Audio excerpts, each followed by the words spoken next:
Hello everyone, welcome to ZaranTech.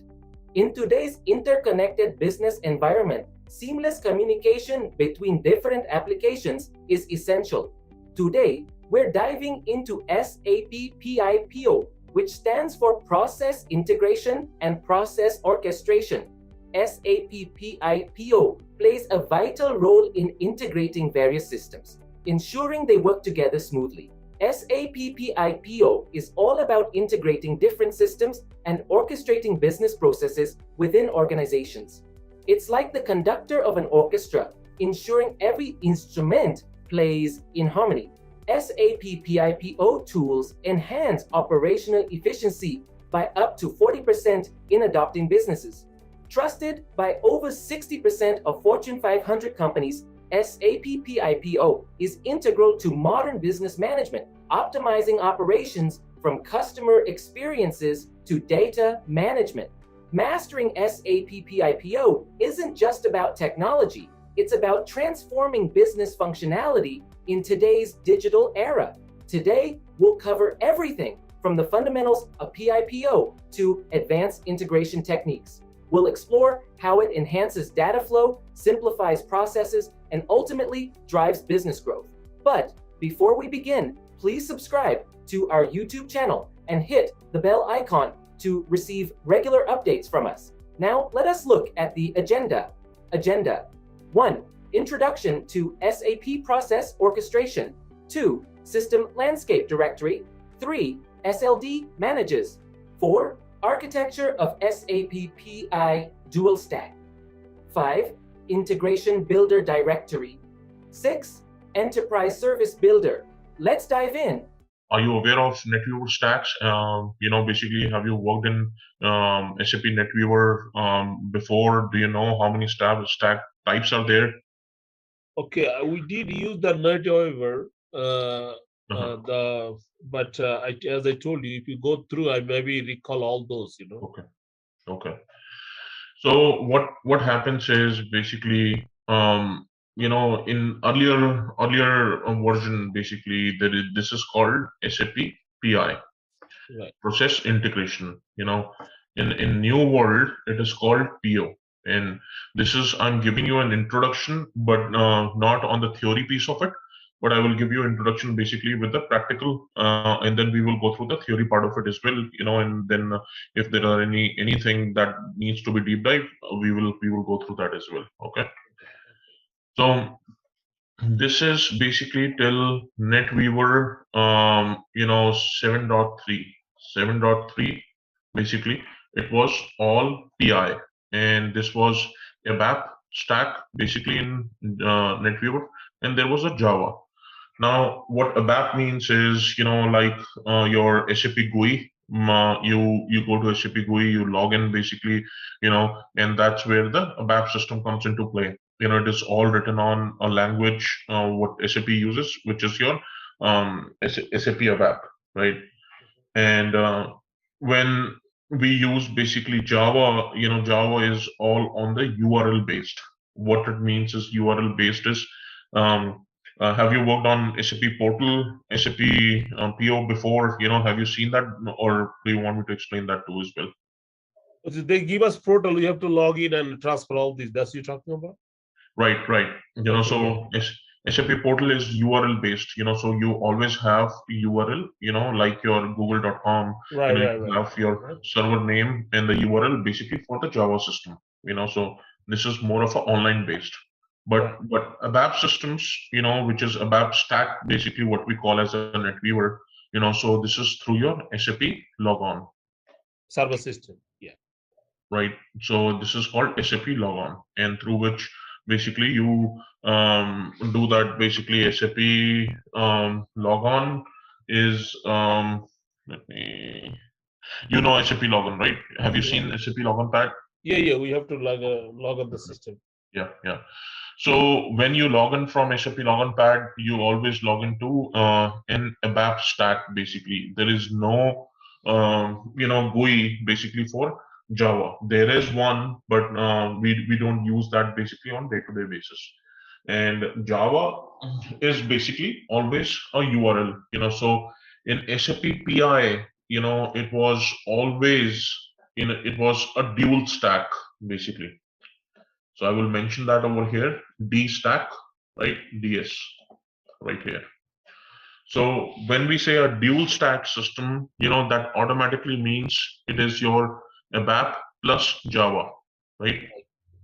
So that's what your dual stack means.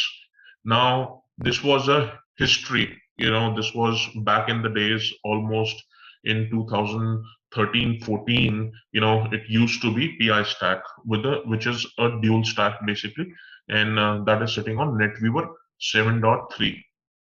Now, starting with basically when it started getting mature, so there were a lot of problems, having a dual stack. There were some components running in Java, some components running in ABAP. So SAP came up with their strategy. We would like to simplify, how the application operates, and we would like to put all the components for the integration perspective to one stack, which is only a Java stack. So they moved from SAP PI to PO, right? Okay. And this is Java only, so there is no dual stack fundamentals over here. This is Java only, and this started from 7.4. Oh, okay. Okay, so this was basically NetWeaver 7.3, right? And starting with 7.4, it started with all your SAP PO, and this is all Java. Now, when we say Java, so all your ESR, all your objects, basically, all your administration piece, anything and everything related to your process orchestration sits on top of, your Java stack, basically, on this one. And this can only be accessed through URL. As we know, the Java stack is always accessed through URL, basically, right? So this is basically a transformation, from a historic perspective to what you see as a latest. Now, latest version basically for PO is sitting on your NetWeaver 7.5, right? And there is a support pack level as well, but I will get into the support pack. I will make you understand how the support pack works and things like that. But for today, we will only understand 7.5 is the latest release of your NetWeaver. That is for the Java PO. Okay.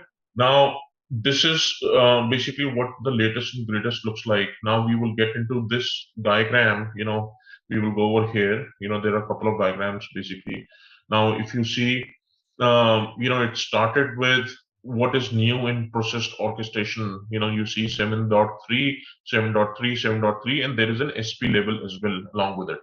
Right. So SP level is the support pack basically for the NetWeaver release. NetWeaver release goes from 7.0, 7.1, 7.2, 7.3, 4, 5, like this.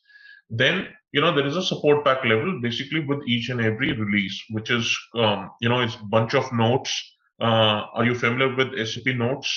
You mean the node NUD? Notes, NOTES, basically. So notes is basically is a correction. So how it works is, let me show you. I'm logging to my different screen, but I will bring that to the sharing screen.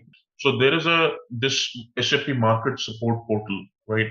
In SAP Market Support Portal, you have your everything basically from SAP Notes perspective. See, enter the keyword or SAP note number, and that will bring a correction basically for you. Now, when we say correction, so it is bunch of code written together, or the configuration instructions that combined to make it as one of the knowledge base article.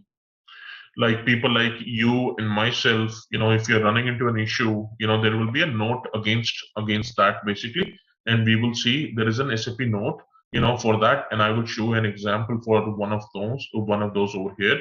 So if I go and access my launchpad right here, all right, let me try to log into this guy first.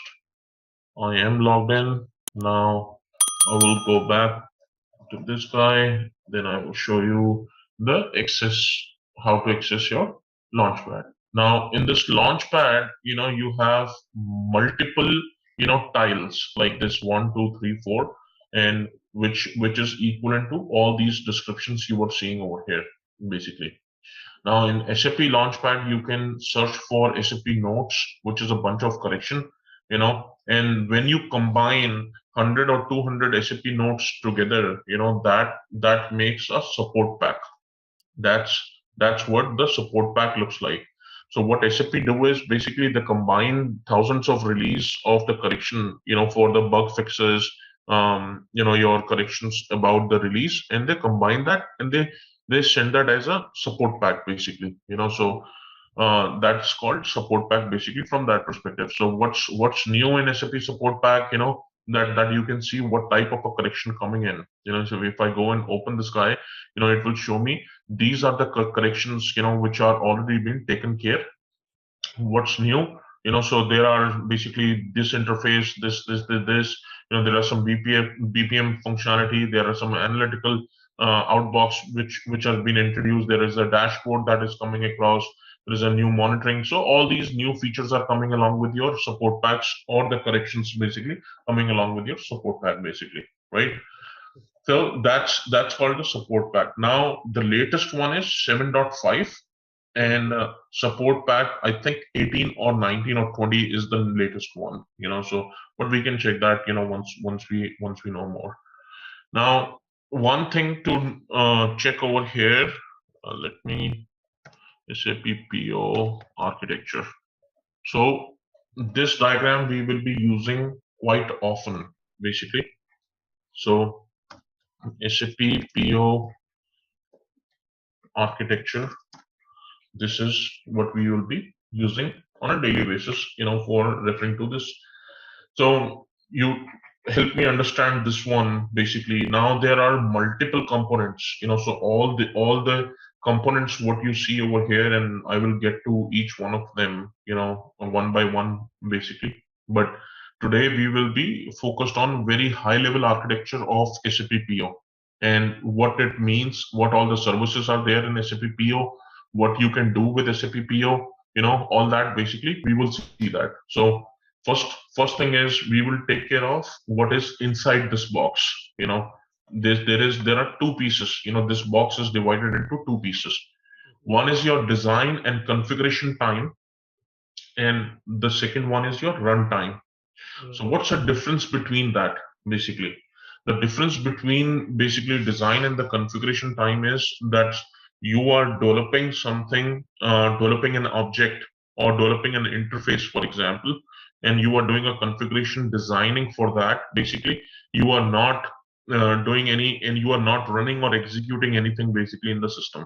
And those components basically sits under design and configuration time. All these components sitting in this section, from your left of your this middle line right here, is a design and the configuration time. And anything sitting on runtime, is basically your execution, for the execution of your system, execution of your objects. That's what they are called, runtime. You are running them basically in the system, and all those basically sitting under, in this section right here. We will get into each one of them in deep, starting today till tomorrow. We will get into each one of them in deep, and then after that I will show you some practical as well, with SAP PO. First of all, basically we will start with outer box as well. Now there is the design and the configuration time, there is a runtime, and there are few components sitting outside of this blue box, basically, which is your system landscape directory, which is your exchange, and business systems, and non-central application engine, advanced adapter engine, what it is called, AAE. So that's what it is called. Anytime I'm using a word called AAE, that means advanced adapter engine, right? So system landscape directory, first thing first, you need to understand system landscape directory is the directory that has information about all your landscape. As the name suggested, the system landscape directory is, what is directory? Directory is a bunch of the information collected together, in a basically, usually we have like a phone book in your phone, right? It has bunch of phone numbers together, right? So that is your phone book basically. Similar to that, you combine multiple phone books together, that will create a directory, right? So if you have a directory, that means you have bunch of phone numbers, bunch of information about, your plumber, your electrician, your lumber guy, your everything, so those things basically, you have a record of everything in that directory basically. It's a combination or the record of your all the services what you are using, in your home, right? Right. So system landscape directory is similar to that. Basically, that keeps information about your SAP landscape. So SAP landscape, that means it will have information about your ECC. It will have information about your SCM, CRM, SAP PO, XYZ. So any system in the landscape or in your company where you are working, basically, let's say bank of, whatever it is, I don't want to take the name. We are recording the session right now, so we will not talk the name and everything. Okay. So um, basically, any system, we have in the landscape, that is your part of your system landscape directory. So it has information about all the components installed on your multiple systems in your landscape, basically, and how those systems, and I will show you one of the example as well. Let me log into one of the server over here. So if you see, this is your ECC system, right? Right. In your ECC system, all these, there is a product version. If you click on see details right here, it is showing you all the components installed on your system basically. Okay. So when we see all these components right here, so SLD, which is your system landscape directory, keeps a track of all these components installed on a particular system, whether it's your ECC system, whether it's your SAP PO system, whether it's your SCM, Solman, anything. So all these component and their version and what their SP level is, everything is kept on basically your system landscape directory. So in this diagram, this guy knows each and everything basically, and this is very useful from SAP PO perspective, because anytime you are creating your interface, right, in SAP PO, and you have a dependency on your ECC system, for example, and you want to combine those two dependencies. Let's say you are implementing an IDOC, and IDOC is basically sitting in your ECC, and you have an interface for that in SAP PO. So this system landscape directory knows the ECC system, and it connects with your SAP PO system, connects with SLD, and say, I want to capture my dependent object which is sitting in ECC, and I want to move that as a transport from one system to another, basically, because and could that could be ECC system, that could be CRM system, that could be anything basically, but all that can be bundled together because this guy knows each and every component sitting on each and every system in your landscape. So this is kind of a source for us. That's right. This is the source of truth for PO system, for all the components and systems in your landscape. Right. So this is keeping a kind of a. Remember, we used to get all the telephone directories. Right. Big books. Right. Yeah, big books. So it used to have all that numbers. For everybody in the entire city. Right. So they're treated as a directory, basically that is keeping a record of all the systems in your entire landscape, right? So similar to that, this guy keeps a record of each and everything, from that perspective.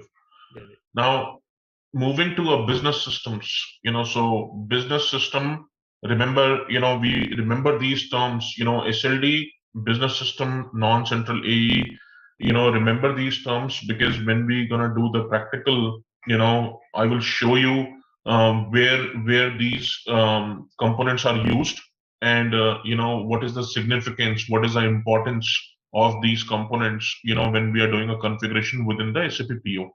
So that's the reason it is very important to keep in mind, what I'm telling you for the first day, second day, because that will be a base of your rest of the classes as well.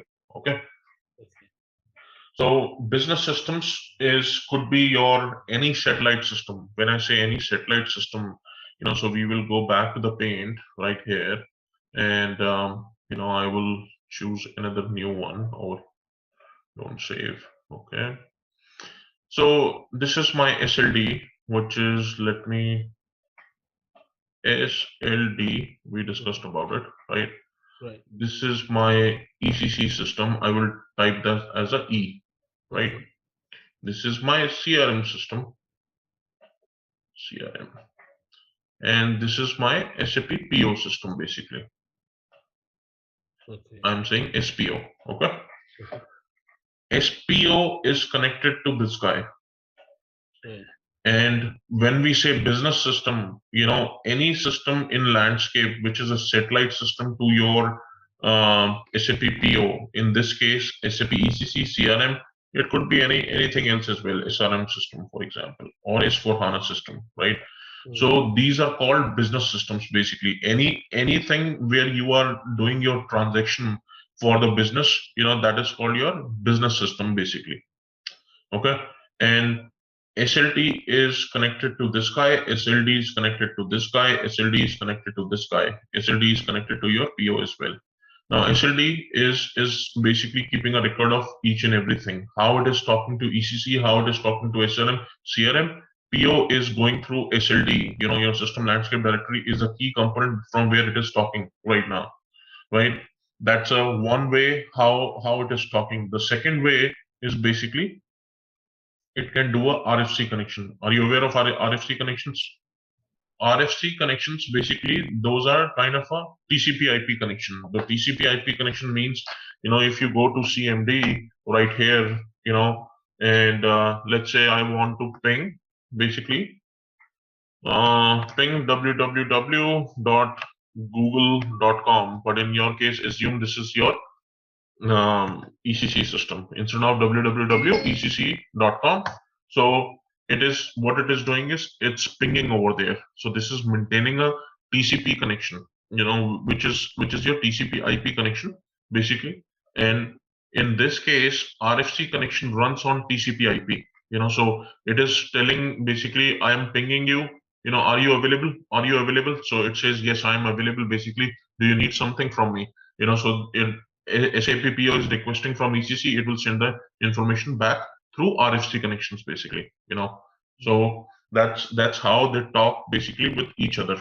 And the second way they talk through is SLD. And in what cases it talks in SLD and RFC, that we will get into that, basically. Now, coming back to business systems, we covered what is the business system. It says any protocol, TCP/IP is a protocol, right? So it is talking to your adapter, advanced adapter engine.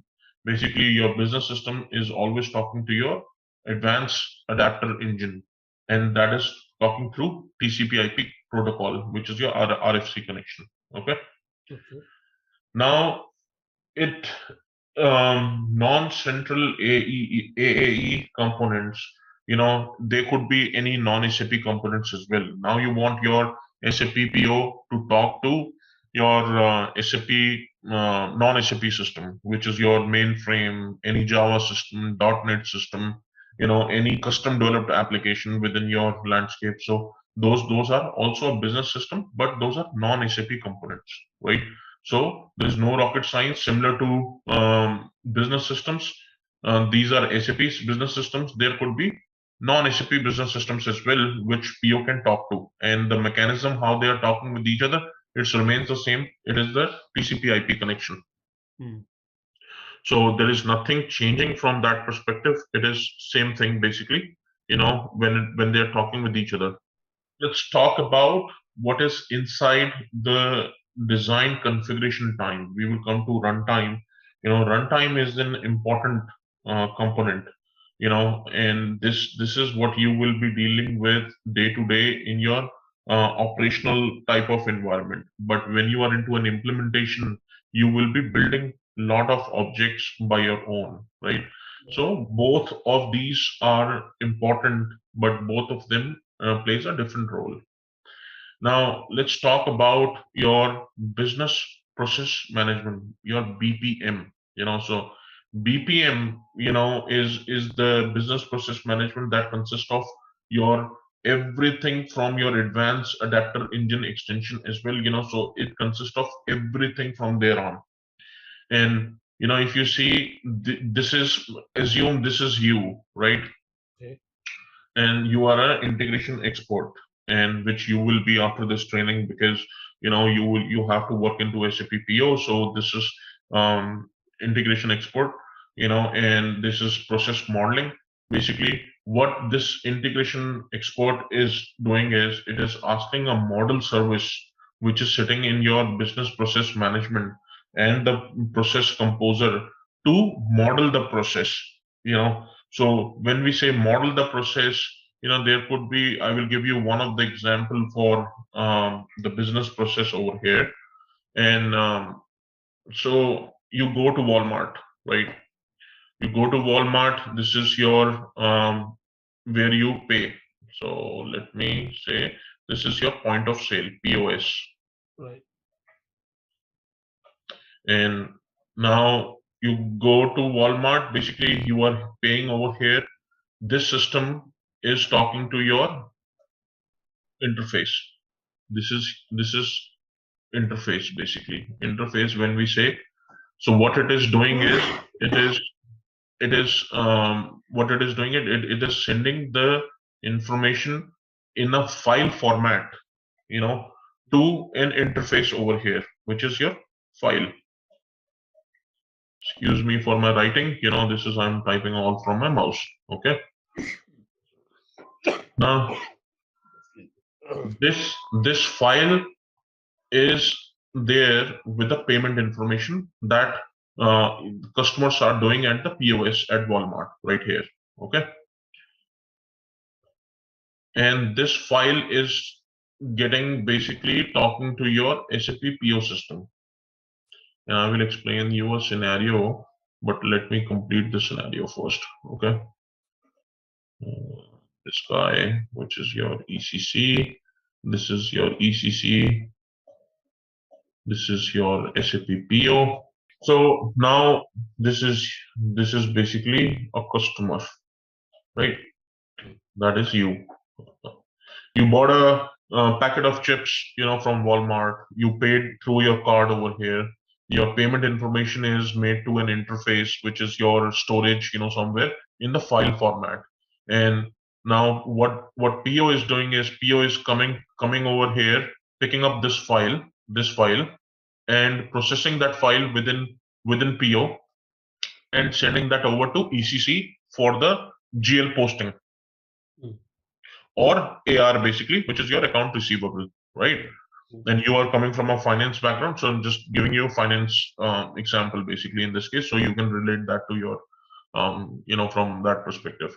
So, this is called basically an order to cash, a sub process, basically business process for your order to cash.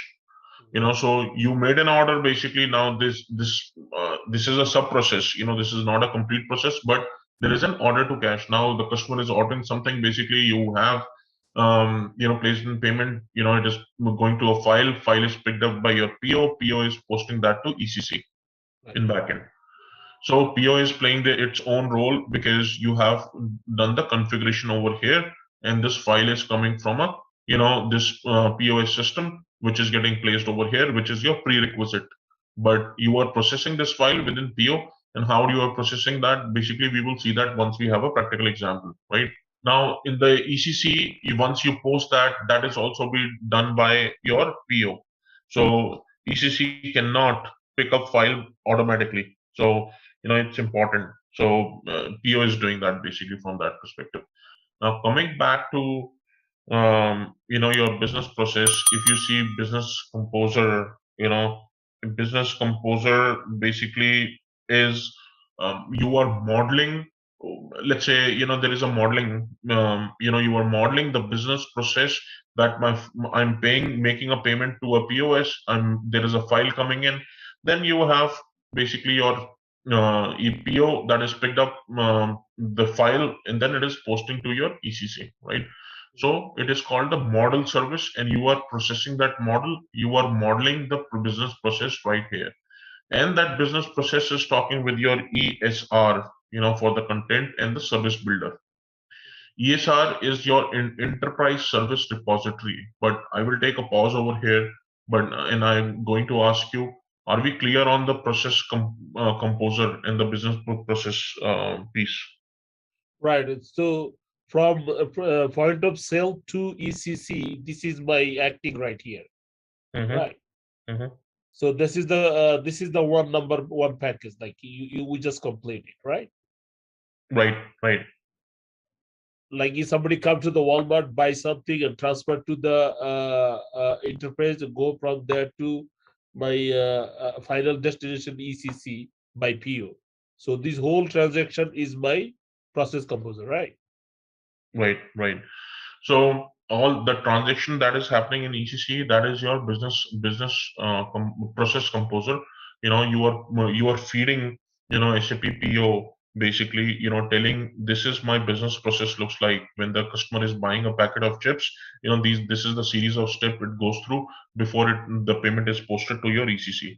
So you are telling PO and you are telling the model service basically this is what my business process looks like. And that's why, as a name suggested, business process management. Exactly. So you can automate the business process within BPM. And within the BPM there are two new modules within SAP PO. Remember I told you basically when it moved from SAP PI to PO, the major difference was the stack. Basically from a dual stack it converted into the single stack. And there was a new functionality that was introduced at the same time, which is called business BPM, business process management, and the second one was BRM. So so this is basically a new functionality coming within your SAP PO, at the time when it got introduced. Now SAP PO can model your business processes, as you define them and you start them. So BPM runtime, let's say it says message start event. So what will trigger the interface in this example, right? So message start event, how the message will be kicked off within the PO. So what it could be. So you wanna guess before I speak? Yeah, the process start from a POS. Mm-hmm. POS take to this file to the PO to ECC. Right. As soon as you buy the thing, the process all should be start. Correct. So as soon as I buy something, process starts basically. But for PO, this file is the trigger point. So this file is the trigger point for your PO. Now, if I go over here and say Mrs. Start event, I'm defining over here basically. So basically, I'm telling PO, as soon as you see the file sitting on the interface, pick up that file, and I will start my event forward on, right? So message started with that file basically. Interim message event, that means it is processing the file. Then automated activity, that it is connecting to your adapter engine. Adapter engine is converting that into your runtime caching. Is processing the file now, runtime caching and everything, and then it is posting to your business system. Which is your ECC. Right. Right. So adapter engine is you're talking to your business system. Your business process management module. This is one of the module basically. This guy is one of the module. This module never talks with your business system. It is always advanced adapter engine will talk with your business system. ECC, Yeah, ECC or S4. So in new terms, what we call. So once this business process is triggered, it will tell advanced adapter engine to to do its own magic in behind the scene and do the runtime caching, for that particular data, and post that data from that file to business system, which is your ECC. This completes basically starting from your POS, which is basically you starting from here. You did the modeling of the business process, you converted that into a runtime object of your BPM, then the advanced adapter engine, converted that into your runtime object, basically posting that file to your ECC. So this completes from right here till over here, basically, right? So you started with the configuration, you started with the modeling, you started with the business process, you posted that, all the massaging of that file happened over here, then posted that to ECC. I mean, that's how simple your business process management is. But it there could be a complex scenarios as well. But at any given point in time, your PO is never handling the entire process. It will only handle piece of that, right? Because it's a middleware system. Right. So if it is a middleware system, automatically it is gonna handle the sender and the receiver, and it will not talk to anything before the sender or receiver. It will not talk to any of these systems. So PO will never talk to this guy, right? PO will always talk to this sender and always talk to this receiver. So that's basically a thing, right here. Now we will get into a small piece over here. Let me take a look at your enterprise service repository, and I want to bring a simpler diagram for enterprise service repository. At least I can try. Just give me a moment, huh? We will understand ESR based off this diagram. ESR is very important component basically for your day-to-day activities, what you're gonna do in SAP PO. So in this one, there are two things basically, and one is your source, one is your target, right? Right. Then your source is making a request, which is right here. Your source is making a request, and what is happening is there is an outbound service interface. Then there is an operation mapping. Then there is an inbound service interface. So there are 1, 2, 3, 4, and 5 components. We're gonna focus on these 5 components. Everything in your day to day, when you are working at your job, everything will be revolving around these um, 5 components basically, right? So you're gonna get have when you do a requirement gathering as well, let's say a new interface coming your way, and business is telling you, can you implement a new interface, which can pick up a file from here and deliver to XYZ system, right?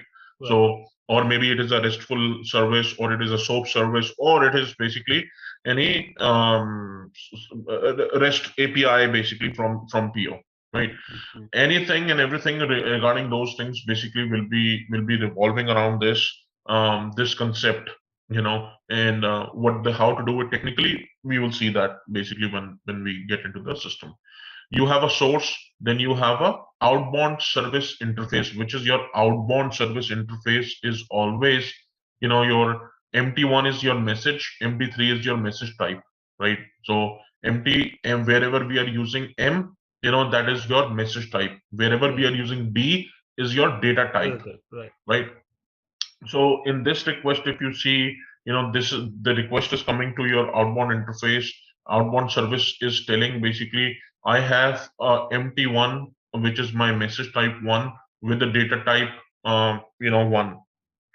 Now I'm posting that MT1 to my MM1. MM1 is my mapping, so mapping is what basically, let me give you an example. So these are the two boxes right here.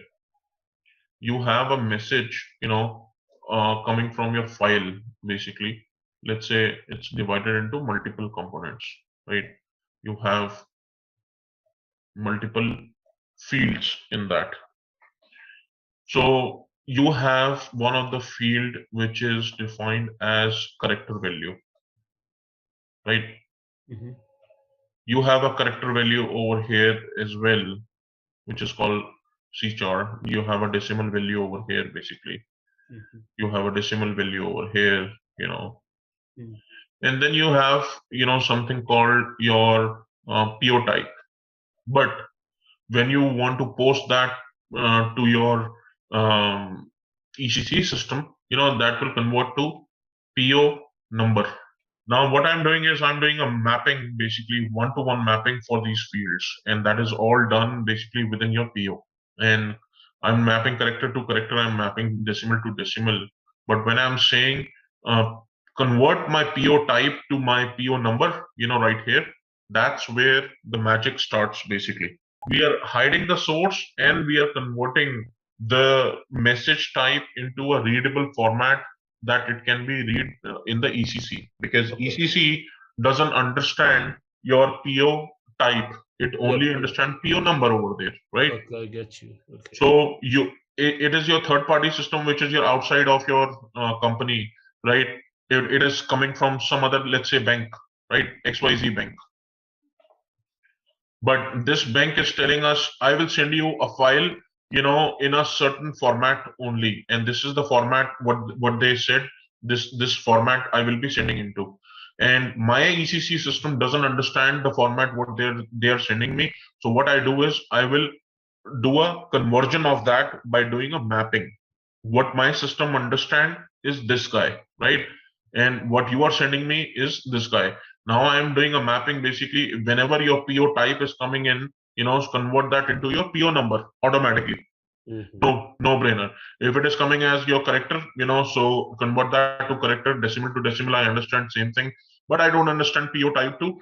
So I will convert that into PO number. So when my business gets into system, they can read PO as a number. Their system doesn't understand PO type, it will fail, right?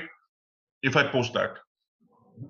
So that's the reason basically we do a mapping over here. So going back to this, basically you have a operational mapping. When you are doing a mapping, all these arrows, you are mapping a field to field, where you want to do a conversion.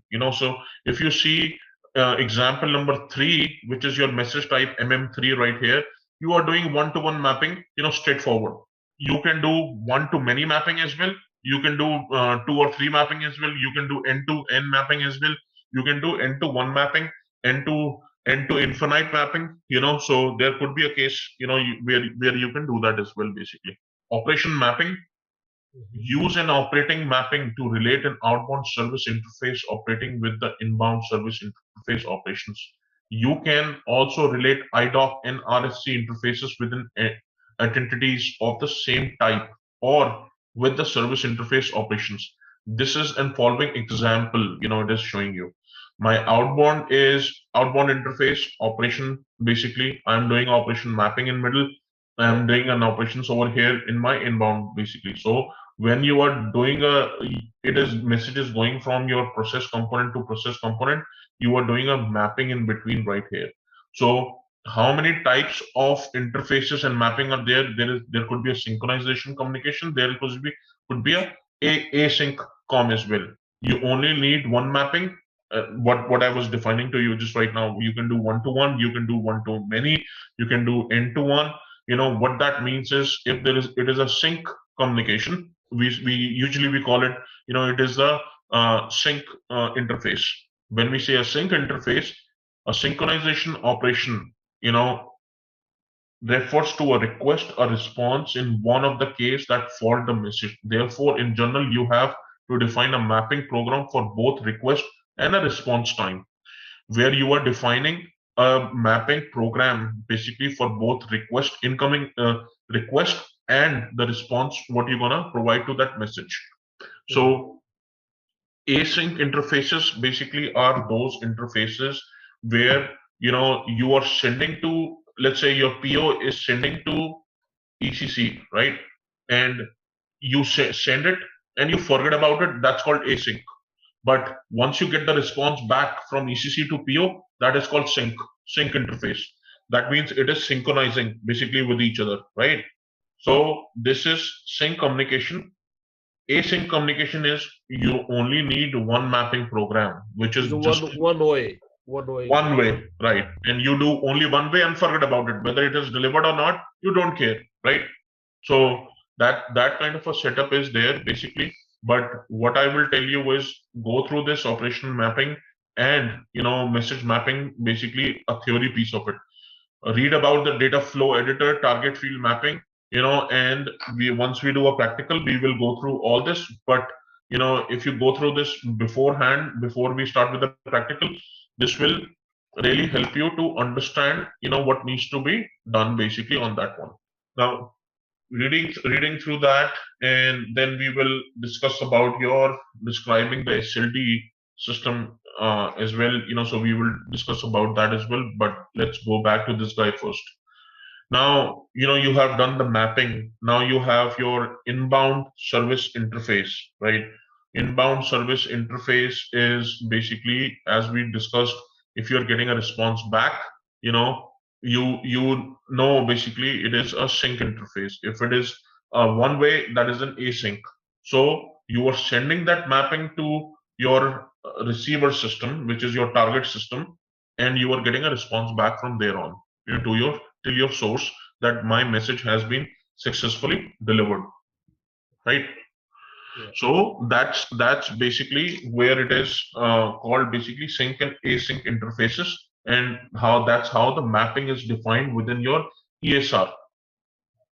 Okay. So let me go back to your original. So in enterprise service repository, ESR content, so ESR content is all about how you are doing your, service mapping and basically service interface and operation mapping. So if you see import the service mapping, interfaces, operating mapping, so everything is defined over here. Now we have already discussed about the ESR, but for integration directory, I will take a pause over here. I know you have your Ramadan going on, so it's 7:38.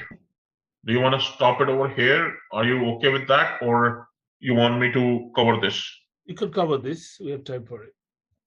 Okay. Because I'm in California, so my Yeah. 4:38. Okay. Okay. Awesome. So, in integration builder, so integration builder is another utility or another component sitting on top of your SAP PO. So anything basically within the integration builder, let me see if I can find an integration builder diagram as well. And there is another blog I want to share that with you. So integration Java based client, integration directory.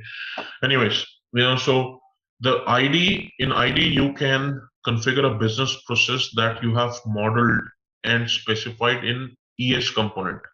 ES means what? ES means what? The enterprise system, right? Enterprise services, basically. Enterprise service, yeah. Right. So, in this one, basically, if you have modeled a business process, within your ES, then you can configure business process that you have modeled in your or specified in your ES repository. This means the following: you can set up a business process to a specific system landscape. Now, anything you are doing basically with the ES, right? In all the mapping work, all the setting up. This is my source. This is my sender, this is my receiver, this is my message type, data type, all that, when it comes for the execution, it comes into an integration directory. Whilst off, you can define a basic process flow, in ES repository as the design time, that is a communication participant for the communication with each other interfaces, data structure, mapping, exchange, so we just discussed about this one. But how ES and ID work together, I'm looking for that diagram, so I'm looking for a diagram, that would show you. I used to have one, in my repository. Awesome. This is a little bit old, but that will give you a really good one. So in this diagram, if you see, this is your ES builder and repository, so we are defining all your basically your sender receiver mapping and everything into this one, right? Once it is done, it goes to ESI, which is your ESI is your integration directory right here. But don't go by SAP XI. This is a little bit old diagram, but this gets into over here. Then it goes to your basically either to your AS web service, which is your Java side of it. In older ways, it used to go to your ABAP service as well. So let's not talk about that. But let's focus on only this orange piece and this integration. That's how integrated they are. Once you are done with your building your repository, it will push down that configuration into your integration directory. And your integration directory is talking to your SAP and non-SAP system, whichever it is in the receiver and sender basically, and maintaining that configuration. So this three systems, is giving you an example, how they work together basically with the integration directory, right? So I will pull this back, but definitely integration directory for the different installation options. Either you can do basically an advanced adapter engine extension for the integration, which is I always do that in Java. Now basically it's a no longer a dual stack, so it is always an advanced adapter engine, and we have seen that in this one as well. This is part of your advanced adapter engine extended. So all the configuration, content basically will be sitting in your integration, and these systems will be talking to your runtime cache, which is part of your advanced adapter engine, and then they will be talking to your business system. So in this case, it was coming to adapter engine to talk to business system. In this case, basically from ES to ID to your advanced adapter, and then you are talking with your business systems. So in all these cases, one thing that is common is you are just going to your advanced adapter engine for talking with your business systems, right? Right. So that's kind of an example, basically from that perspective. But now let's take an example of defining your configuration as an integration export. You are an integration export. This is your receiver. You are defining design of your integration content, interface and mapping are done over here in ES Builder, right? ES Builder. Then you come back over here as a export. Then you say configuration of my integration content is defined over here. What you have defined as integration content, for that you are doing a designing over here, you are doing a configuration over here, execution is happening at the runtime cache, which is talking to your business system. So design, configuration, runtime cache, runtime basically object, then you are talking to business system. So as an expert, your work is basically first, you will design it, then you will do a configuration for the designing part. Right. Then you will do a talking of that, basically a processing of that content basically, and then talking with your satellite systems outside. Right. So that's how it works. And most of the time, 95% you will be working in advanced adapter engine extended. So in these boxes you will be working. There will be a scenario where BPM is very least implemented.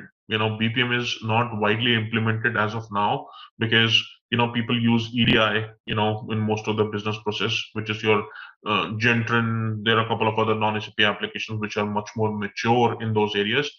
So that's why they use basically there, but BPM is not widely followed or implemented as of now.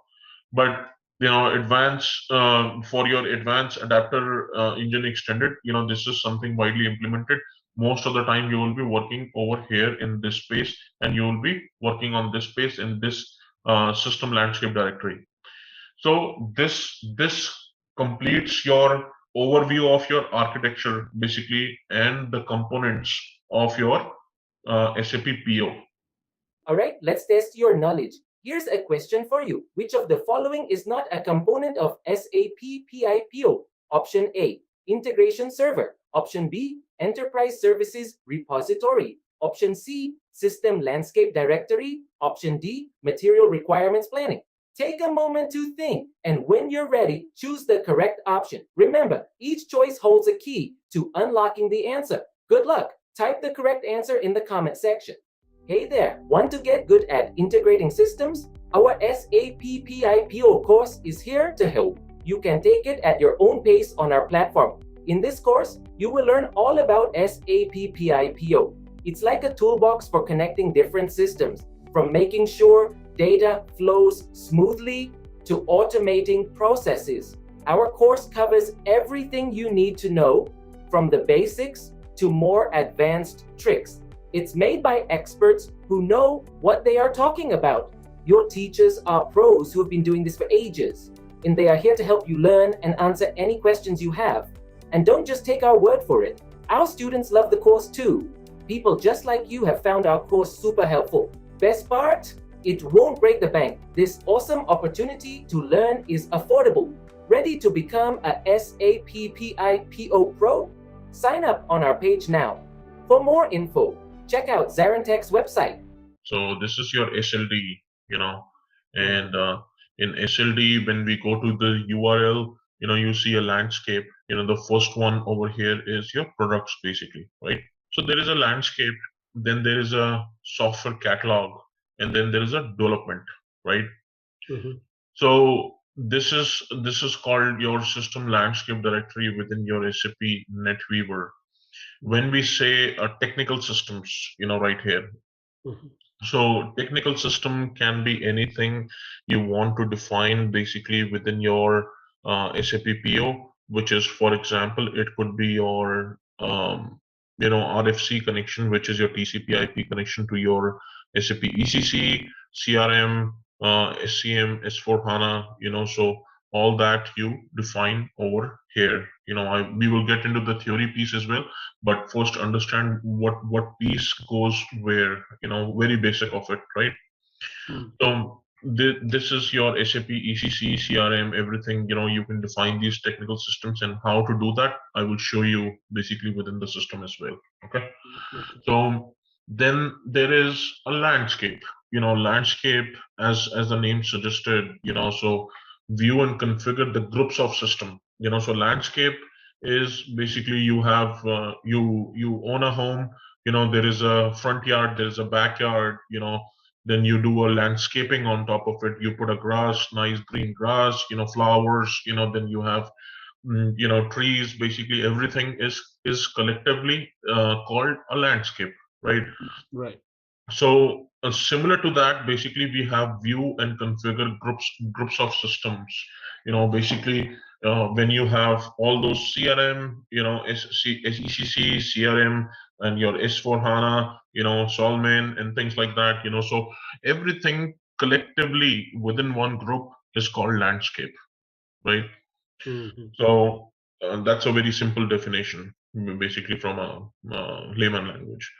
Now, there is a business system, which is like view and configure your business system for the use of the business process integration. So anytime you need to start with your SLT, basically, you can have your host name, port number / SLD, so system landscape directory, and the port number and your host name, for example. So then you have your business system, so going back to the screenshot, basically we have a business systems, we covered business systems basically day before yesterday when we were discussing about all your how to define a business process end to end. For example, you went to Walmart and thing, remember that example? Right. So you are talking with your ECC and it is posting back into your ECC system from your PO. So those kind of things basically is very much straightforward. So when you connect to your business systems basically and you define those business systems in this tab. So it can talk with your business process, can talk with your business system, which is defined within this tab. Once you click on this blue link, you can define that. But we will see that practically, and tomorrow they are committed, basically not tomorrow, Monday, basically they are committed, that they will get me SAP PO system. Then there is a software catalog. So catalog is kind of a You go to a restaurant, in restaurant you go to, basically you ask for a menu over there, right? In menu you have different type of dishes, right? You have pizza, you have burgers, fries, and things like that. So those are kind of called products. Basically, you have a software catalog, and those are kind of a products what you have within the SAP software catalog, right? So the software catalog is defined basically right here, and then you have software components, which is the part of your integrants basically within how much spinach you have in the pizza, how much mushrooms, how much cheese, all that basically. So you are defining a product, and then you are defining a components within the product as well over here, right? And why we are defining it over here, because when we talk to a system, like, remember I showed you these are the components in the ECC system, right? So day before yesterday I showed you there is I logged into a ECC system, and then I showed you these are the product components. So it's exactly the same thing what it is talking about over here. It is a product components basically, what it is talking. Okay, then you have a development. So development is namespace, name reservation. Like in SAP, anything you do, basically, anything you do within SAP, like you are building a uh, let's say a object, or you're writing down your own program, and that's also called an object. Writing a program is also an object. So you are writing down a program that gets into a namespace. So you have like your own address, and you live into that address basically in your house.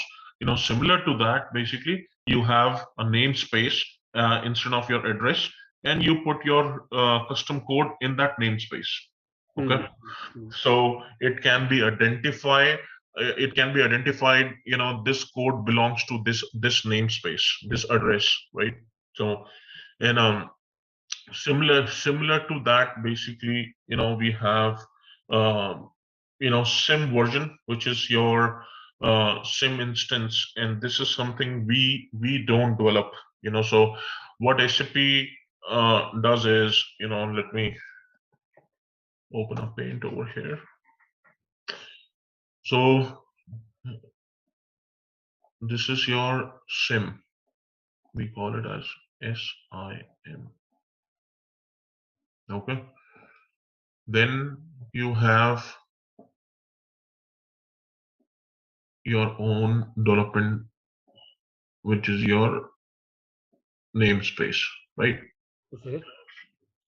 So sim, this particular piece. Oh, wow. This particular piece, sim, is provided by SAP, which is what it is basically it is a package of code, right? Okay. And this is the standard code provided by SAP. And what we do is we install this standard package code within your SAP PO, and SAP PO, and then on top of that we can define your own object, which is your namespace, what we just discussed, right? So this particular piece of code, basically when you write it down, it has a dependency on your sim, right? So sim is nothing, it is a package of code which is standard, coming from SAP. They have built it, we install that in our system, and how to do that I will show you a sim as well, how to install the sim and how to download it as well. So once you install it, on top of that, you build your own predefined custom package, and you put that into a transport. Okay. Okay.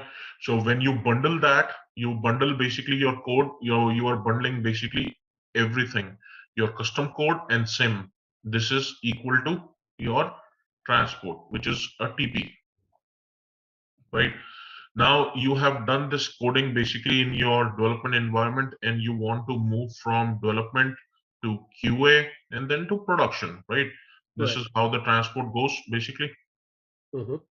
So basically you build this over here, you have your transport now. Transport is in your development, that goes into QA, and then it goes to PRD, which is your production. Okay. So this is what it is for. Basically, you have a name reservation, then you have a SIM and the SIM classes, which is the same thing. And how to install your SIM, and I would show you basically that SAP PO SIM. So there is a note, which we will be using. So okay, here is another word we know there is above depth. Mhm. So what is above? Is this This is Java. This is not ABAP.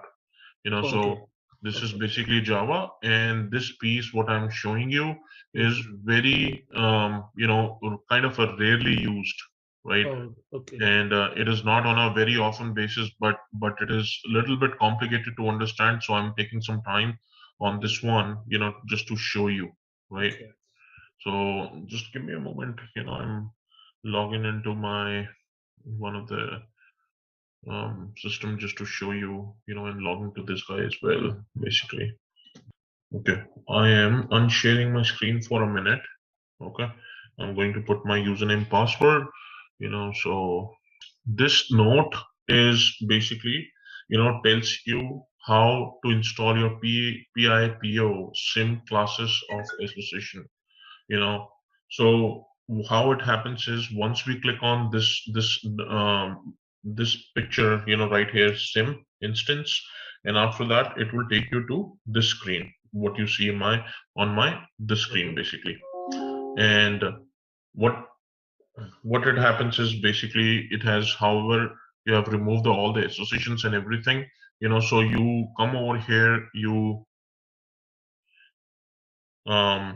come over here and you click on the three instance, and then you click on basically next, and you upload the file basically over here. Whatever you This is develop, yeah.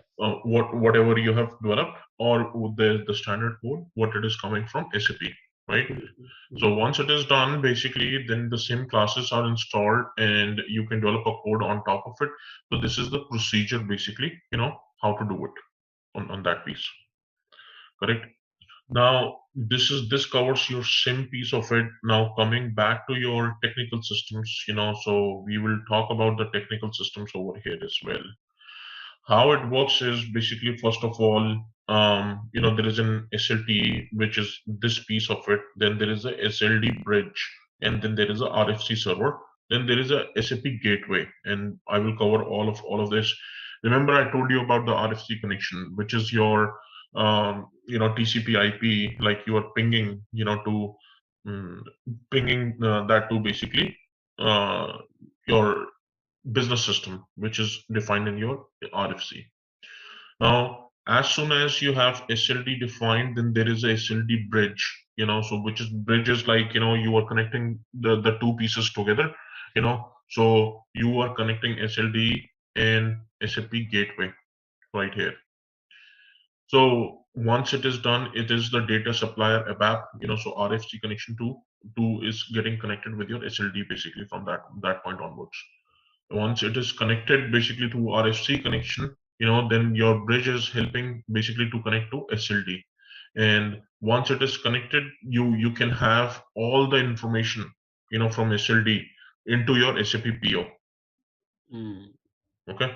So, and one thing you can do is basically you can define the technical systems. So technical systems are application installed in your SAP landscape, like your AS ABAP system. It could be a Java system. It could be a standalone Java. It could be, non-SAP Java. Standalone Java means non-SAP Java. It could Mhm. be any third party. It could be a Trex search engine. It could be Mhm. any, PI system, which is an old school way basically to connect it.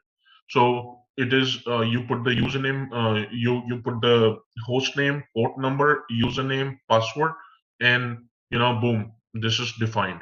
And we will define one of the system, on Monday, once we have the practical. Okay. Okay. But today, understand what the technical system means basically, and how to define that within SLD. Now, landscapes. Basically, the landscape is collection of systems. So there are different scenarios in landscape. It represents a logical and a complex unit that contains multiple distribution components, right? So SLD offers, many type of landscapes. When we say many types of landscapes, basically those are defined landscapes by the role. By the role, basically, when we say it is administrator role, then there is a journal role, then there is a scenario based role, then there is a transport, and there is a web services. Now we will see what kind of landscape is equal to your administration or journal, but I don't have a system. It makes a little bit harder to explain, but I will still do that, try to do that at least. you know this administrator is the landscape basically that you are defining, for your administrative related task. For example, let's say you want to install a new component like a BPM, what we were seeing. My BPM is not enabled as a part of the standard installation. I want to enable a BPM as part of my system. I will go into the administration. I will search for BPM, and then I will go and activate that basically over there. Mm. So once I activate the BPM, then that particular BPM is telling you, that this functionality is activated in your system. Now it is ready to use.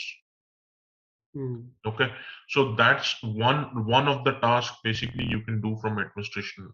But similar to that, you can do a journal activations as well, depending upon what type of functionality you want to enable on top of your system, right?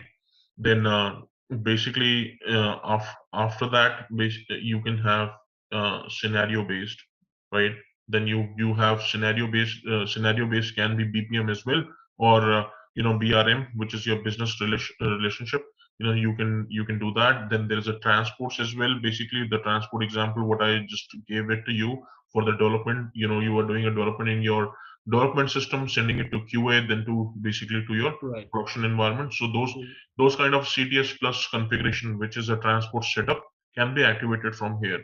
Then if you want to activate any web service, which is part of SAP PO delivered by SAP as a standard, you can activate the web service as well, like a SOAP service, the REST-based service, so those services can be activated over here as well. But you can only activate and deactivate the things which are kind of a standard, provided by SAP in the landscape. Mhm. Okay, then these are the scenarios. Now we will, don't worry about it. So just if you have any questions, ask me. But I will show you, how to do it practically, and that will make things more clear for you. Okay. Okay.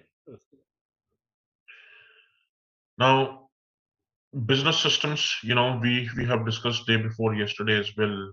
Similar to your technical system over here, you can define your ASAP, AS Java standalone third-party system as a business system as well. Mm. The connection type is similar, so you don't have to do anything basically over here. So it's same username, password, and then your host name and the port number, and it will collect all the versions of the products basically. Remember we talked about the versions and everything.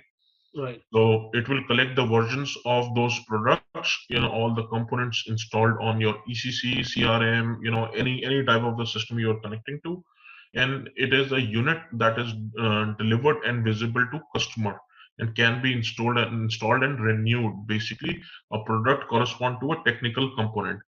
So in technical component, you are doing an RFC connection, right? Just a ping to connectivity. And Mhm. over here, you are doing basically your business system is doing your collecting the information about the system itself.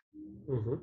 So you got the connectivity first thing, you got the business system, all the component list, so that completes the setup of your technical systems and business systems basically defined in SLD. Now your SAP PO is well aware of, what system I am connecting to, what is installed on top of it. It can see that as well. So one of the example, hopefully I can show you. Just give me a moment. I'm logging to one of the server. Let me see if I have access to this guy. There is a software components. So in this screenshot, now we have covered technical systems, we have covered landscape, we have covered business systems, right? Now we are going to cover basically products and software components. It software component basically, what it is basically it represents the reusable format. So we were at the software components, basically products and software components.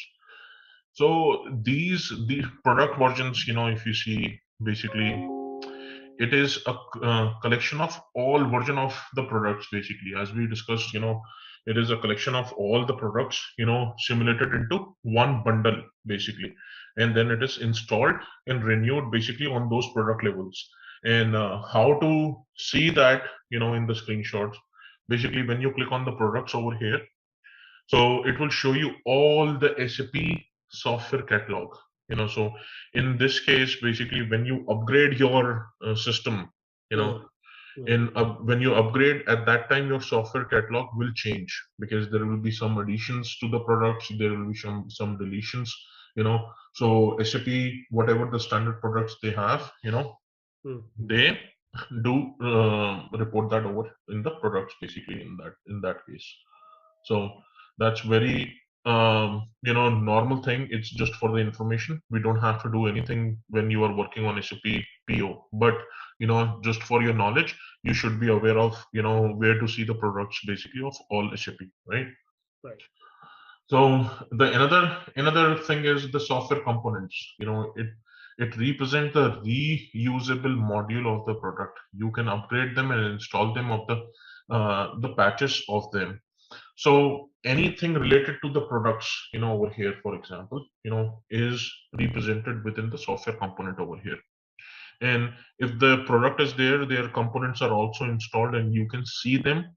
Again, this is for information purpose only. You don't have to do anything with them, while working as a developer or as a PO expert, basically. Okay. And then there is a name reservation, to avoid the name conflicts. So let's say if you have a same address like what I have, in the same row, there will be a conflict, right? There will be as my letter will be coming in and the postman will be thinking, there is a two address basically with the same name, where to deliver this letter, basically, right? So to avoid the conflict in the naming, in the SAP SLD provides the name reservation service, which is also named as name server. So name server enables reservation of the names that are globally unique. You cannot define a name reservation, as a same as what is already defined in system. Okay. So it has to be a Only one and unique. Yeah. Globally unique. That's right. Now again, you do that only maybe once, once you install a SAP PO and you define, let's say, namespace as SAP.com, and or maybe your customer, whatever the company, let's say you are working for any bank or something, for example, and you will define that bank.com, is the namespace what you have created, and you reserve that for your code. So then SLD data supplier, SLD data supplier in this diagram, if you see, these are the name and the SIM components I already explained to you. This is the new thing what I'm telling you. SAP data supplier is going back to your this diagram, which is your, so data supplier collects and send up to date system landscape information, from your SLD. So what happens is, you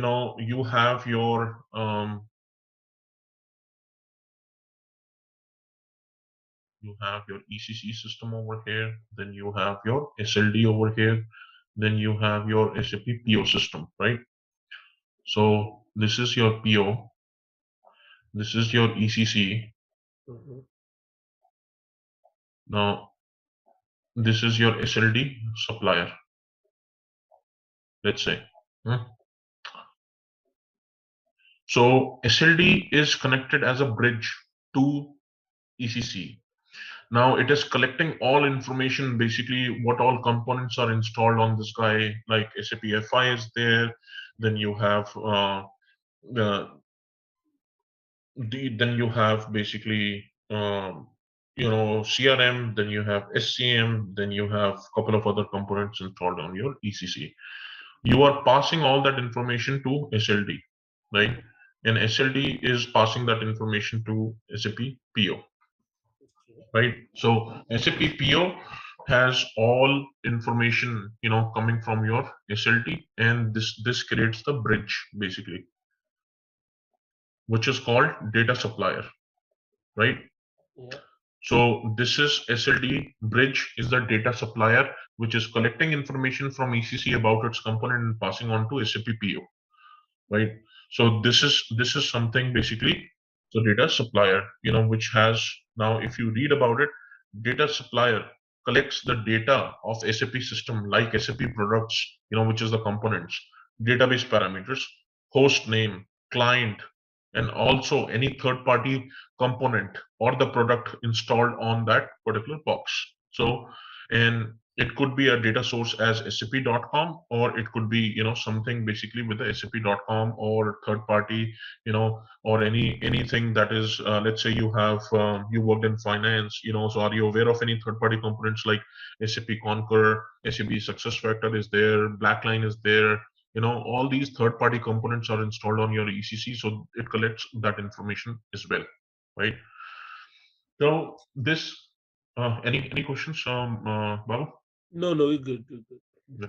So this completes your SLD basically components, from that perspective. Now, how to configure your technical system and business system? We will see that, along with your single stack. Now we have three topics basically.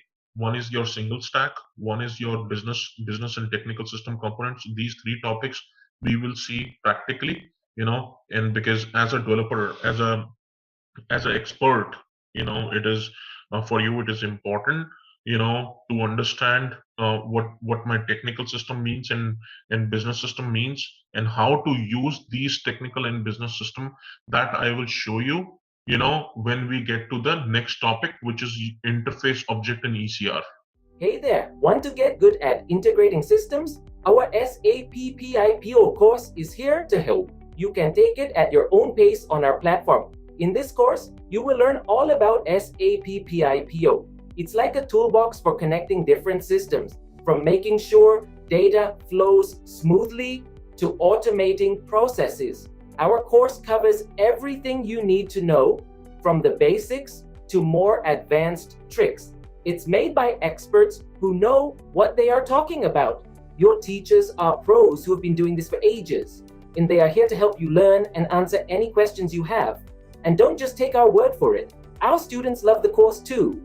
People just like you have found our course super helpful. Best part? It won't break the bank. This awesome opportunity to learn is affordable. Ready to become a SAP PI PO Pro? Sign up on our page now. For more info, check out ZaranTech's website.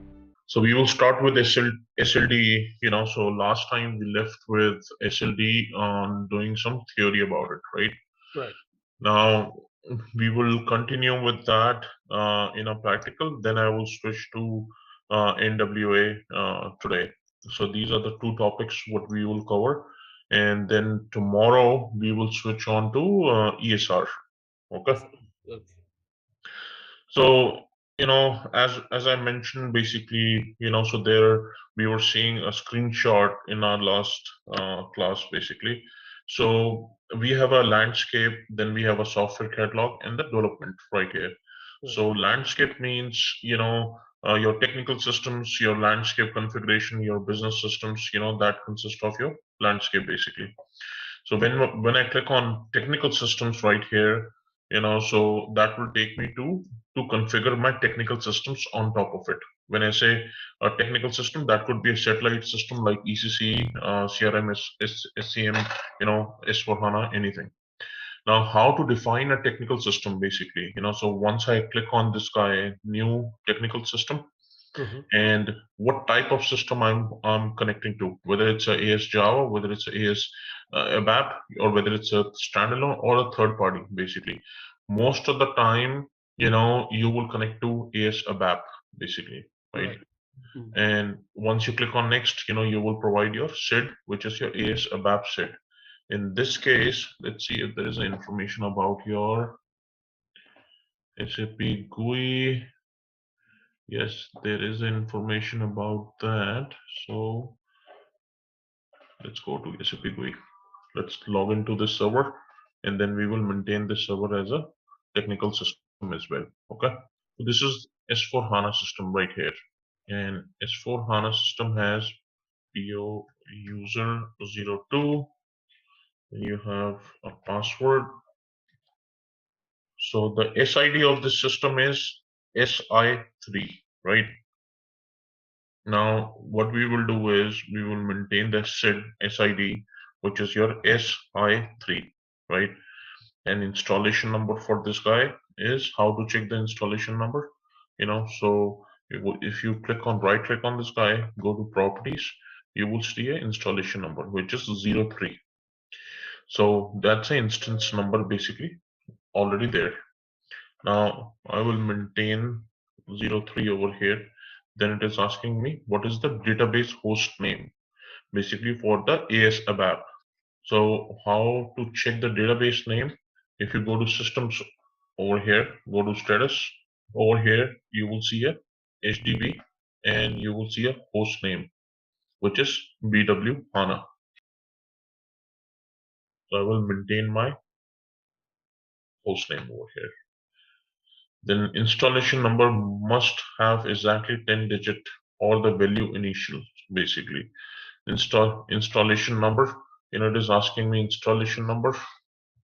So what I'm gonna do is copy paste the installation number, not the instance number from here.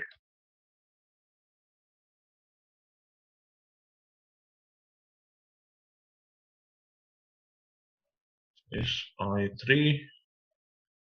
Yep, that's my SID. But why it is not picking up the SID? SI3. Right. It says system already exists. So we will cancel this guy and then we will search for SI3 over here and delete that. So we can maintain the new one, right? Or, we can use the same one basically, but how to maintain a technical system, you will just click on next over there, and it will get created like this basically. In this case, it is already created. If you see a database, it is the same database, so it is complaining about, so in this case, it is complaining about the system already exists. Now you see this. What was that? I see. So those, that means somebody already exists on the system?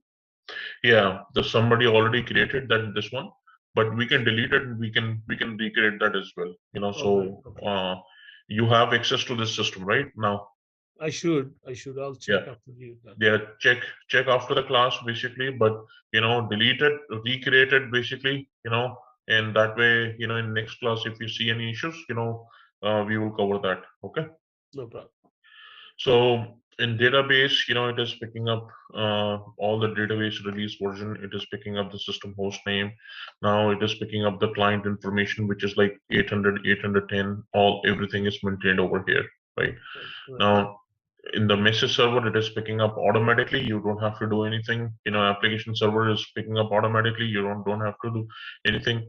ITS, there is no ITS installed, so it is not picking up all the installed components. You should see all the installed components. Remember all these components, what I was telling you, they're part of, that's where it is picking up. When you define your technical system, it will pick up automatically all the installed patches, all the latest SP level for the CR content, everything will be picked up automatically. Now, once this is picked up automatically, so you will see a business system over here. You can add a new business system to this guy, but we will not do anything with that business system as of now. We will understand only the technical system as of now. Okay. Right. So then in the landscape as well, I can add, but we will not add anything. But how to create a technical system basically that you can see from here, right? So if I click on this guy, click on my next, come over here, you will fill in all the details. It will ask you for the central services, it will ask you for the application server, you know and install software, it will pick up automatically. You once it is done, you will see the entry added over here like this. Okay. Now, once this entry is created, that's how you will create your technical system in your SLD.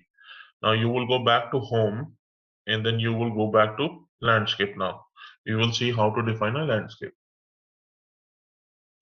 It's pretty straightforward, no rocket science basically in that. You know. Now, once we do a landscape, you can define what kind of landscape, type is it. Is it general? It is NWDI. So whether it's a web service, in case of web service, when you are implementing, the SOAP services, basically, so that's where the SOAP service is considered as web service. When you are creating your NetWeaver development infrastructure, which is your NWDI, for all the code what you are developing, you can Java code you are writing basically for your interfaces, and you want to do a transport out of that, that's called NWDI. That's a centralized repository for your code. Okay. If you define a journal, then it will be a journal, but you will give the name, we will give a test Babu, right? Okay. So expect we will not fill that, basically leave it as it is. We will create this. Now this test Babu as a landscape is created. Now I want what all systems should be part of it, right? My landscape. So what I'm gonna do is I will do application server ABAP, which I already created basically in my technical systems, which is my SI3 on BW on HANA, correct? Right. We just created this system, so now I want to add this as a part of my landscape. Okay. Okay. Now once this is added, that means now how many systems, if you have more than one system which is your development, let's say your development system was SI3. Now you want to add another system over here. Let's look for another one. So EHP8, for example, I will add this guy as well. This is my quality system. Now I will add another system over here, which is my production system, basically EHP71. We are adding as a, now this completes my landscape, basically development, QA, production, right? Oh, okay. Now my test Babu landscape is complete, basically. If I want to export it, now I can export it, and I can go back to and import that into a QA system.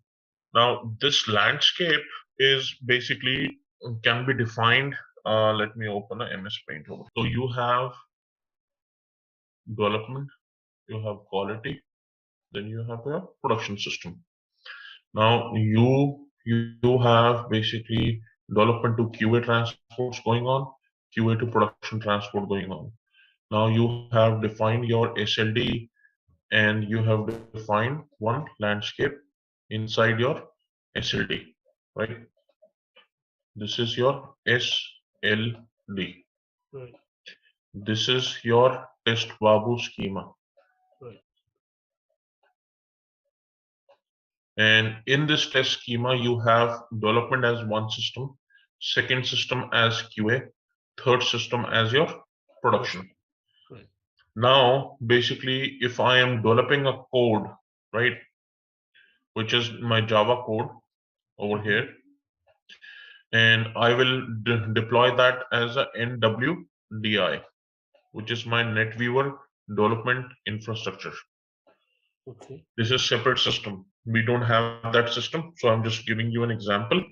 So once you do the coding, it is a centralized repository where all the developers, like all the experts like you, they are doing a development over here. Hmm. So once your development is done, you will push the code to SLD in the landscape, and landscape will push the code into development, and then in the transport it will go to QA, in the transport it will go to production, right? So that's how you move your code basically from development, QA, production, and that's the reason why we are defining the landscape as well in the SLD right here. Going back to your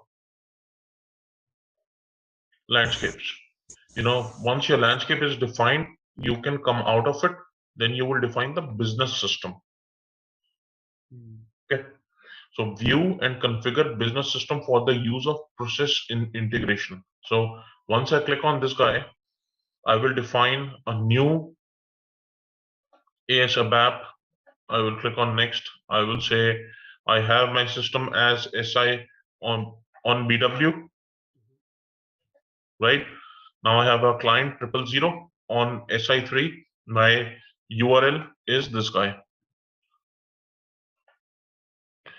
So now it is asking me enter the business system name. I will say test Babu. Test Babu BS, which is your business system. I will click on, it says invalid name. Name must consist of letter, digit, or. Okay. Okay. Now we have removed the space. So it created that. Now, if you see NetViewer for S/4HANA, it is picking up all the installed components. So from where it is picking up all the installed components? So see, installed product versions.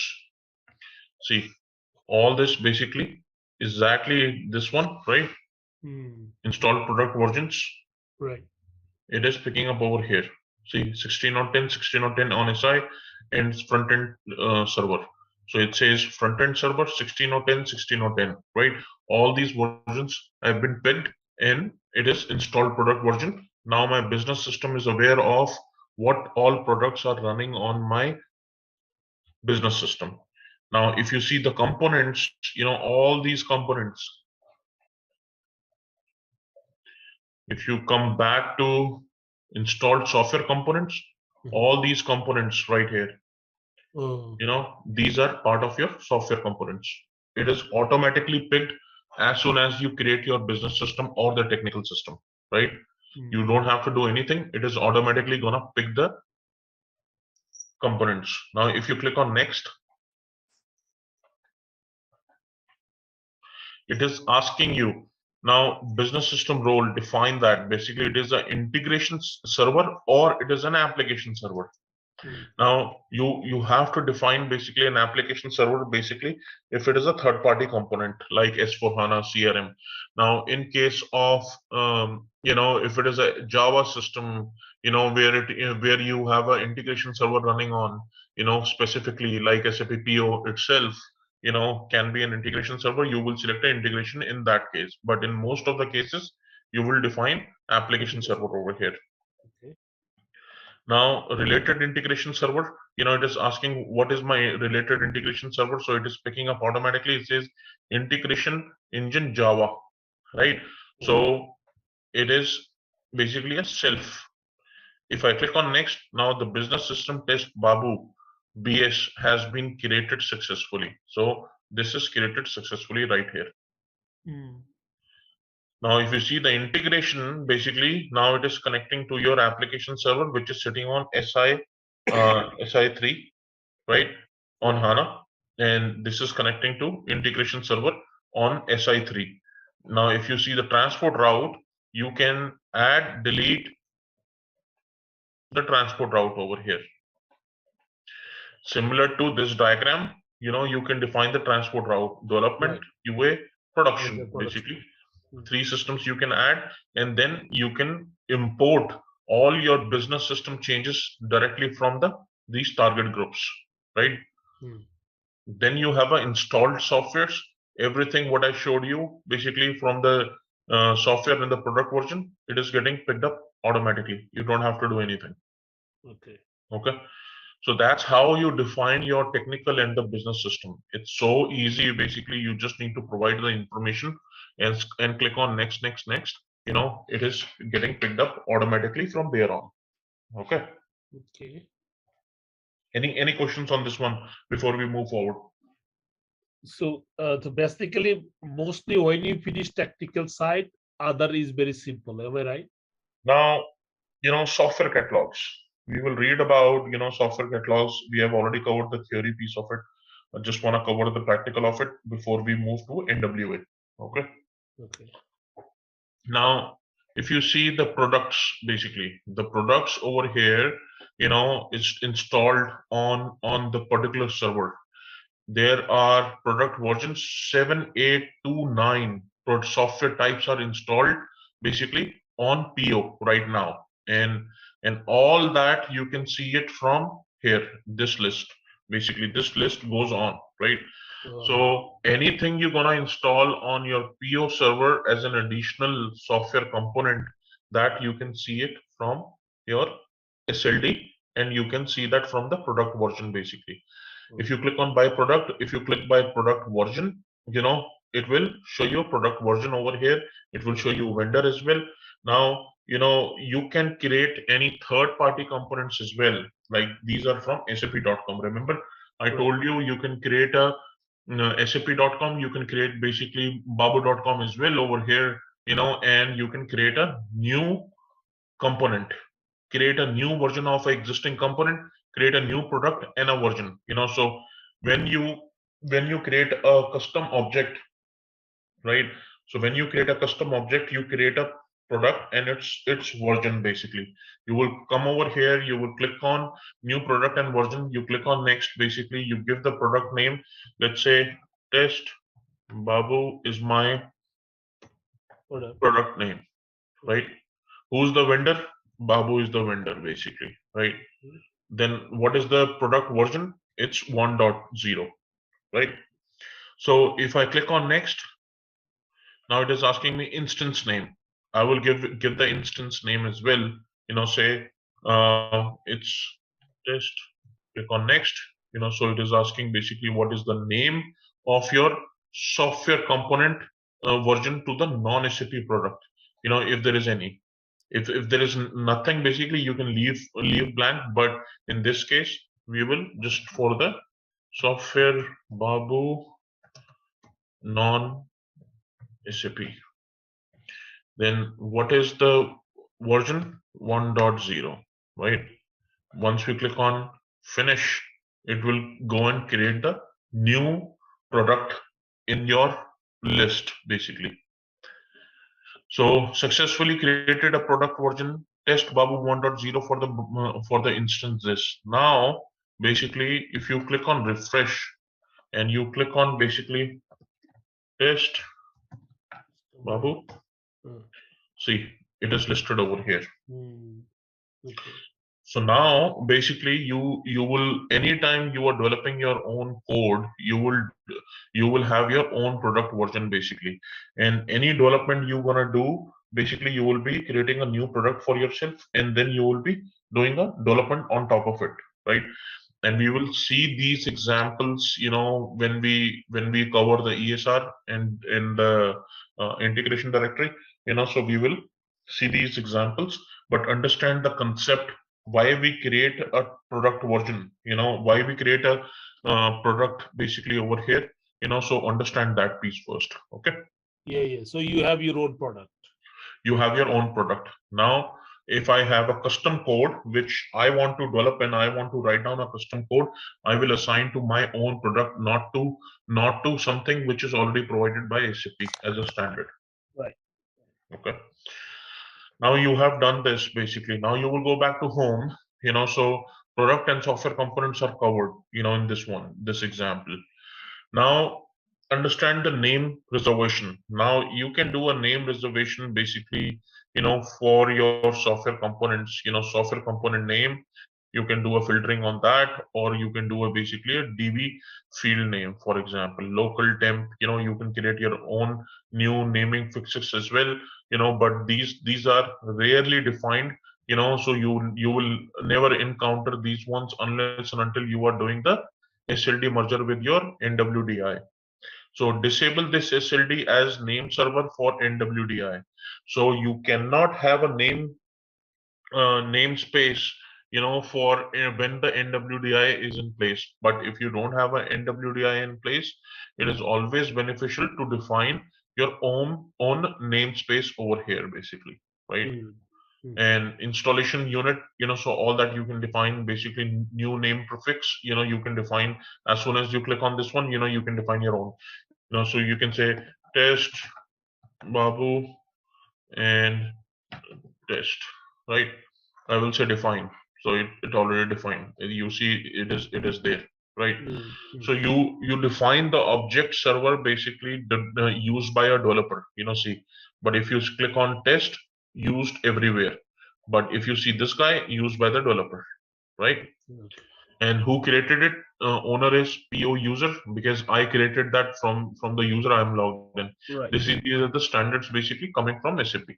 So I mean, in these cases where you have to define your own namespace, and you use that namespace when you are using a NWDI for the centralized repository for the development. Basically, at that time you will create, and in this namespace you will start basically creating your own objects, creating your own prefixes, creating your own code. Now you can change the name of the object whatever you want to, but it sometimes picks up automatically, sometimes it doesn't. It depends on the scenario to scenario, right? Now, sim instance, basically this is something given by SAP. If I click on all classes, so it is nothing. You don't have to put your brain into understanding this one, but this is fairly simple.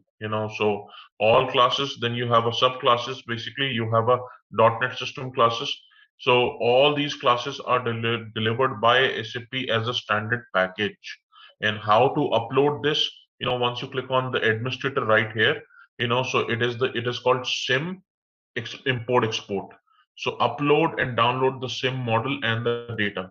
So your basis guy, the basis person, Mhm. there is a basis person basically who administrated. Yeah, the one who's admin, right? Yeah. So your admin will do a import export and he will upload the latest version of sim, whenever he is doing the maintenance on the application side, basically. Mm. So that's pretty straightforward. You don't have to do anything. It is just you need to understand the concept. Apart from that, your basis guy will take care of it, from overall perspective.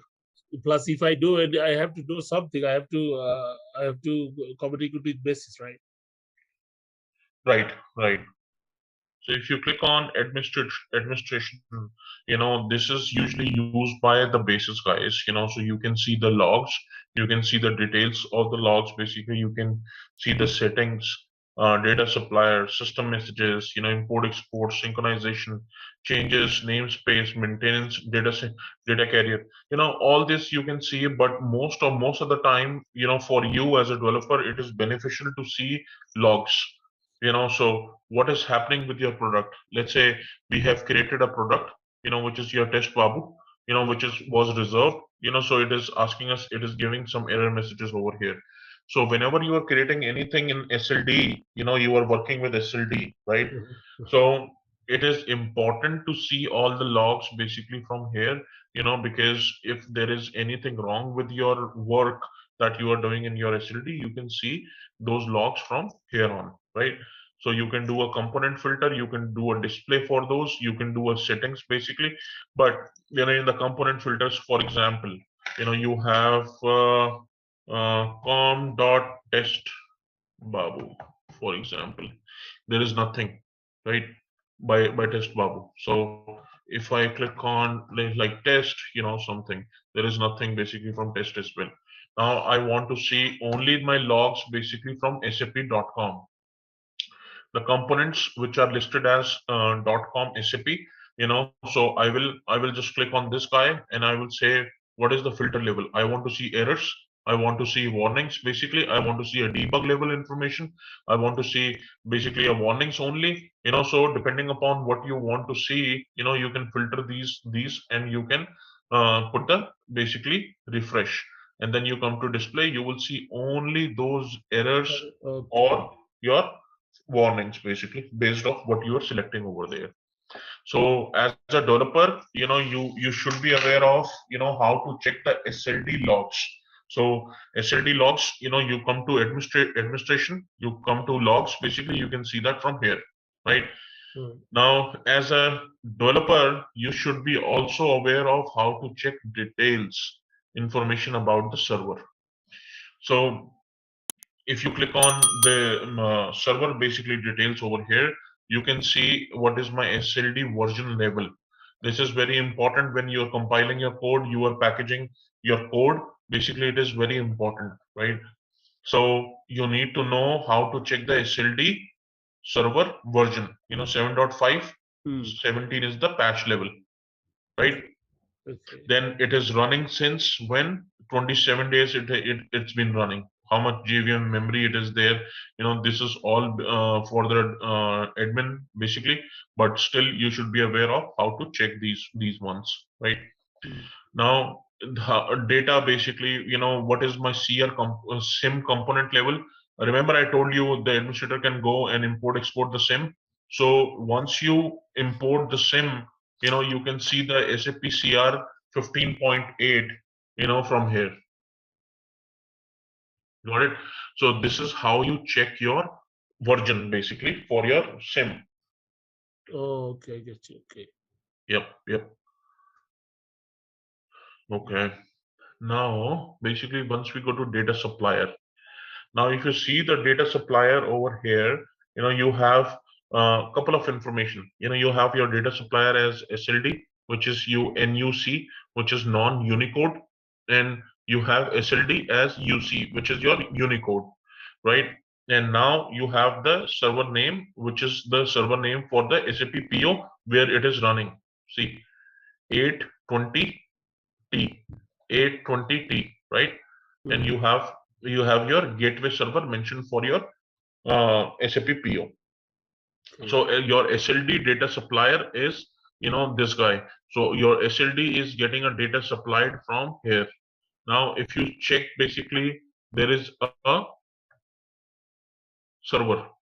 Now, in this server, you will see how much utilization capacity is there for your CMI components.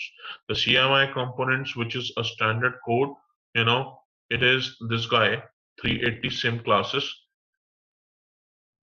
This much you are utilizing right now. This is what the hit ratio looks like. This is just for your information purpose only. Most of the time, your SAP basis guy will take care of this. So there is a JCO server. So JCO server is uh, Java connection server basically. If I say start all servers, it's gonna start basically all servers under the JCO. And if I go and say stop all servers, you won't be able to connect to your SAP PO. Your JCO server should be up and running all the time, if you want to connect to your SLD. Okay. So it is important basically, that it is in the start mode always, right? Hmm. Now this completes basically your administration piece as well. For the data supplier system messages, these are the admin level function. You need to just concentrate on a couple of things over here, which is your, SIM level, how to import that. If you're, let's say if you're working for a customer and they are telling you, can you import a new SIM model in SLD for SAP PO? So you will come over here and you will import, right? You Okay. will click on the import, right? And you choose the file which you downloaded from SAP Marketplace. You select that file and then basically import, right? Okay. So this will upgrade the 15.8 version to 16.2, for example, which is the latest one, right? So that's one thing you should be aware of as a developer. And the second thing you should be aware of is how to check logs. We have just covered that. How to check the details of the server. Basically, we covered that. right? And how to check the namespaces. Namespace, you have covered that basically from here as well. Name reservation, right? Right, right. So, so these things you should be aware of. Apart from that, everything else mentioned over here, that is your SAP basis function. As a developer, you shouldn't be aware of. As a PO guy, you shouldn't be aware of, anything. But it's good to know kind of information, right? Okay, the import, you said. So I have to before I do import, I have to save from SAP. What do you say of that one? Yeah. So there is an SAP marketplace, right? So if you go to SAP marketplace, you download the new version of SIM model, right? So once you download the SIM model as from SAP marketplace, you go and import that, and it is showing you what is your current version. The current version is 15.8, and the new version what you downloaded, that is 16.2, for example, right? You will choose the file, you will put the file name over here basically, and once it is done, you click on import. Oh, you basically just update.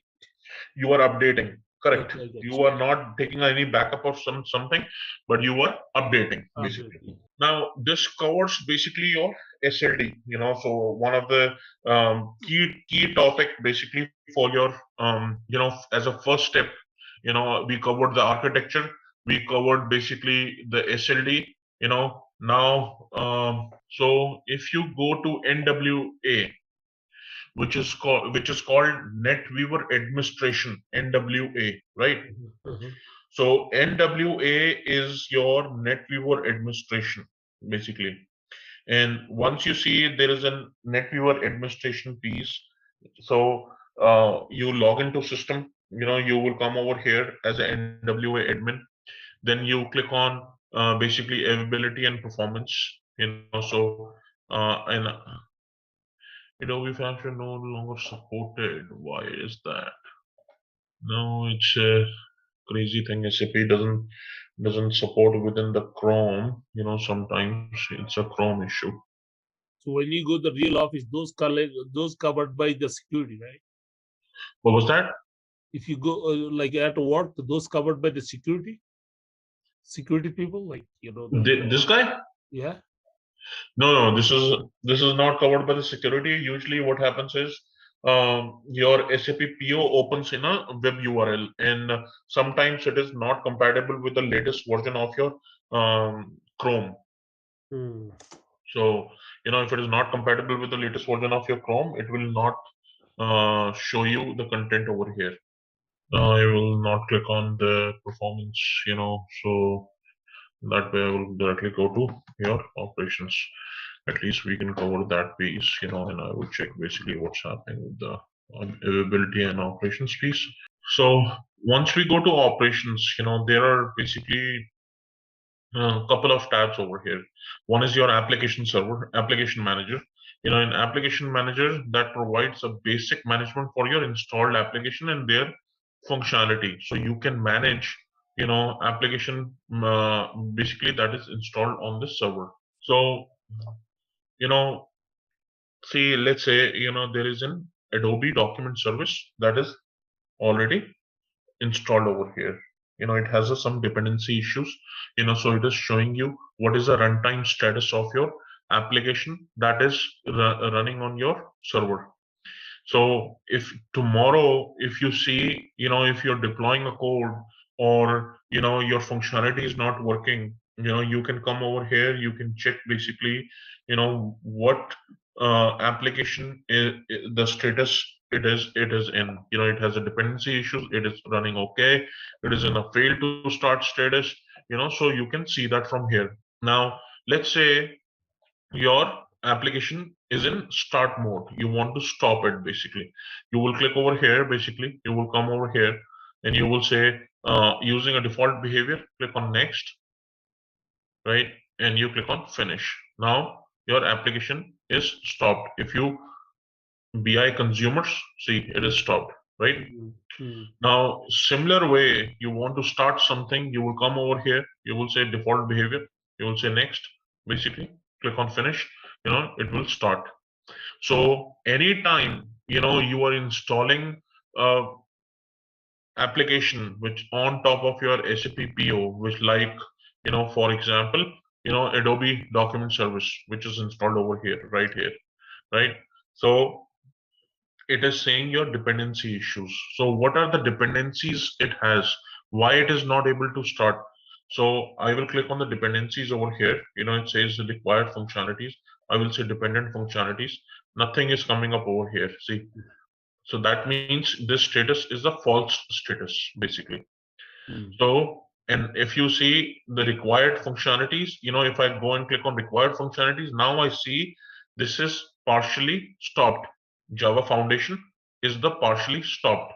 So I will click on Java Foundation.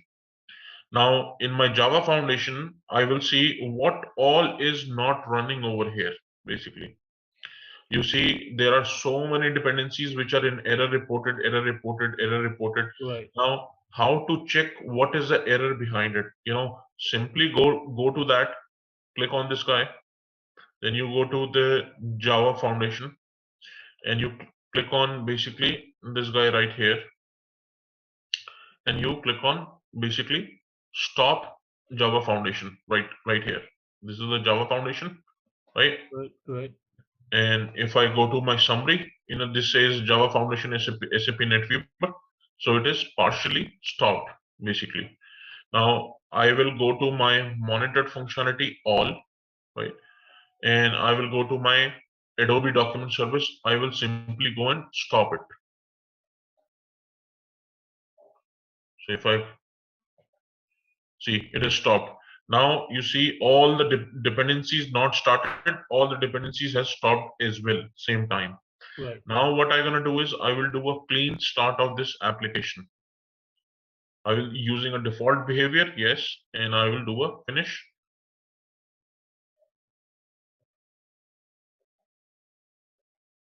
Click on refresh, right here. Wait for a couple of minutes, it should start. See, it started, okay. Right. All starts on request, so everything is starting on your request. Now you see, basically, you fixed the issue for your document services, basically. Now, similar to that, you have a advanced adapter engine. So remember when I was defining a architecture to you on a very first or the second class, basically, we discussed about AAE, right? Yeah. So if this service is not running, that means your AAE is also not running. It's a very critical service, basically. Okay. Very, very critical. So what I'm gonna do is fail to start. So why it failed to start? It says basically, what I'm gonna do is I will go and click on stop. The first troubleshooting thing what you need to do is stop the service, basically. If it is failed to start, first bring it to the stop. Stop. Okay. And let's wait for a couple of minutes. It will come to the stop status, basically. If you see, everything is in stop status over here. So slowly it is coming to stop, basically, over here. But the status should change over here as well to stop.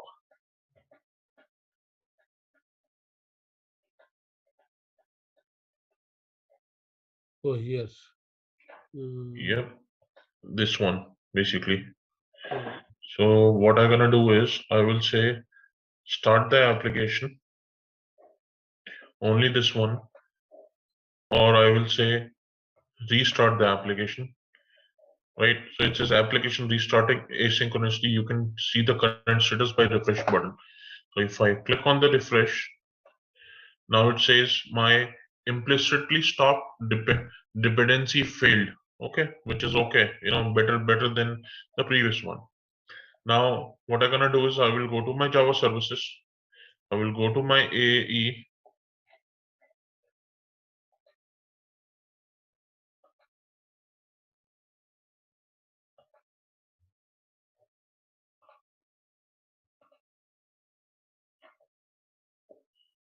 I will simply say start, and this should come to a starting mode now. It got started. Everything got started, right? Hey there, want to get good at integrating systems? Our SAP PIPO course is here to help. You can take it at your own pace on our platform. In this course, you will learn all about SAP PIPO. It's like a toolbox for connecting different systems, from making sure data flows smoothly to automating processes. Our course covers everything you need to know, from the basics to more advanced tricks. It's made by experts who know what they are talking about. Your teachers are pros who have been doing this for ages, and they are here to help you learn and answer any questions you have. And don't just take our word for it. Our students love the course too. People just like you have found our course super helpful. Best part? It won't break the bank. This awesome opportunity to learn is affordable. Ready to become a SAP PIPO Pro? Sign up on our page now. For more info, check out ZaranTech's website.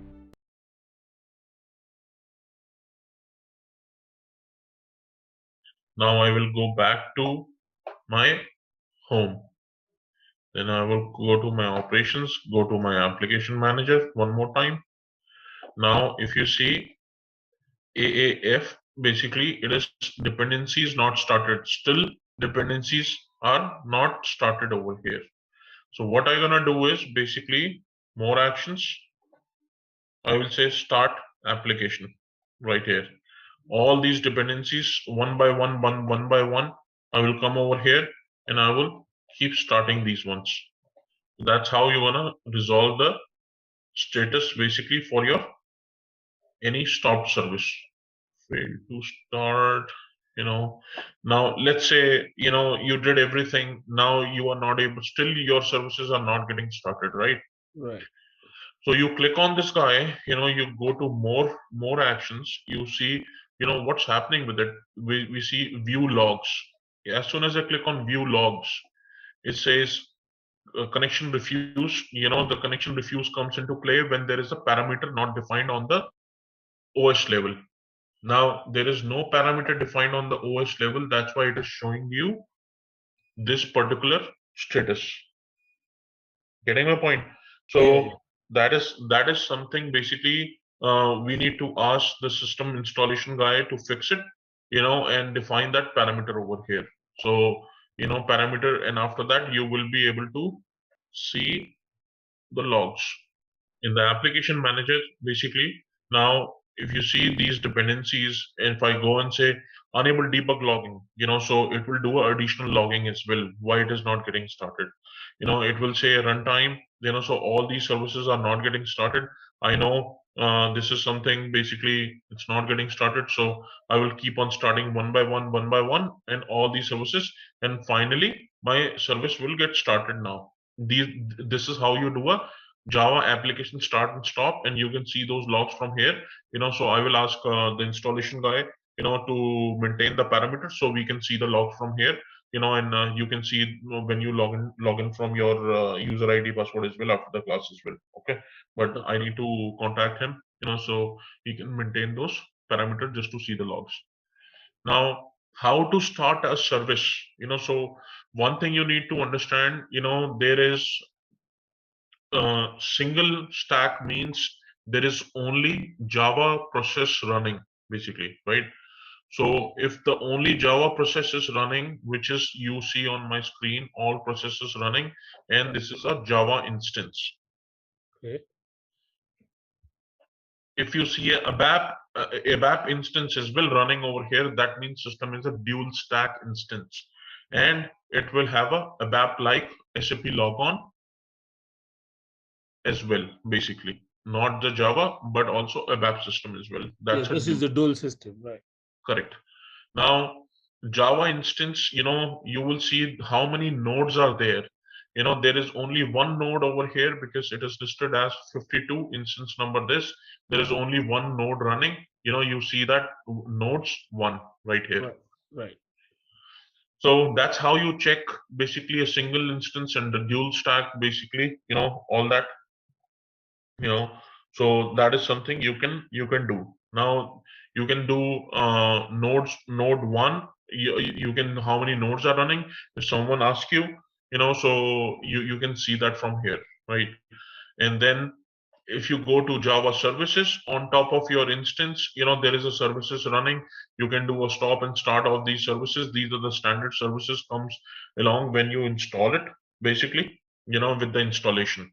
So we were at the Java services. In Java services, basically we have this administration, all these services, basically how to stop start. So if you have any new service deployed which is a part of your standard SAP, then you can come over here, and you can see basically it is part of over here, and you can start and stop uh, based off your need.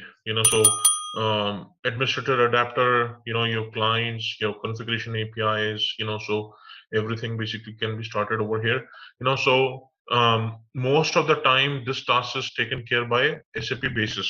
So it's not by the PO admins, but sometimes you guys have to do it. If or you should have a knowledge about it, right? So Right. that's a major thing. And So- applications, yeah. So when you mark on the right, you see, yeah, go on the right. When you mark it, that means is stop or is start. This guy. Yeah, why this is marked as a core? So this is marked as a core because it's a core service, and if it is a not a core service of your engine, let's say adapter administration adapter, so this is a core service. Basically, you need that to run the SAP Java core engine as a single stack. If it is not marked as a core over here, that means it is not a core service. If it is stopped, still your SAP application will be up and running. Will be running. Okay, I get you. But if one of these applications stop, let's say core applications, then you have to make sure these are started. Otherwise, your application will not perform, as it is. I get you. Okay. Right. Okay. So that's the thing. Now, going back to your home right here, then going to a configuration. In configuration, most of these things basically right here, is administration function, and I will explain one by one, what it means. One is your SAP single sign-on, which is your again, single sign-on service. Like, you don't have to put your username password and it will let you directly in. That is part of your basically a single sign-on, and that this is mostly configured by your security admins. Right. Right. Okay. And these security admins are basically, usually they do integration with your Active Directory, or they cover that basically with your SP Nego, so right here, so my mouse was right here. Basically, I thought you will get it, but so SP Nego is another backend service, basically, which is used to integrate with your application, to create a single sign-on experience, and this is done by your security admins.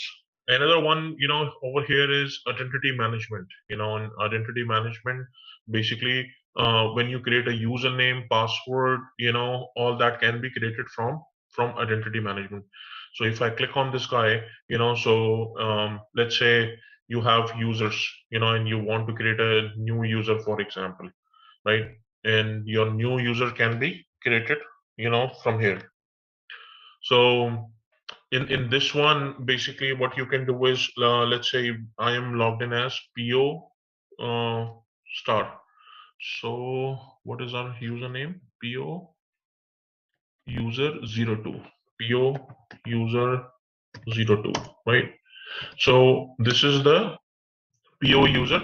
Somebody created this one, put the last name as PO. You can put the first name, last name, you can create a new user from this guy, and you can copy the existing user from here. You can do delete the user from here. You can log the user from here. Then you can generate a new password, for that user, right? Yeah, mostly controlled by manager, right? It is controlled by your security administrator, right? Oh, security. So, okay. Right, your security administrator will control all these actions. But as a NetWeaver PO admin, which is you or your basis admin, sometimes the developer and your basis admin do this function as well. Depends upon company to company, and they do this as well, sometimes. Now, this is a user administration, but if you want to do a role administration, which is assigning a roles. So let's say you click the search criteria as role data sources, then you have um, administrator as one of the role, right?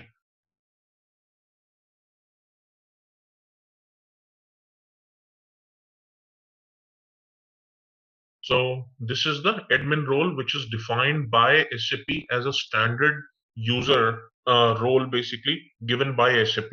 Now, if I want to check for the PO developer role, similar to PO developer administrator role, there is a PO developer role as well, right? So what you can do is you can assign this role to a user, to give that permission. But again, this is your security admin will do this function, but you should be aware of it, as part of the managing the application as a PO, right? Mm. So assign user, if you want to assign a user, you can do that. You can assign action, you can do a scopes, you can do a user mapping of the system, so all that functions can be done, can be done over here basically. But this is a job of your security admin, the portal developer, or the PO developer will not do that, but you should be aware of these functions, right? Right. Now, when we talk about identity management, in identity management, there is a users and there is a role. Now, there is a third function, which is a groups. You can create a group of administrators. You can create a group of developers. You can create a group of PO integration experts, and put all of them in the new group over here, basically. Mm. So all that you can do that from basically from the groups from here on. Now you can do basically built-in groups adapters. You can do a UME from a UME database. So what is the difference? So built-in group adapter, is the adapter basically that is please which is built-in group adapter. Basically, it is developed by SAP, delivered to us on a standard basis. Now there is a UME database. UME database is the database on which your application is installed. So if it is defined as a UME database group, then it is installed on your database. But if it is coming as a built-in groups adapter, it is coming from your Active Directory. It could be coming from the integration application from where you are passing on your users, roles and the groups. So it is a third-party system in that case, right? Now, composite application framework authorization tool. This is a security warning. Basically, you can collect information about your errors. You can collect information about your warnings, information, but only related to user related problems. Like your user is not able to log in. You have an integration, where you have defined RFC connection, and RFC connection is basically just defined directly in a, let's say there is a RFC username defined, and you want to see why it is not able to log into an application. So you will ask your security admin to come over here and do a tracing on top of that user, right? Mm. So the user can be traced, and that's how they will come to know basically this is the user and this is the problem.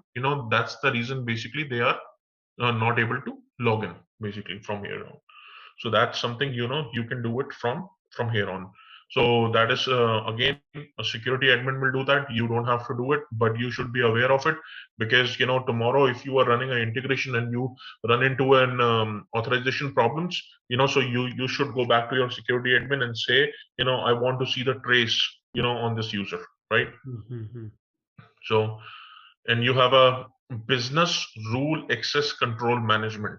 So I will be upfront on this one. Nobody defined this. I have not seen anybody managing their access control by the business rules, right?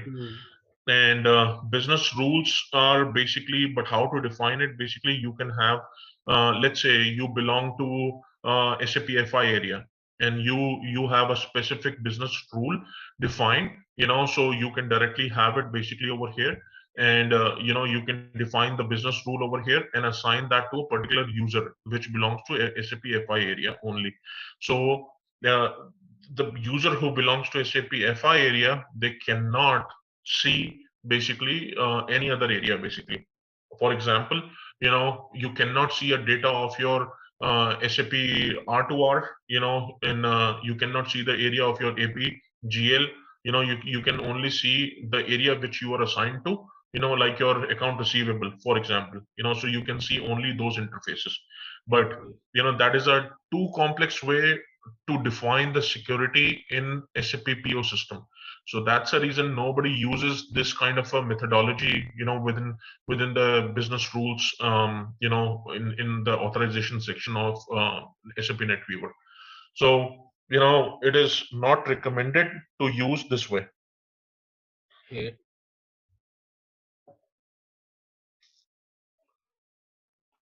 Now we will go back to basically a configuration, and then there is a trusted system. Now understand this concept. This is really important for you. There are trusted system, there are untrusted system. So what happens is basically, uh, take an example of you and me. We trust each other and we know code of each other. Basically, I know your code and you know my code. Basically, so we exchange that code with each other so we can trust each other. Basically, similarly, your systems do a trust as well in between them. You exchange a certificate between these two systems, your SAP PO and your SAP S4 HANA or ECC, and when you exchange the certificate, basically that means, you are trusting, you are exchanging information to trust each other. So you can maintain those trust basically over here. Once you click on the trusted system, and you come over here, you say add trusted system. I will say by uploading a certificate manually, right? So what I will do is I will click on this guy, and I will say SI3, then I have my client as 800, right? Then I will take the certificate from my 800, which is my this system right here, and I will go to my transaction S trust right here. So there is no certificate over here, but you can always create a certificate, for one of these. And once your certificate is created, it will be displayed over here. What you're gonna do is you will download this certificate from here, right? And you will upload that certificate on this screen. And you click on next, and you click on basically finish. Once it is done, basically it is trusted. Now you will do the same thing for this guy. So you will go over here, site setting, and you will download the certificate from here. There is no certificate assigned to because this is a training system, so there is no certificate installed. But you can have a certificate installed over here, and you click on certificate over here. You download that and you upload that basically in this screen right here. So upload is export and import. These are the two functionality, import, export, you can use to trust the certificate or exchange the certificate in between these two systems, and they are trusted now basically. And once they are trusted, so they will appear over here, right here as a certificate name, issuer name, certificate validity, and the client and the SID. So you will see that information over here basically. Now, when you are defining your integration, when you are defining basically your interface, and you want to have a back and forth communication between your S4HANA or ECC with your PO, then you maintain a trust over here instead of exchanging a username password all the time with all the interfaces. So you are not giving a username password because you trust each other. So you don't need a key to open a lock, because I trust you, you can come and go anytime you want. Any questions on this one? It is important for you, this one. Yeah. So this certificate we cannot create now, but we can do it later, right? So this certificate is something we need. Usually what happens is when your SAP basis admin is creating a system. What it is doing is basically it is uh, getting a certificate signed by a third party authority. Like GoDaddy is there. Then you have your certificate assigning authority is there. So I will show you. How the certificate looks like. Yeah, actually, so it is a basis admin task to do, but I can still show you something in my. Now, if you see over here, basically, there is a lock sign, right? Right. Now, as soon as you click on this lock sign, there is a certificate which is coming as valid, right? Right. Now, in this certificate, basically, it is issued to Google, right? And it is issued by GTS. It is validity. It is showing. It is showing other details over here as well, like issuer, valid to, all that details, basically, right? So you will do a copy to file. You are exporting this certificate basically as a base 64, and you are typing a name over here basically as test Babu .cer. All the certificates always this get stored into CER extension, right? You copy this one, you click on browse, and you click on give the name, right? So it is exported now. The export was successful, right? Okay. So your certificate is exported. Now, you will come back over here. You will say, I will upload the certificate manually. I will go over here and I will just point to that certificate. I installed that on my local machine, but we are on server right now, right? So we click on Just that upload file. it. Yeah. Yeah, we just upload it and we click on finish. So it will take the trust basically between the system now. Okay. So your system is trusted now this way. Mhm. So that's how you do it. But going back to the screen one more time.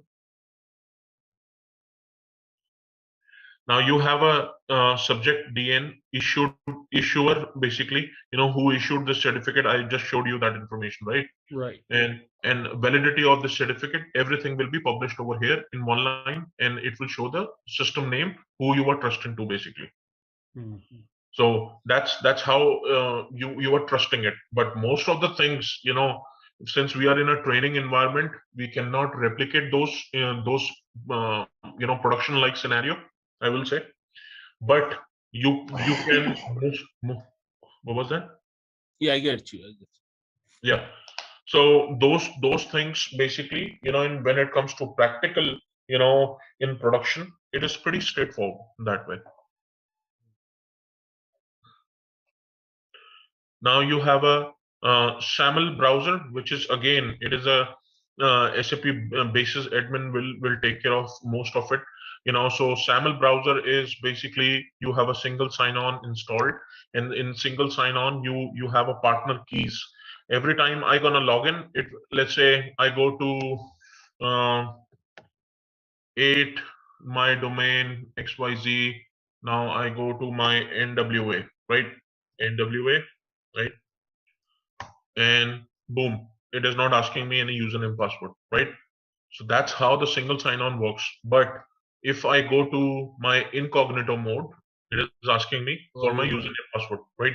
So if this is not working, you will not see the session, partner ID over here.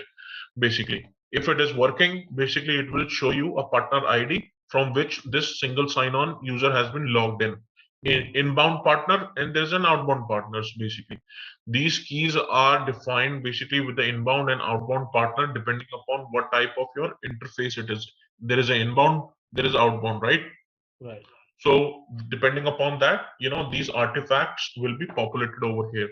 So remember the first day when I was showing you the architecture, it was talking about what is the incoming and the outgoing interfaces looks like, right? Right. So that's what it is talking about over here. Hmm. Then you have a web service security SAML. So these SAML asserted systems basically, they have a UI configured, which is a single sign-on, and they issue a logon ticket. But these logon tickets are only issued to a services.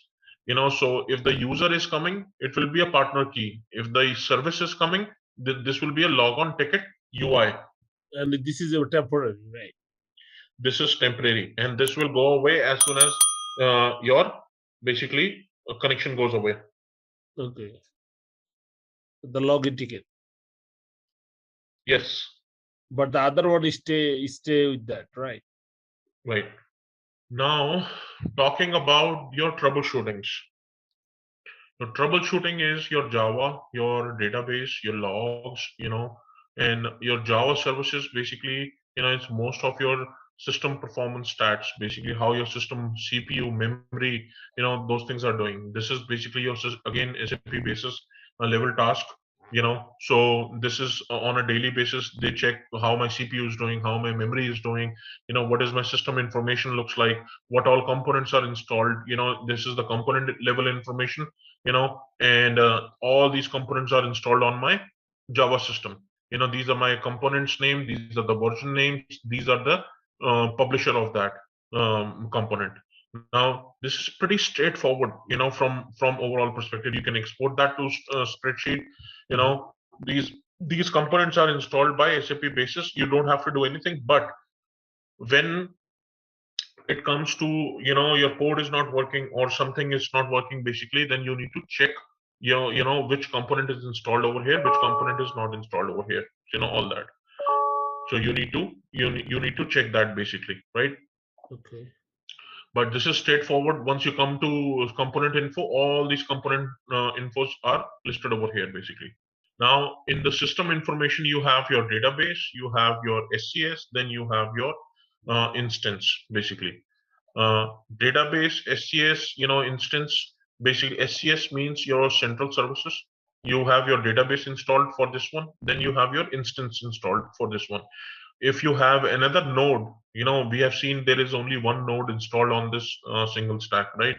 So if there is any other node, that will be shown over here as well. That will be 53, and there will be another line over here basically. So that's how you identify what is installed in my database, what is installed in my SCS, what is installed on my node basically, and it is showing you all the information, which is most relevant to your SAP basis, guys. You can see the memory parameters from here. You can see the VM system parameters over here. You can see additional VM parameters from here. These are very important for you as well when it comes to, let's say, you have a code that you have written, and you have an interface basically, that where you have defined the mapping that is consuming a lot of memory now, and your memory parameter is only defined up to a certain level, which is your heap size of 4096.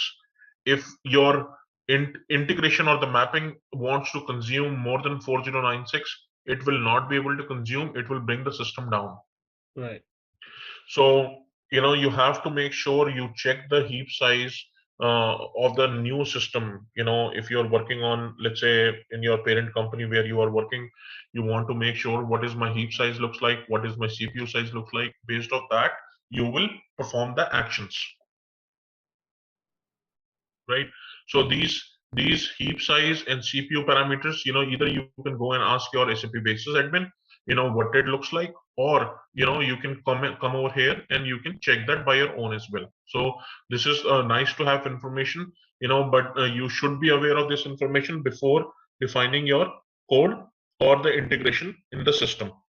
Now, going back to your troubleshooting one more time, there is another thing basically which is very important. You have seen, system information, you have seen the performance stats, basically how to see it. Then there are logs, right? Okay. So logs are exclusive logs, then there are shared logs, there are exclusive non-cumulative logs. So these are the two type of logs what we can have on system. Like for example, if I am logged in to the system, it says uh, PO user 02. I don't have any lock on system, right? So you see there is an internal locking, there is a transactional locking. So when it comes to internal locking, internal locks are basically let's say All day. for example, you have your um,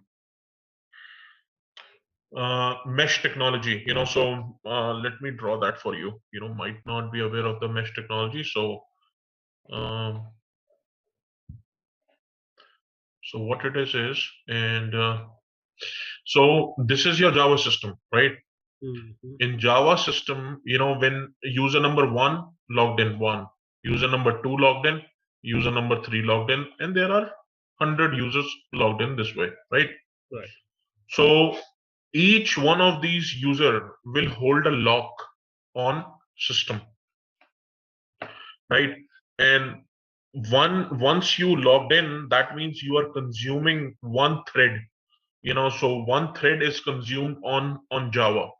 So when we say one thread is consumed, that means you have your lock on this on top of this thread. Basically, you have user number three logged into this thread, and this has a lock over here.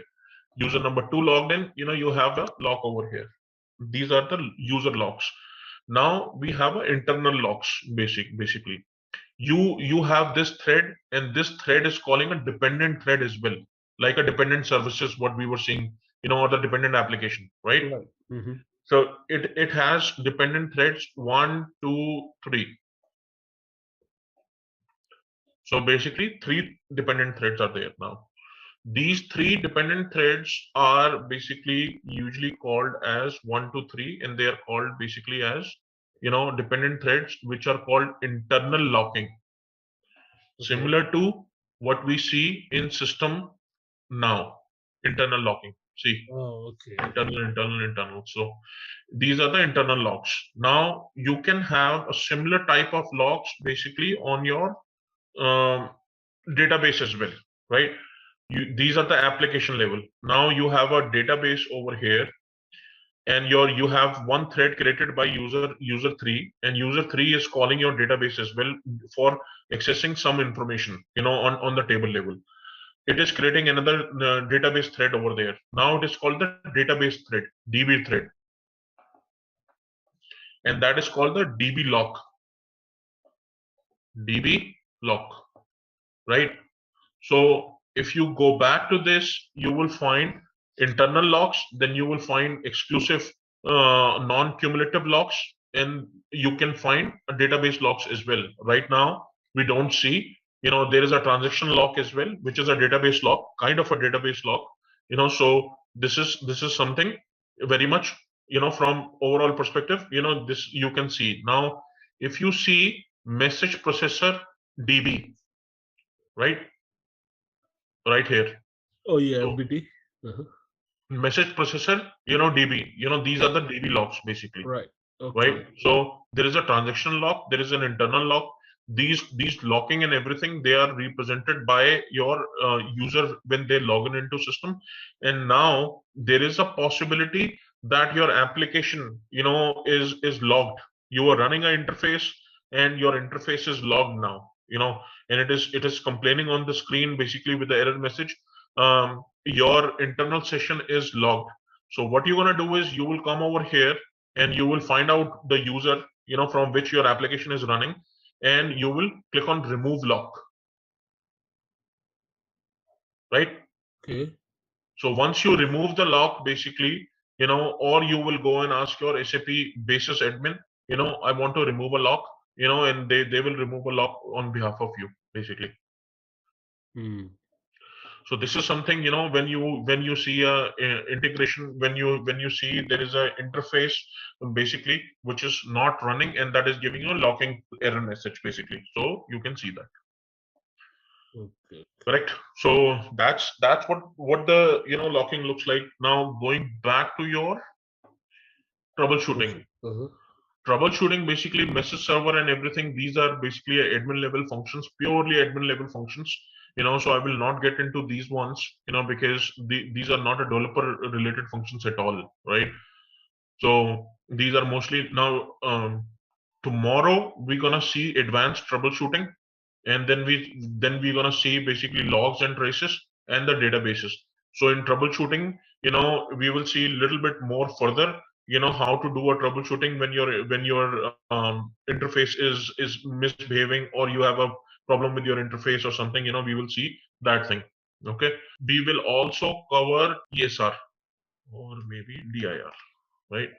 So your ESR, which is your enterprise service builder, and your integration builder. So I will cover these two topics only single day. So tomorrow we will cover the advanced troubleshooting. Then we will come to these two, and one single day. And this will be, go these two topics goes hand to hand. And we have already discussed about SLD, system landscape directory, and then we will talk about the configuration and the monitoring piece of it, and the testing tool at the day after tomorrow, basically. Okay. That will complete your, from a PO perspective, how to do a mapping, how to do a integration. Then you have seen all the admin level functions, the security level functions, SLD, and then, as well as your primary architecture and the introduction. So do me a favor, basically, so what we have covered today, log into system, go through that one more time, basically, by your own. Any questions related to that, I will answer that before we start with the new topic. All right, let's test your knowledge. Here's a question for you. Which of the following is not a standard adapter type in SAP PIPO? Option A, file FTP adapter. Option B, JDBC adapter. Option C, RFC adapter. Option D, ERP adapter. Take a moment to think, and when you're ready, choose the correct option. Remember, each choice holds a key to unlocking the answer. Good luck. Type the correct answer in the comment section. Hey there, want to get good at integrating systems? Our SAP PIPO course is here to help. You can take it at your own pace on our platform. In this course, you will learn all about SAP PIPO. It's like a toolbox for connecting different systems, from making sure data flows smoothly to automating processes. Our course covers everything you need to know, from the basics to more advanced tricks. It's made by experts who know what they are talking about. Your teachers are pros who have been doing this for ages, and they are here to help you learn and answer any questions you have. And don't just take our word for it. Our students love the course too. People just like you have found our course super helpful. Best part? It won't break the bank. This awesome opportunity to learn is affordable. Ready to become a SAP PIPO Pro? Sign up on our page now. For more info, check out ZaranTech's website. If you see, we discussed about this integration server, ESR, and we discussed about SLD on the second class, and just to recap a little bit furthermore, then we discussed about a couple of examples, how the channels works for the IDOC and XROC, right? So these business system, what is their role and everything, we discussed about that. The only piece what we have not discussed about till date is your runtime cache and what is the significance of the runtime cache, basically, right? So apart from that, any topic you want to touch into in depth, out of ESR, integration directory, or integration server. So mostly we put all the information to ESR, right? That's correct. And so from that we get connected with ID. That's correct. And if I log into this server, let me show you couple of things, basically. Remember, we discussed about the operations, about the application managers services, basically, in our last class.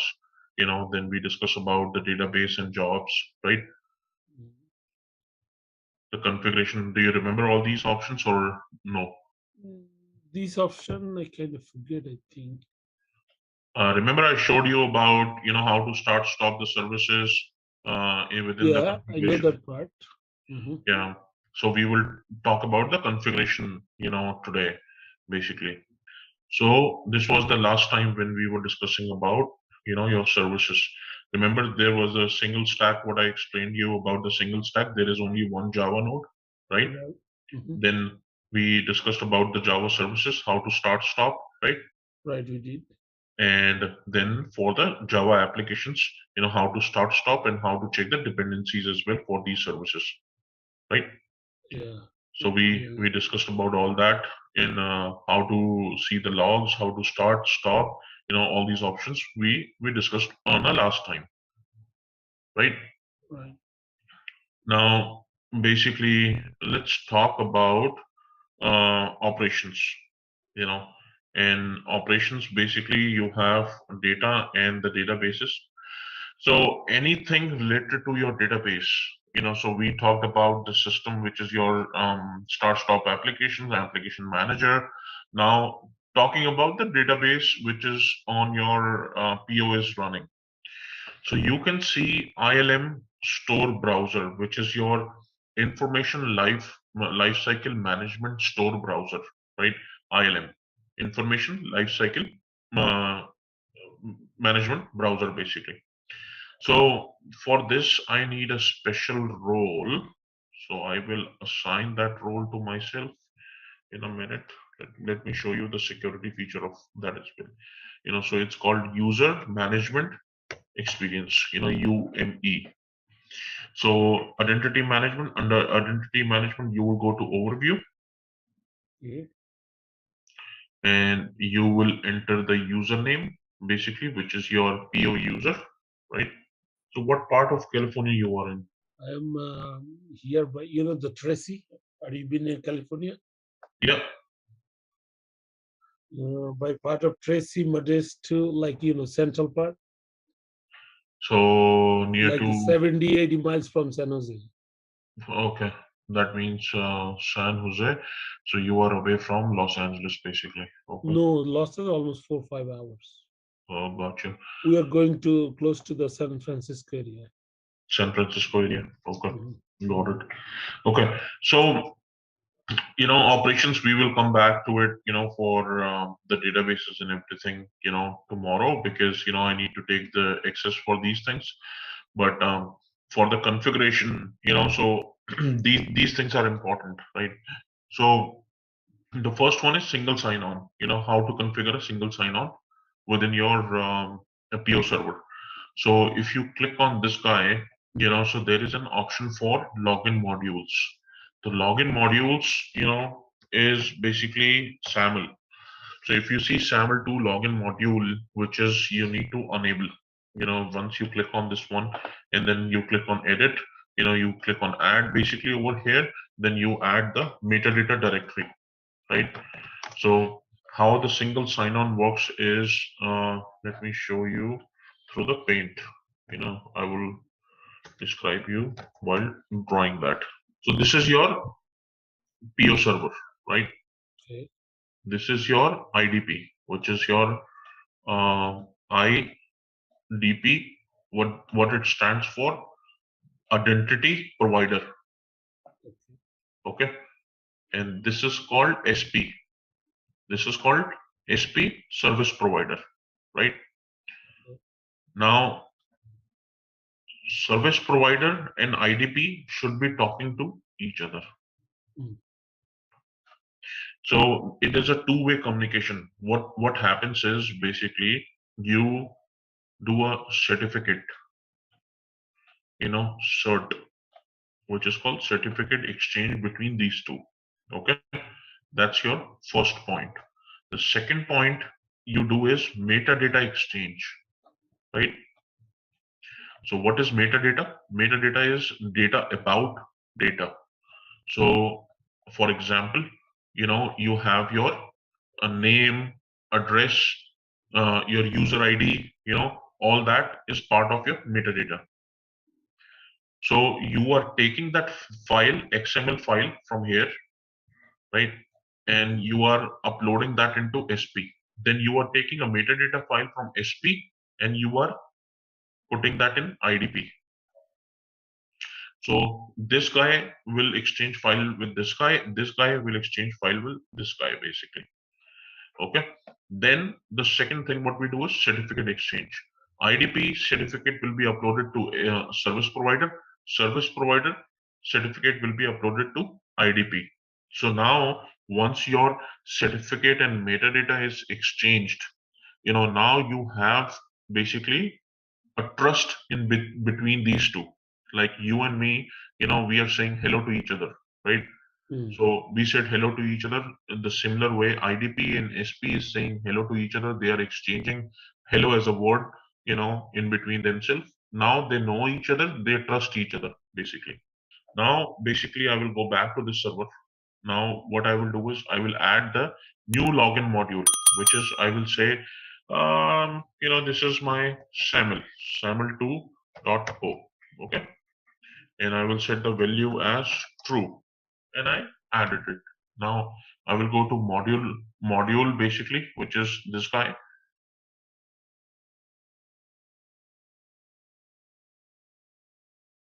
I will click on save. Okay. So once I click on save, then I will go to login module use, right? So over here, if you see, there is an IDP redirect. You see, I just explained you IDP, right? What this means, IDP redirect is as soon as the request come to this guy right here. So let's say you are the PO expert, right? Okay. You will go to your Java application, which is this one, PO. So you will not put your username, password. You will do single sign-on. And what SP will do, SP will take that request to IDP. It will say, Babu is a valid user. IDP say, yes, he is a valid user. Then it will send the request back to SP stating that, yes, Babu is the valid user and let him log in to the PO application. Now you are logged in to PO application, right? So because there is a trust, you have exchanged the information in between IDP and SP. Now as soon as you come to Java application, it is redirecting you to IDP right here. Okay. As soon as you are being redirected, it will ask Babu is the valid user. The IDP will say yes, he is, and you will be logged in basically from that. Okay. Now you have a SAML login module. So it works as the same thing. It is a older version of SAML. This is SAML 2 right here. Right. This is a SAML 1 basically, which is an older version. So it works in the same way. So the configuration for this one remains the same. Now we will go to the properties right here. I will show you how to upload the metadata file as well. Now over here, if you see, so you have general properties, you have basically ticket based properties. Now you can define what type of authentication you want. Authentication means, what type of login you mean, how you can come in. Either you go with the basic is username, password, right? Same way how we log into systems. Then there is a SAP J2E engine, which is a ticket based system again. So ticket is just a remember, so you get onto the bus and you will purchase a ticket and then you are authorized to sit into the bus, example. So same way you have a ticket for the PO application to access, so as soon as you click on ticket, basically the ticket will come into play. So what happens is it will exchange the ticket and it will exchange the information about your user credentials, which is your username and the password. Your username is Babu, that is getting exchanged within this ticket. Ticket has that information. Then you have your password on top of it. Okay, following me?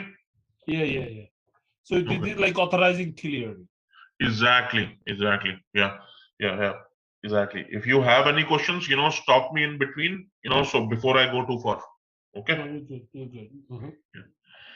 Now, this is the ticket-based system where you want to, change basically the first method how you can log in. Now, the second thing in this configuration, you will leave everything as it is. No changes at all, unless and until you want to make a log out, log off redirect as well.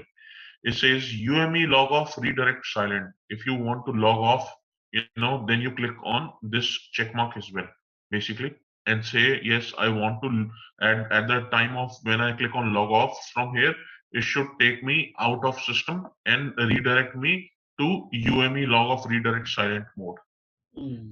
Okay, so that's an option, one of the option basically to consider, but it's very rarely used in production. Nobody uses that because SAP logs off anyways in a silent mode. Okay. Okay. Then I will go to log on policies basically right here. I will cancel this guy. I will go to log on policies. So you can have your own login policies, over here.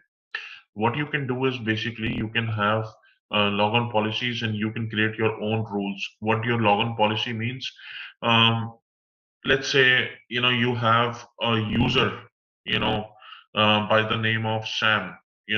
You can mention by the name of Sam. The user cannot log into your portal, this portal where we are logged into, and I can maintain that basically over here. For that, what I need to do is I will just click on active, activate this guy.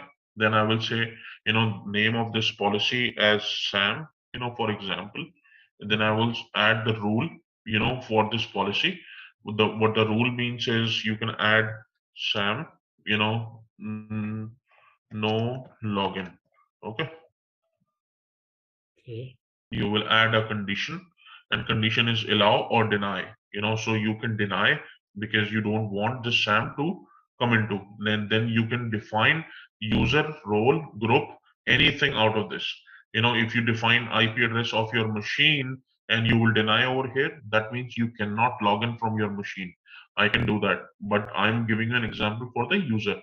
And condition type is if the user is coming as named by Sam, right? So that's a condition type. I will mention over here, modify my condition type, login, it is asking, so I will say Sam. So I will do that. It says user not found because the user is not there, right? So we will mention this user, but we will not save that. Otherwise, we will not be able to log in. So I will mention this one. I will say, okay, see, it has taken this user because it's a valid user now, correct? And as soon as I save this, your policy is there, and your policy after that, your user cannot log in by the name of PO user 02. Okay. And you can do the similar way with the role. You can do the similar way with the time, HTTP header, or IP address. If I mention my own IP address over here, for example, I say IPv4, 10.168.19.1, right? And then slash whatever the port is. So I will click on OK. So this IP cannot log into the system now, and I am maintaining that policy over here. But I will not save that. I will just cancel it basically. Okay, so come out of it. That's an authentication. You can block it. Now, for SAML thing, remember I was telling you you have to exchange the metadata, right? Right. So over here, once you click on enable SAML 2.0, and what you're gonna do is you will mention IDP as a provider name for your company IDP. Then you will come over here. It is asking you, for the signing key pair, which is your certificate. This thing, certificate, right? Okay.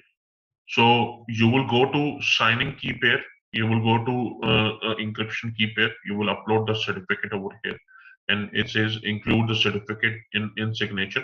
Once you do that, you click on next, basically over here. So there is no certificate entry. So what it is doing is, asking us to create the certificate. So I will not create anything, over here because we don't have that certificate in our hand. So I will not create anything, but I will uncheck this one, uncheck signing metadata, and go forward just to show you the next screen.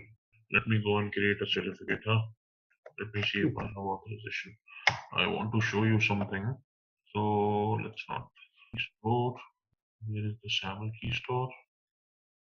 I don't have access to create this guy. Wow. Key store access. Okay. I will ask for this access as well. Then I'm not liking it. So as soon as you click on this guy, basically mentioning the IDP as a name, it will ask you for the certificate. That's the first thing. As soon as you click on next, it will go to the third screen where it will ask you to exchange the XML file. This guy. Okay. So the first we are doing a certificate exchange. Second we are doing a metadata exchange. So it will ask you metadata file, and you will put that. Click on finish. Your SAML configuration is done. You don't have to do anything else. So that completes your SAML configuration in the authentication piece.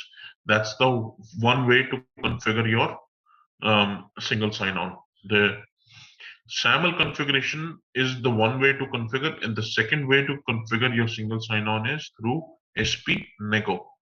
SP Nego is another mechanism, by which you can configure your single sign-on in SAP. It's not only limited to your SAP PO portal or anything, but you can do that with any web service, HTTP service within the SAP. Now, how to do that? So SP Nego, similar to SAML, over there you were doing a XML exchange, but over here you have a key tab file. So how the key tab file works is, we will go back to this guy and I will open a new one.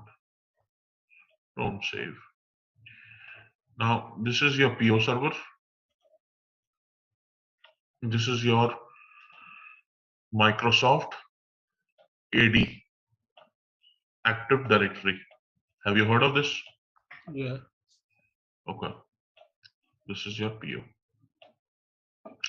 Now what we do is we do key tab file, key tab file generation at the OS level of Microsoft AD, right? And key tab file SAP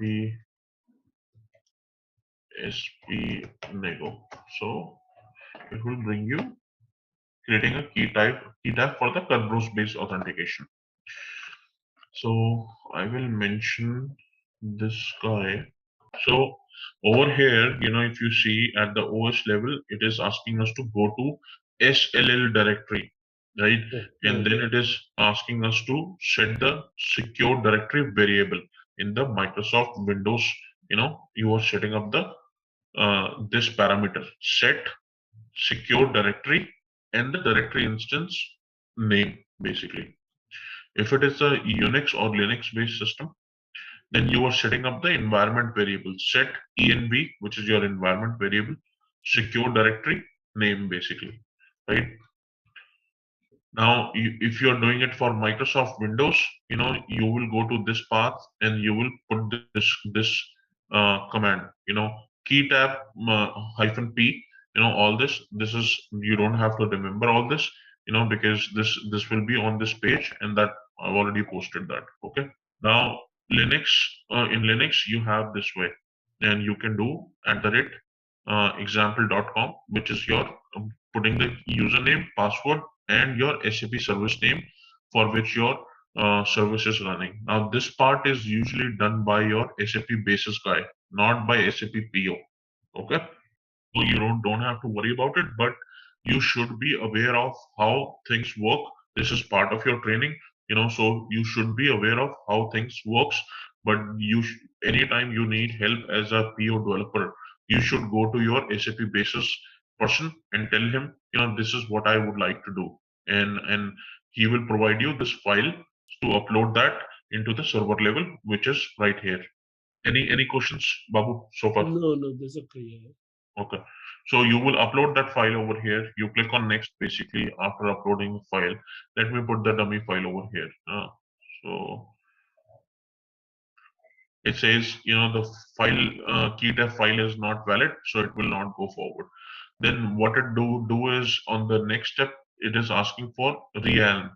Realm is your domain name, and that information will be provided to you by the SAP basis guy as well. And most of the time, they will help you to set up SPNego, if you are a PO developer. But if you are a SAP basis, then you should know about this thing as well. Okay. And once you click on Realm, it will ask you for the user mapping. In keys, you can click on next. There is nothing to do. Then user mapping is, you are asking basically what if you come as Sam, should I allow you to log into SAP PO or not? So that's a one way to do it. The another way to do it is you are mapping the user. Sam is called Bob, so you can mention so if the Sam is coming, map that user as a Bob and let him log into the system basically.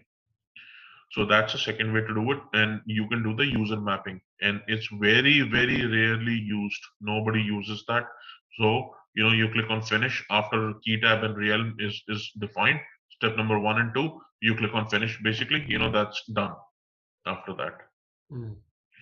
So that's one way to do your SPNego single sign-on, SAML single sign-on. That's another way. And the authentication, which is your basic authentication, that's a third way to do it basically. So you covered the single sign-on basically for the SAP PO, but you should be aware of these. But you should not be doing this because the SAP basis guy will do that for you. Okay. Now I will go back to home, go to configuration. Then there is an identity management. This is your SAP security guy usually do that, right? But you should be aware of this because at the time of channel operating the channels in SAP PO, there could be a possibility the user is locked, or it requires authentication, for specific action. At that time, you should be aware of what should I go and ask my security admin to do, right? So in identity management, there is a tab basically right here. You can have users basically. I can search users like PO. I will type it, so it is nothing is coming. There is no PO user. But if I go and type the user from which I'm logged in right now, let's say PO user 02, right? So this is my PO facility. I know this user was created, this user was account information, it was created on 21st June, account creation details, end details, basically who created that, what is the reason for unlocked, who unlocked it last time, all that details is coming over here. What is the contact information for this particular user? What is the additional information for this user? How many roles are assigned to this users, so you can search the roles as well, over here. Basically, if you know the role names, so you can come over here. So these are all the roles basically that are standard roles available by SAP when you install it. So I will keep this one as well for your reference. These are all the roles basically. Let's pick this one and go over here. So let me search this role, for example. This role doesn't exist over here, right? So it says the role doesn't exist, but what we can do is let's put SAP only. There is no role for that. I will say UME database, and I will search for administrator, admin. So I am getting all the admin roles, but I don't see administrator over here, right? Only administrator role is not there. So don't know why it is not there. But usually it is part of your super admin group. So once you go to any role, you click on show details. Once it is showing you details, it will show you what is the UME ID for that role, what is the assigned group, what is the users, all the users assigned to this particular role, what are the actions assigned to this one. So you can modify this role, standard role as well, but that is the security guy who should do that. Once you modify it and then you add an action to this particular role, basically, you click on modify, you click on basically an action, you click on basically go, you can add that action to this particular role, like custom role designing, you know so you can do that custom role designing basically from assigning the additional actions to a standard role. That is one way to do it. Or what you can do is you will cancel this guy, go back over here, modify, and then you can create a new role as well over here. Basically, new role, how you will do that: copy to new user, copy to users, basically. Or you will click on roles over here, then you can do create role right here. A custom role can be done as well. So you click on the custom role and create the roles basically over here, if you have to do it. But this is also done by the security guy, you don't have to do it. So just be aware of, you can ask for a custom role as well if you have any channel which requires HR related data, right? So in that case you can go and ask basically, I need this particular role to be there. Okay. Okay. Now the another one is, yeah, go ahead. No, I'm good. Yeah. So another one is groups, so you can see the groups as well, basically from here. You have administrator group, you have anonymous user group, and you should assign each and every user to these groups basically. If it is an admin user, that will automatically assign to a administrator user. If you have a user which is a temporary user, you can assign that to an anonymous user.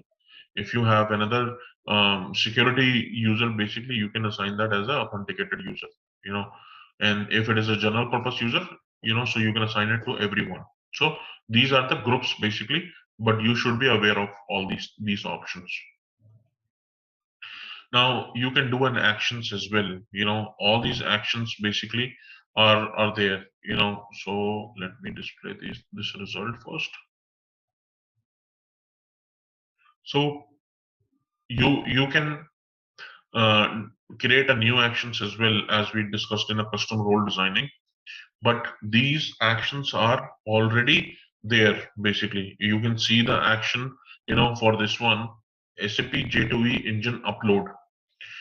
This action is for the uploading the XML file, or maybe your channel is doing an upload while it is running.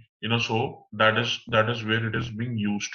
So you see, this is an action, and you can define run as what service. Remember, we looked at the services.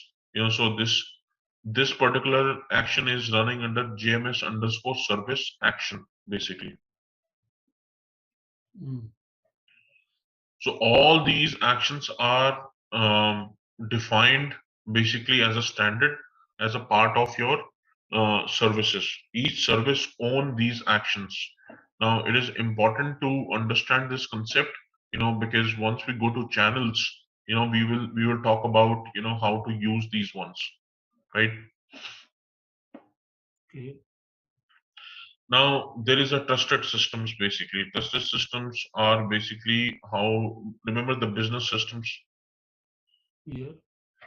So in the business system, you can exchange the certificates. What you can do is you can upload the trusted query. You can, by uploading certificate manually, by querying trusted system. So you can upload that everything over here, right? So it says show SSO certificate, show SSO configuration. So that will take you to the SAML configuration. But you can upload the certificates manually over here as well. Simple. By querying the certificate or by uploading the certificate manually, so you will give the SID name, which is your, let's say, P02, right? And the certificate name is P02 cert. Choose, you will upload the certificate from here. Click on next. The certificate is uploaded over here. So you will see one of the entry coming over here for the trusted system. So who that gives is, the certificate? huh? Who gives those certificate? Who release those certificates? So certificates will be coming from your basis admin, So remember I showed you these certificates, basically how to see those certificates from here. So if you go to, let's say, SAP right here. So you can see the certificate right here, right? So this certificate, what I'm gonna do is copy to file, and I will click on next. I will click on base 64 or DER based off what format I want to export, and then I will browse, and then I will click on desktop, and then I click on test. Then I click on save, basically. Then I click on next. So finish. Export is done. That's how you export the certificate. But you don't have to worry about it because your basis guy will give you a certificate. You just need to upload that over here. Okay. Okay. Now this covers basically your SAML and web service. For the SAML, we have already covered these two things. We single sign-on with SAP logon tickets. That's the only with the logon tickets. If you want to do that, when we have already covered these two tabs in a SAML configuration in the previous screen in the authentication piece. So if you go back, go to configuration, then you have a SSL, single secure layer. Sorry, secure layer is one of the thing. Basically, let's see, there is a name for this server is 820.mydomain.com, right? And there's the instance number 52. There is a host name 820t. So this has already, in this instance, has already had a server. Now, if I click on edit, I will click on add, so I can generate a certificate for this, on the port number. Let's say port number is 433, or I will say 55200, right? This is the port number right here. So I click on add. It says port 5520 already in use. See, it is giving you an error message because the port number is already in use. Now it is asking us to use a different port number. I will give 8080, right? I will click on add. It has taken that, basically, that certificate. So the certificate is taken, and now I click on save, basically. Now I have created a certificate. Now it is asking me, do you want to restart your application? If I click on restart application now, it will restart the application and this certificate will become valid. Yeah. I will say restart later, so we are not restarting this one. So just to show you. So that's why it become red. As soon as I restart, basically it says SSL port 8080 not active. So as soon as I restart, basically this will become green actually. Then there is a SSL credentials, basically private key generated. Now you have a certificate for this server enabled.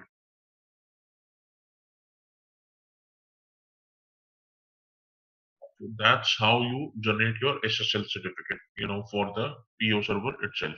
Now, these are the destinations, like RFC connections. See, you are going to this particular IP, this is the SID, this is your client, so all that basically is defined. Log on, log on is there, you have put your basic password, username, password, in connection. So all that, it is the connection type, RFC connections, basically. TCP/IP connections, remember I told you about initially, RFC connections. So all you can do is you can come over here, click on create. If it is a local Java system or a BAP system, then it will be shown over here. You will mention the destination name, let's say test, what is the destination type looks like.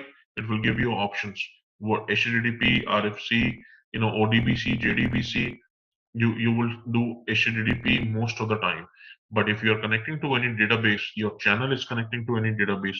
It could be ODBC, it could be JDBC as well. Remember this, because this will be very useful when we discuss about the channels. Okay. Okay. So this is all the channels you mostly use, or this is the Correct. one from? That's correct. All the channels, will be using either HTTP or ODBC, JDBC, or RFC connection. Yeah, I think I did a HTTPC, RFC, and JDBC. That's mostly I used. Exactly. So all these connections, once we go to channel, it will be much more easier for you to understand all the Okay. screen. So once you understand all this, how it runs in a background, then in the foreground, what is the channel is the easiest part, because you already know that. What you don't know is basically how it is running in the background, right? Right. The connection. You're right. Right. So you will define those connection over here. You will say next, basically, then it is asking you what is the set for the application, what is the client, what is the language, and then the URL. And it says ignore SSL certificate, or you can do the SSL certificate from the key store. I will say a key store, and then I will go to, let's say, trusted CA. Trusted CA is my key store, my certificate is there. Or it says, ignore the SSL certificate. You can ignore the SSL certificate as well, while connecting to third-party application.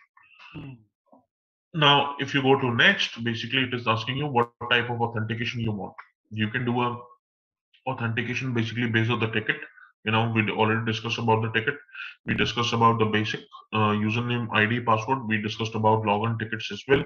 You say no authentication, then you click on finish. It is created. The test connection is created. Now you will come over here and say ping. So it should be pingable. But in our case, we don't have a URL given over here, so it is not pingable. But let's try with another one. That should be pingable. So we tried with XI iDoc destination S4 HANA. So it is pingable, right?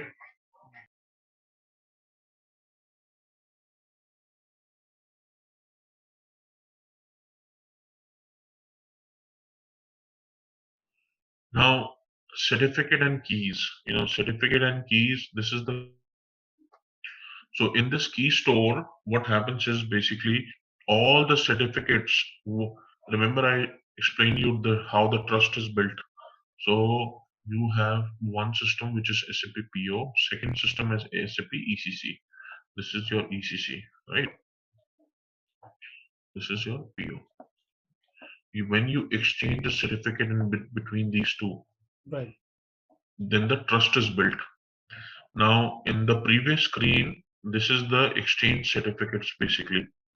So if you see for the SAML, we have a certificate. Then for the SSL key store, we have a certificate. We have SSL certificate, what we just created for the SSL credentials. Remember, we just created where we have not restarted the server. So Right. that's what the certificate you are looking at right here, but it is stored in the key store. All certificates are stored in the key store basically. So you need to come over here in the key store and look for the right directory under which you have a certificate stored, and you will look at it, basically identify the certificate just for the information. Most of the time, you will come over here when they are getting expired. This one is getting expired basically October 20, 2013, right? Okay. So not 2013, sorry, my bad. Thursday, October 20th, and the year is not mentioned. So what you will do is you will come to validity period and you will see over here. So this one is already expired certificate. 20th 2005. October, yeah, 2005. That's right. And once the certificate is expired, you need to delete this one and upload the valid certificate with the valid validity time period. So that's your job, or sometimes SAP basis will do that as well for you. So we will go back to the configuration. Now, virus scan provider. You don't have to do anything with this one. This is for the virus scanning. If there is any virus or something, then it requires another system which is not part of SAP PO. This requires a separate licensing as well. Okay, so I will not get into it, but this is just to let you know, this is for the virus scanning for the messages that will be flowing in, or the files that will be coming in to SAP PO, or it will be sending to other third-party systems. Now I will go to troubleshooting, but I will show you channel screen as well today. Before, so here are the communication channels, right? Right. You get into communication channels and you will see all channels. You click on go. So all channels will appear over here. Now, if you see, the channel and the status of the channel, short log, control data, processing errors, basically anything related to the component, RFC connection, namespace, receiver, or it is a sender channel, receiver channel, everything is mentioned in the channel monitoring, right? Okay. Now, you can ping the channel as well just to see it is responding or not. It is not responding, it will give you error messages over here. So this is the basic of your channel monitoring. How to create a channel as well, I will show you, but not today. That we will cover that tomorrow. But the reason I'm covering this one with you, for today, because what I want you to do is just to how to create a basic channel troubleshooting piece, which I want to cover after covering the channels, because how to troubleshoot the channels as well, that is important for you, right? So if I go to channels, availability planning, so availability planning is another thing which we want to cover, and test basically file to file. Somebody already did that, so we will reuse this as well. So there are three things, Babu. So communication channel, that's the first thing, availability planning, and then the troubleshooting. These are the three topics, basically very important. Hey there, want to get good at integrating systems? Our SAP PIPO course is here to help. You can take it at your own pace on our platform. In this course, you will learn all about SAP PIPO. It's like a toolbox for connecting different systems, from making sure data flows smoothly to automating processes. Our course covers everything you need to know, from the basics to more advanced tricks. It's made by experts who know what they are talking about. Your teachers are pros who have been doing this for ages, and they are here to help you learn and answer any questions you have. And don't just take our word for it. Our students love the course too. People just like you have found our course super helpful. Best part? It won't break the bank. This awesome opportunity to learn is affordable. Ready to become a SAP PIPO Pro? Sign up on our page now. For more info, check out ZaranTech's website. So if you remember, we have gone through SLD, in a very first class, right? So I explained you how to create a software component, how to create as technical systems, business systems, and things like that. Do you remember all that, or do you need a refresher? No, I remember those. Yeah. Okay, good.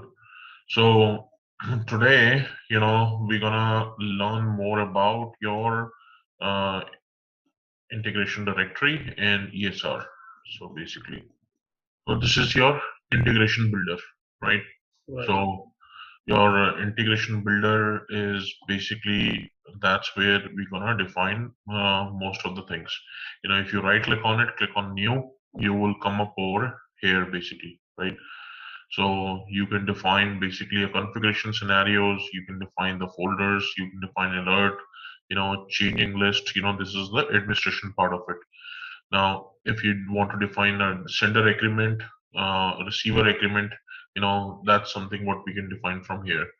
And if you look at the configuration, receiver rules and value mapping group, you can define from here. So it's very important to learn from what you can do from where. Okay. So communication channel, business components and party, so we will go through that, but just to give you an overview, the basically what we can do from integration builder, right? Right. Now there is another part of it, which is your ESR, and I will open this guy as well. Simultaneously we will cover both of them, but we will look at the overview first before we do a deep dive into each one of them. Over here, if you see, you can see all the products basically, right? All the products which are there in SLD. Basically, this list goes on, right? So there is another class where I'm working. Basically, this is file to IDOC, file to JDBC, file to mail, RFC. All these what we have created in another class. So we will be using these examples, and this is done by student as a homework. So I will explain each one of them to you, and try to do these basically as a kind of a homework basically for yourself. Now, before we go over there, right? So right click on it, click on new. So it is asking you a software component. And now from here on, understand each and everything. If you don't understand anything, stop me there. It is really important for you as a PO developer, to get into these things and work on these things. So if you're not getting, just stop me, and I will cover very slow these things in next 3 days.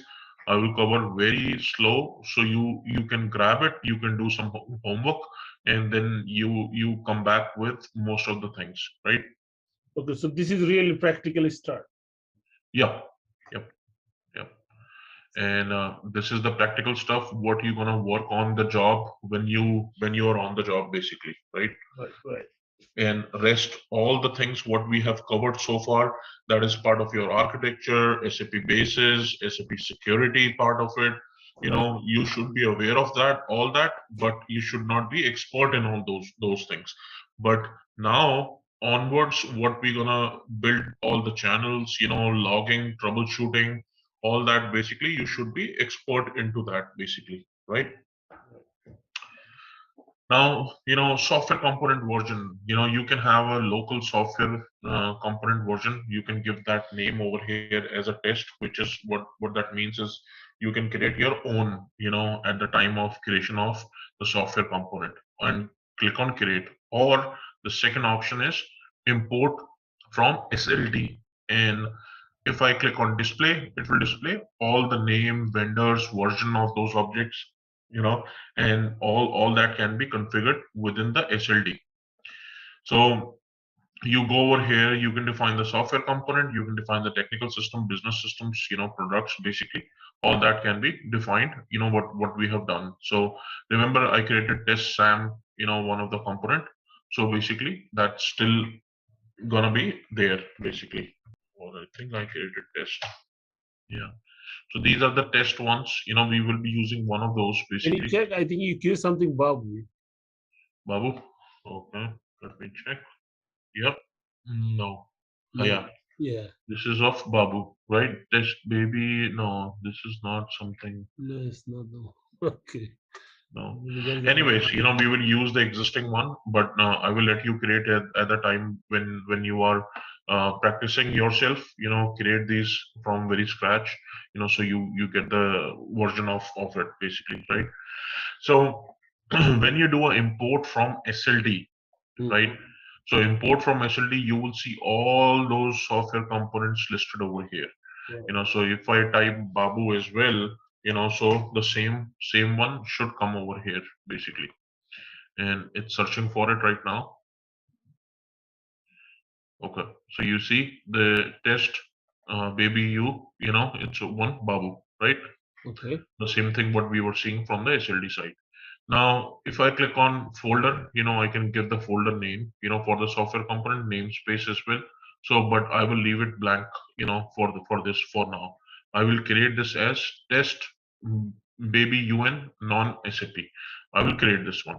Now, as soon as I click on create, this will open up. This will say connection data to import from system.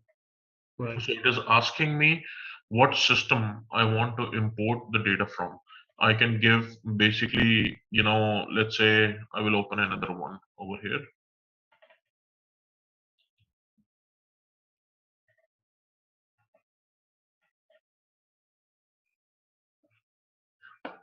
So there is no RFC. I think in RFC there will be a system. I will show you that one. Yeah. So you will give PI, PO 800, whatever you want to basically, and we will go back to what we have created. So understanding the concept of SLD, that's very important basically over here, right? Click on create. It says object is already currently being edited, you know. So that means, object was created. We are not able to find it. So I will close this one as well. Now this is the one basically.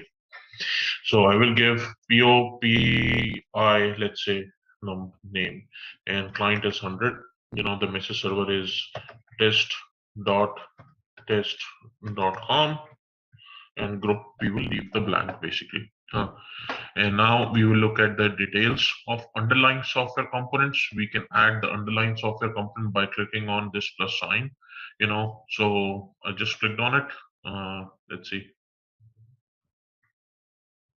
It says available support pack does not exist basically, but it is showing me all the underlying software components as well. Now, if I search for Babu, I think we created by the name of, or maybe the test.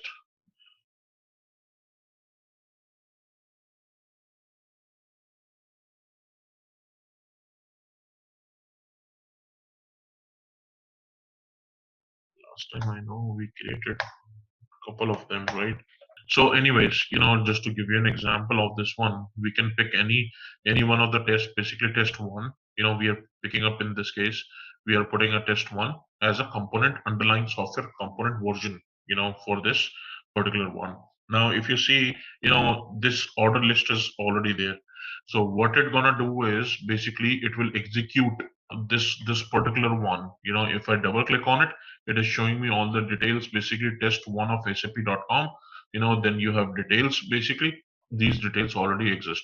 Now it could be part of your existing software component, or you can exclude it to run as a different software component as well, right? So you click on the SLD information. What is the SLD information, what is the name, what is the version of that, who is the vendor of that basically. So all that information will be populated over here. As soon as I click on save, it's gonna save basically. It says original language is not specified for the software version. So what we're gonna do is we will go back over here. And now we will click on the software versions, software component versions. So we will remove this one for now and try to save it. Okay, so original software, SLD information, so language is not specified over here.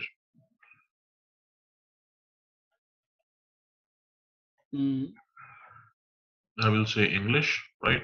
Click on apply, then basically click on save. Why? Original language is not specified in the software component version. Yeah, it's specified right here. Let me go to SLD and click on this guy and product test Babu, right? And then we have support pack. Yep, everything looks okay over here. Let me do one thing. I think it is stuck on that error message, so I will re-import that version.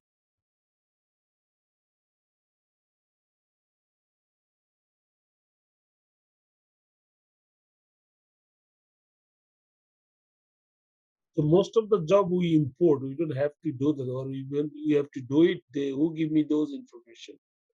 Most of the time you will import, but most of the time you will import But in some cases, you have to create the product version as well. That's where you will go directly to SLD and create the software component version as well, right? Okay. So you have to create those basically just to make sure, if it is not there, if it is a third party channel, for example, you were getting a channel, a transport, from a third party, then what you're going to do is you will ask your basis guy, to import the transport into your system. Once you import the transport into system, then you have all the information in the SLD, and you will see the channels over here as well, and Okay. you can play around with those channels, because it's a pre-built software component for you. Okay. But in most of the cases, what you're going to do is you will come over here, create the create the channel, make sure the software component what you want to use that's there, and once you have everything, then you will come over here and save it.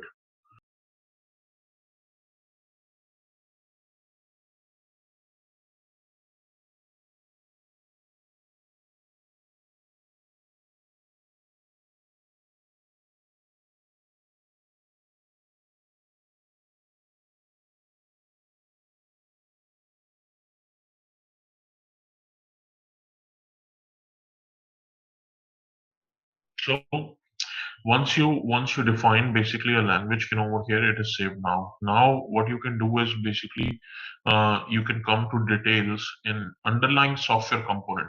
If you want to add underlying software component, what you can do is you can search for the software component, from SLD. It is showing you all the SLD. Let's say you have for the Dell laptop as a vendor, right? Okay. So you will click on this one. Now it is already saved. So I will click on the save. As soon as you save, basically this is already saved over here, basically, right? Now you click on the objects, and you will click on the check. If the check is okay, you see no errors found during the object check. That means it is ready to use. Basically, this software component version is ready to use. You don't see any error messages while doing the check. Basically, now if you want to edit it, you will click on edit. You will edit the details basically, and I don't want to edit, so I'm coming out of edit mode. We are in a display mode now. Now, if I want to do check the pre-processing log, header logs, I can check those basically from here by clicking on these ones. If I want to do tools, which means update SLD information. Let's say, you imported a version 2 of test babu UN non SAP, right? And this the version 2 isn't sitting in SLD, and you want to update this version to version 2, which is still showing version 1 over here. You will go to tools, you will say update SLD information. It says SLD info updated basically. And now you will see a updated channel version over here, which is version 2, right? Now, if you want to do a component check, you will click on the component checks basically. You will say, go and check the components basically for this particular software component, right? You click on continue, you click on prompt before proceeding to the next check. So what it is checking basically, you can say language handling, check that. You want to check all the standard objects basically for the components. You want to check basically invalid characters, metadata, deleted objects, modified objects, interface objects, so all these are the components. These are the subcomponents of your software component version, right? So these components should be all okay. Otherwise, your software component version, will not run basically. Mm. So if I click on basically finish, right here, it says 1 of 13 check performed. Start next one, so yep, start the next one. So it is giving me all that basically. So I will click on this one 13 times. If I don't want to click on 13 times, then I can say basically in the second option, don't prompt basically. Now, if you see 13 out of 13 checks were performed successfully, no results found, that means everything looks good. I will close this one. Okay. Okay. Now, going back to the component check, just to make sure if you don't want to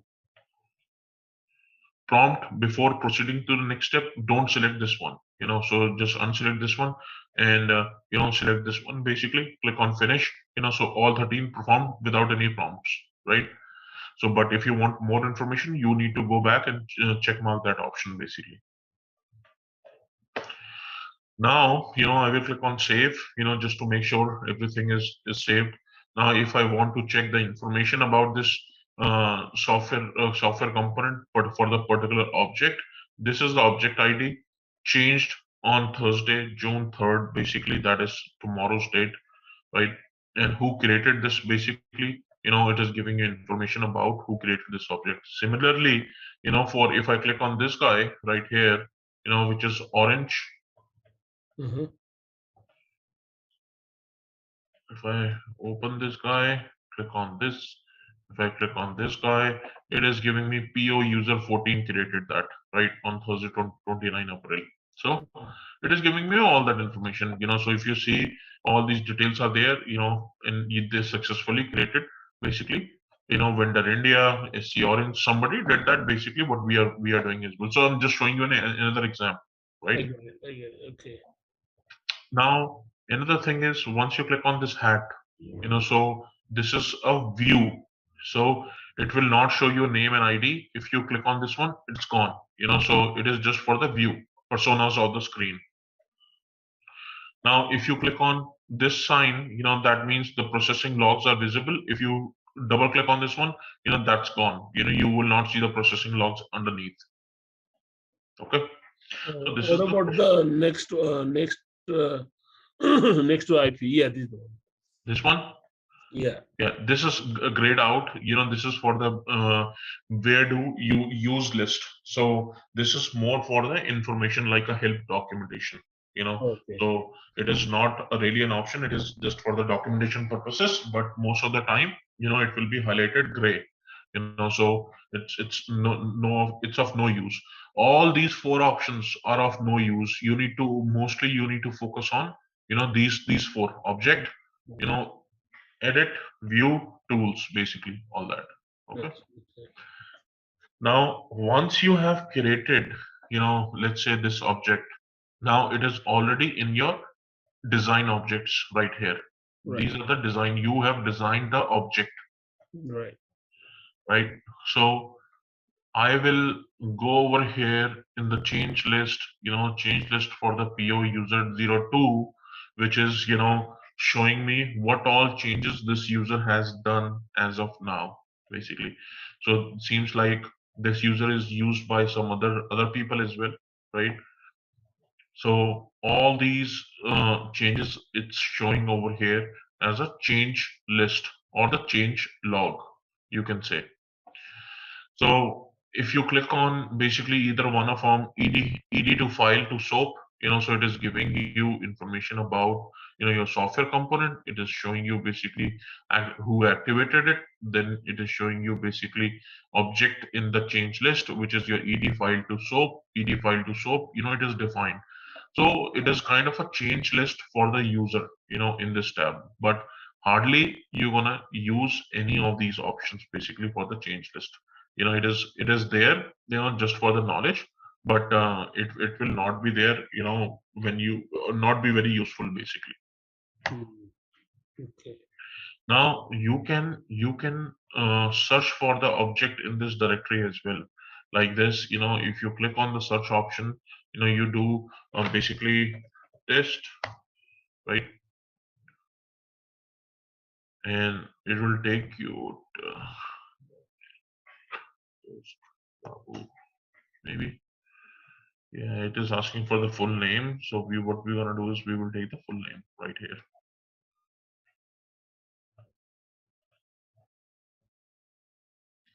We will copy this name right here, and we will paste over here, and then we search for it. So we are already on that one, so it is not taking us there, but it will take you to the object basically. If you click on find, then you come over here, it will show you. Now if you want to do a filter on each these particular objects, design objects, you can do a filter as well. right here. It is taking time, so let's wait for it. Okay. So all these objects are displayed over here. Okay.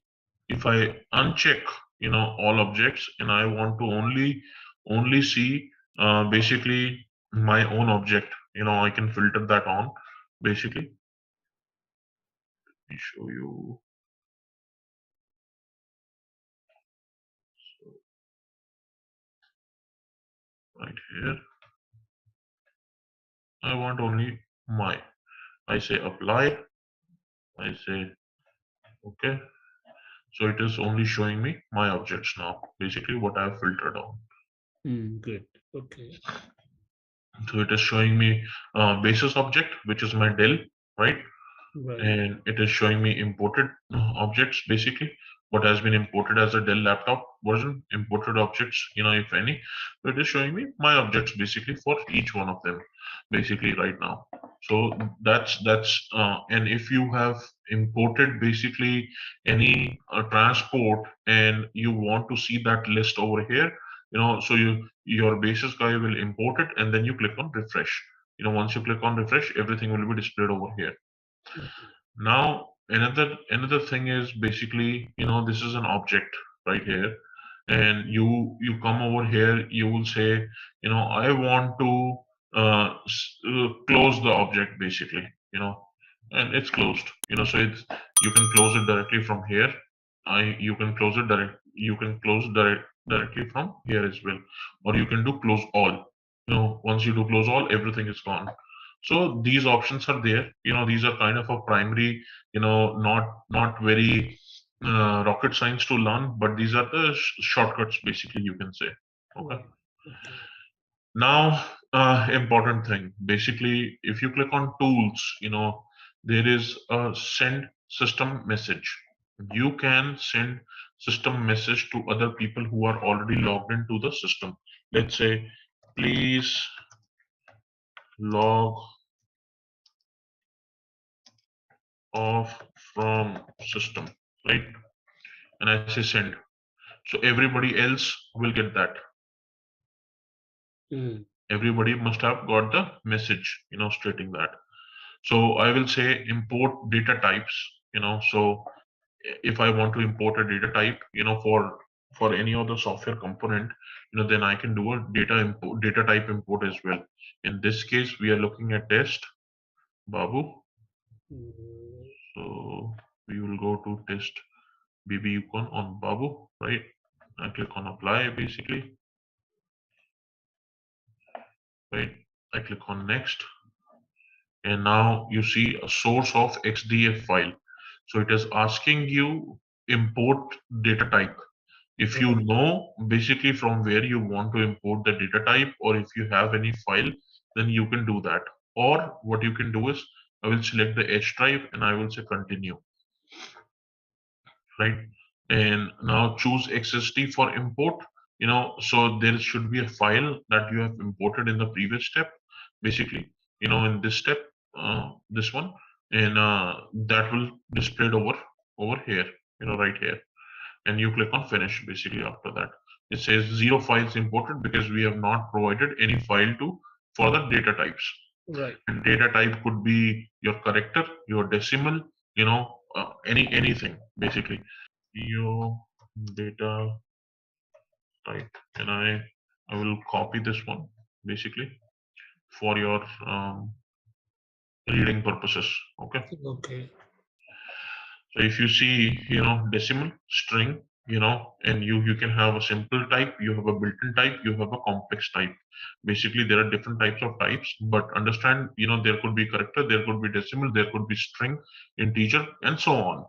So all these data types are valid, but you need to read about each one of them. Developing a data type, how many data types are there, how many message type are there, basically. So you will go through this theory to read about it basically, and those data types are there. Now if you go back to tool, so the another one is import service interface. If you know the service interface, let's say you are bringing that from another system, or you want to do that, let's say from BC Reliance of Reliance, we will take that as example. Okay. Now you have a namespace as well, which you can create that in SLD. So in SLD, there is a namespace.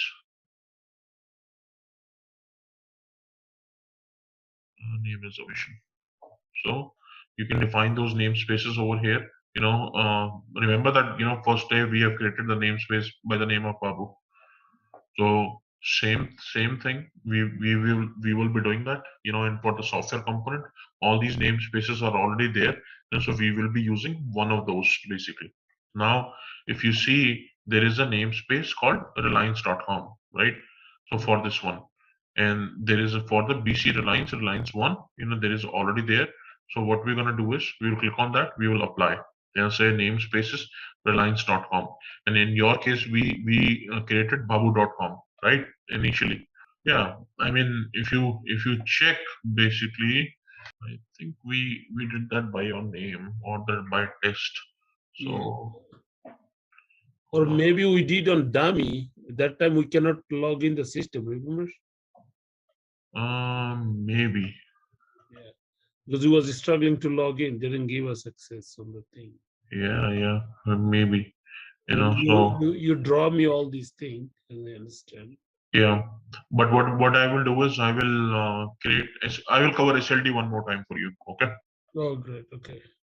So, but understand the concept. Yeah. So, okay. So the concept is basically, um, you have your namespace created basically, and you are creating a software component under that namespace. Right. So that once that is there, then it is asking you for the file, for the import service. So you don't have any file over here. So we will say it's inbound or outbound or import all reference. So depending upon if it is inbound, outbound interface, and we import the file, we click on continue, and it says device is not ready basically. So it's not ready basically, we know that, and we click on finish. So it says zero service interface has been created because we have not given a file. But once you give the file basically, for the interface, then it will be created as well. Now the another option basically over here is, you can do a component check, what we were doing that from the previous screen as well. It is the same component check under the versions. So it is the same thing. I will show you. I will pick another one. Just to show you the screens, and all objects. Yes, all objects. It's same screen, right? Exactly same screen. So it is checking everything, performing checks. So there is a check with the warnings. Basically, it says translation missing for this one, translation missing for this, translation missing for this. These translations are missing within this object.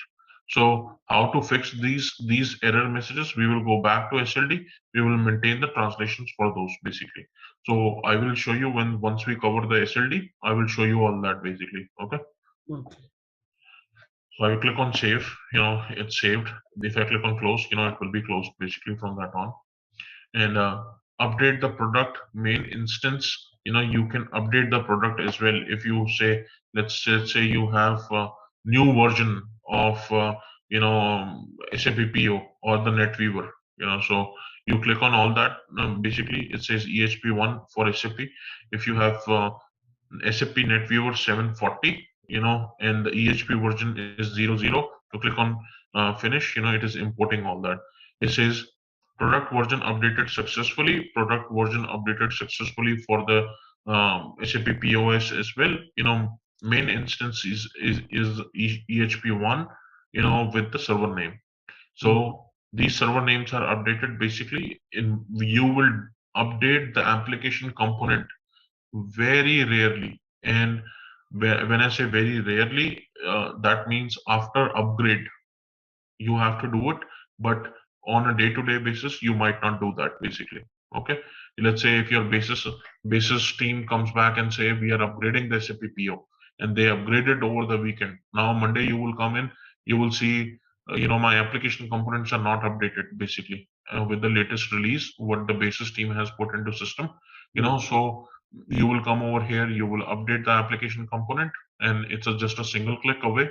And now you will see the latest information about all the components over here.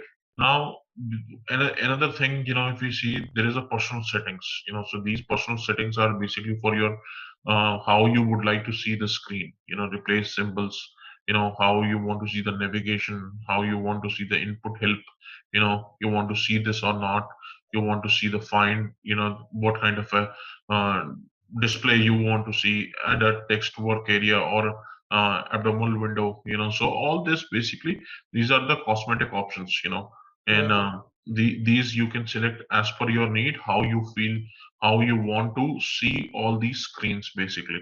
But it's kind of a very rare scenario somebody goes and change it, so I have not seen anybody changing it, because everybody's familiar with that, because once you start working on the screens, you get more often familiar with all these screens, right? Okay, yeah, that makes sense. Yeah. And now once you click on environment, there's an integration builder, then there is a cache status overview. Now this is very important step for you, basically, Babu. So if you see the cache status of this object, you are seeing the cache status of this. So there is a caching in SAP PO. How it works is there is a cache that is that knows about all the objects, sitting in SLD by default. And cache is what? Cache is a temporary memory. uh, so once you load all these objects into a temporary memory, which is called cache, they have their own status. Most of the time it is green, Okay. and notification delivered successfully, it is showing you. Most of the time it is green, but in some cases you might find yellow or red. Yellow is still okay, but when it is red, you need to update the cache. And how you will update the cache is basically you will ask the basis team, to clear the SLD data cache, and they will do that for you. And then there is a URL basically for the cache. So this is the cache. Now, if I go and clear SLD cache, if I click on this one, now it is asking SLD data cache cleared. Subsequent attempts to access the SLD maybe take longer. So what happens is basically how cache works, so understand this one. So this is your SAP PO, right? Now, this is your, let's say, cache memory. Okay. Now, this is your SLD. SLD. And within SLD, you have products, you have technical systems, right? You have business systems. Okay.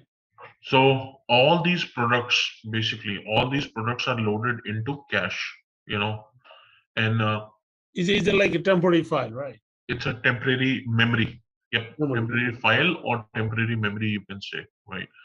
So then there is two modes basically. One is delta mode and one is full mode Okay. for cache. Now, once I say clear the SLD cache, so I'm talking about this cache. Getting my point? Okay, the top part. No, SLD I mean, cache. just SLD part. Yeah. Yeah, this one SLD. When I say system cache, basically I'm talking about this one right here. Okay. Now, this option, is talking about right here, it is talking about your clear SLD data cache, right? So what I am clearing is this part, basically SLD. Now, once this cache is cleared, the objects will be loaded into the SLD cache one more time, slowly, as you access them. If you call one of the object, it will be loaded into SLD. You call the second object, it will be loaded into SLD. Third one, and so on, basically. Now, once I clear it, after clearing, nothing is there. Now it is giving you a message, subsequent attempt to access the SLD may take longer. So it will take longer, for the first time. Then after that, it will be all okay. So that's how the caching works basically. And there is the status basically. Green is successful, then you have, started, right here down. Then you have not started. Then you have basically failed. And if you look at this note number 78078, what was the number? 780747. 780747. Open this one. So this will give you some information about your SLD caching. And we will go through this information, so you get the concept. Then we will move forward. Okay. Cache overview display errors. So temporary connection error has occurred, or you have the, configuration incorrect, or you have error occurred while the cache data is being retrieved. So an overview of cache notification in the integration directory or in the integration repository, which you can have both in the environment cache, so display as an error. So this note is really important, to understand what error messages means, for the cache. So right? you can find your issue. Yeah, so you can find and troubleshoot the issue. SAP PO cache refresh. I want to show you another note basically.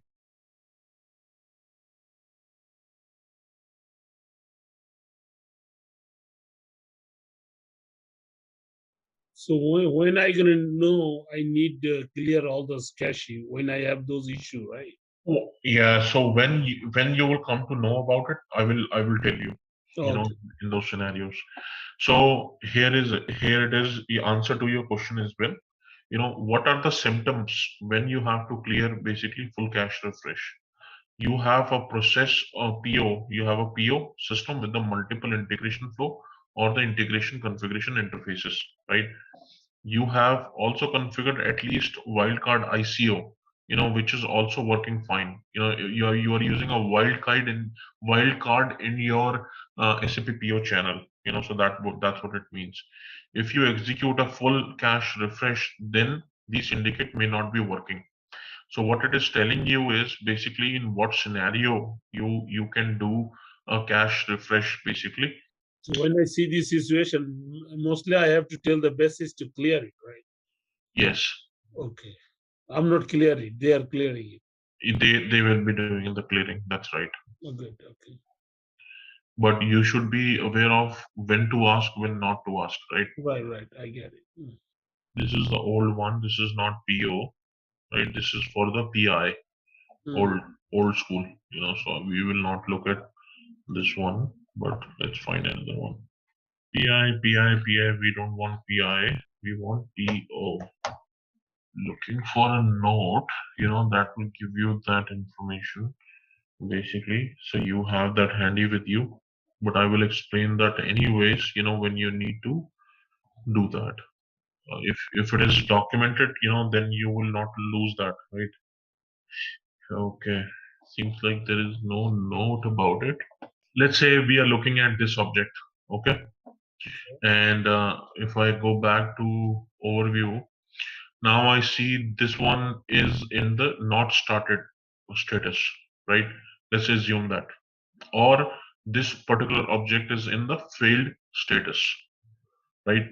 And I'm trying to reload this object, from SLD. I will click on edit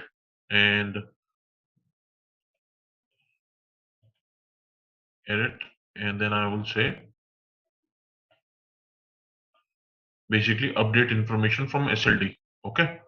Okay. Now let's say I clicked on it and it is looking for a newer version, but it is not able to do that.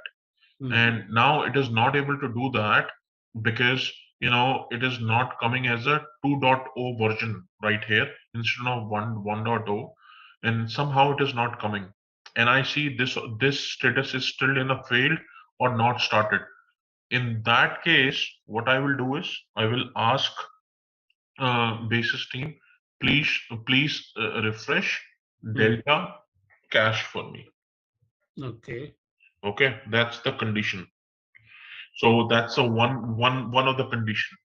Now the second condition is you have recently done an upgrade of SAP PO, and after that you see there is an inconsistency in the object that is already loaded into your cache, which it must be because system has been upgraded, right? So the temporary file will be kind of older than what the new things are coming in the upgrade, correct? So at that time you will ask basis team to do a full system cache refresh. Okay. The third scenario is, let's assume you have done a software patch for the software component uh, called test baby un non SAP. Okay. Now this software component is upgraded, not the system. Only the software component is upgraded. At that time, you want to have a delta cache refresh for this particular object. You will ask basis team that I have upgraded my software component and it is not loading into the cache successfully. Can you please do a cache reset or refresh for me? So they will go to those URLs what I showed you. Those basically Right. the access is not there. Full So delta, yeah. yeah, full or delta, they will go over there. They will clear the cache or they will refresh the cache basically, and you will see the latest information about the software component in your ID, which is your enterprise service repository. So these are the three conditions, and the fourth condition could be you have done a transport, right? You have done the transport from development to QA to production. Now in production, already the software component already exists, but somehow the changes what you are taking from the transport, those are not reflecting into production, but your transport was successfully imported, and you see there is a difference between the data that has been imported by the transport and what you can see in the system. So at that time also you will go back to basis and you will ask for a delta system cache refresh basically. So those are the four conditions basically, and I will try to find a note for you. If I go to that URL, see the mode is equal to full, right? So it is, yeah, mode is asking full, I will click on send, so CPA cache refresh executed, so that's how it will look like basically. Okay. And then if you see, go to that URL basically and click on view cache update history, it will show you history when the last cache was updated, and what was the mode of that, full or delta, what is the date, what is the time, last time it was updated.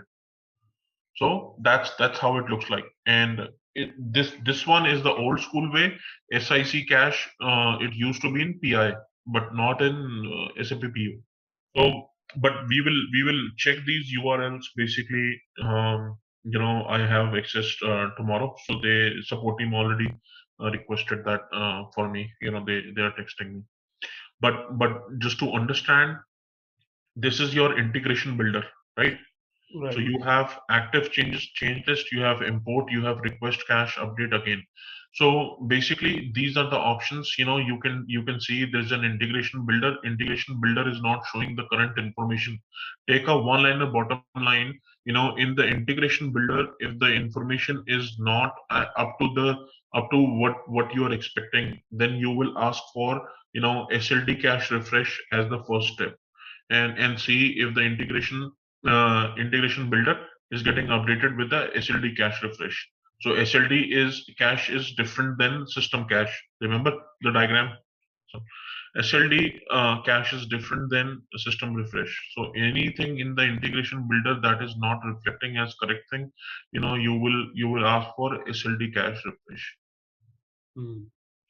Anything in ESR that is not updated basically, then what you want to do is decentralized adapter engine. For example, in the adapters, you will ask for cache update basically. As soon as you do a cache update over here, in the ESR for the full system refresh cache update, your ESR will have the latest information, and it will pass on to SLD as well. Make sense? Yep. So this diagram, what I'm gonna do is I will paste this diagram for you, just to make sure you have that handy with you. Okay. So you will come over here, this is your ESR basically, Right. Enterprise Service Builder. Right. Then you will come to the environment. You will clear the SLD cache from here. Okay. Okay. And then you have basically a URL, which is your cache refresh URLs, basically what I provided you, that you can use for the full system refresh basically. Full or delta, mostly full. Full or delta, both can be done with the two different URLs, but those are documented in your discussion board, right? Right. So these are the two types of the thing. Now, basically, there is another thing which is your integration builder, right? How to build an integration after the software components are built. So we will cover that tomorrow. But one help I need from you is to take a look at the file to file scenario and the video what we have shared, right? And I did look at it. If you want to make one object from a ESR? yeah, Okay, I can make one object from ESR and I'll try to connect with the thing. yes. So How I gonna get the only thing I will have the problem with the system. So pick any system. pick any system, yeah, any system, whether it's working or not. The idea behind this training is, Babu, to make sure your concepts are clear, right? Okay. If the system is working or not, that's a separate thing, but you are aware of where to click, where to go, how to define the system, how to define basically software component, how to define your integration builder. So create looking at that video, create one object, and tomorrow we will start sharing with your screen, so you can show me what you have done, right? So one object including data. You want me to do data thing too or no? Yeah, the entire video thing, basically. So complete that and see, and after that, basically we will do file to file. Then we will do file to SOAP adapter as well. I will give you some other videos as well for the file to SOAP, where it has been completely defined. So that will take you, file to file, file to SOAP, file to REST API, all that. Basically, we will cover that one by one. All right, let's test your knowledge. Here's a question for you. Which component in SAP PIPO is responsible for message routing? Option A, integration engine. Option B, adapter engine. Option C, business process engine. Option D, system landscape directory. Take a moment to think, and when you're ready, choose the correct option. Remember, each choice holds a key to unlocking the answer. Good luck. Type the correct answer in the comment section. Hey there, want to get good at integrating systems? Our SAP PIPO course is here to help. You can take it at your own pace on our platform. In this course, you will learn all about SAP PIPO. It's like a toolbox for connecting different systems, from making sure data flows smoothly to automating processes. Our course covers everything you need to know, from the basics to more advanced tricks. It's made by experts who know what they are talking about. Your teachers are pros who have been doing this for ages, and they are here to help you learn and answer any questions you have. And don't just take our word for it. Our students love the course too. People just like you have found our course super helpful. Best part? It won't break the bank. This awesome opportunity to learn is affordable. Ready to become a SAP PIPO Pro? Sign up on our page now. For more info, check out ZaranTech's website. So AD REST API, right? So this is one of them. ADS. Okay. So I will select this guy. It has basically SAP.com version 1. So I will go and basically create this one. Once this is created, so I can go to next screen basically, and I can define my namespace. Now, what the namespace means is, if I click on this one, it says software version component must be saved before creating a namespace, right? So, and plus you need to define the language as well, which is undefined, the error message what we were getting yesterday. Right. Now we want to define the connections over here. We can, otherwise we can simply go and save this one. Now this guy is saved. I will create the work namespace. In the namespace, what we need to do is basically add the namespace definition. How to add a namespace definition, is if you click on this guy, edit, and you click on name, so let's give HTTP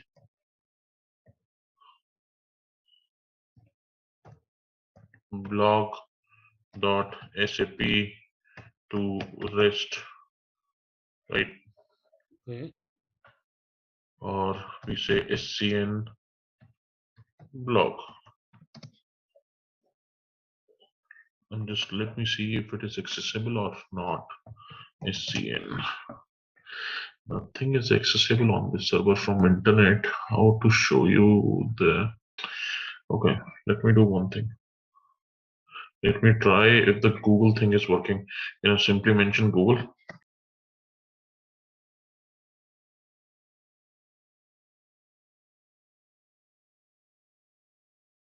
Okay, right.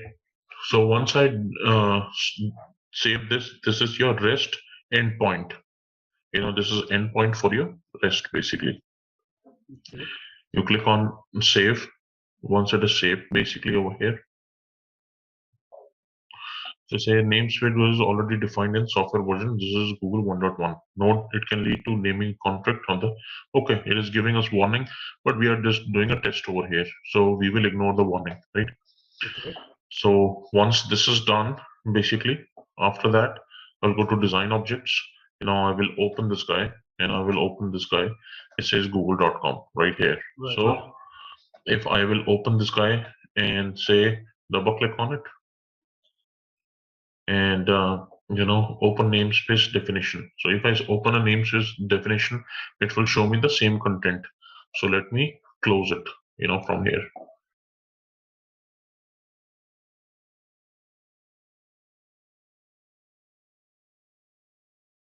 Okay, so it is showing you what is maintained in the namespace basically. So it's simple to see, if you want to see the namespace definition. Publish service interface. As soon as you say publish it, it will publish basically, and you can add the list of the objects you want this to be part of. I will pick anything at this point in time just to show you. We will say lotto tickets, right? So lotto tickets, there is an object underneath. I will say apply. It is added. We will say publish.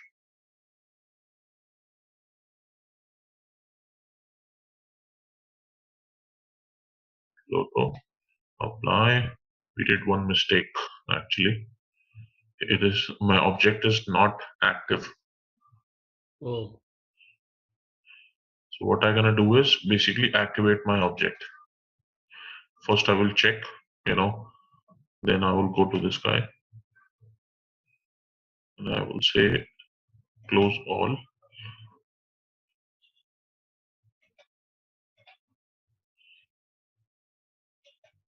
Click on change. Then you go to basically namespace definition. You click on activate. Once you activate, click on activate right here. Now it is activated. Basically, this namespace is activated by this user this time, and this is what the key looks like. Okay.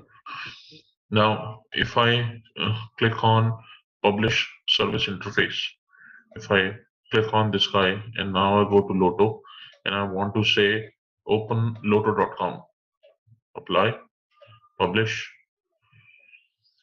Seems like Lotto is also not active, so we will pick up active version. Let's say open Acer, or maybe acer.com or aceramazon.com. Apply.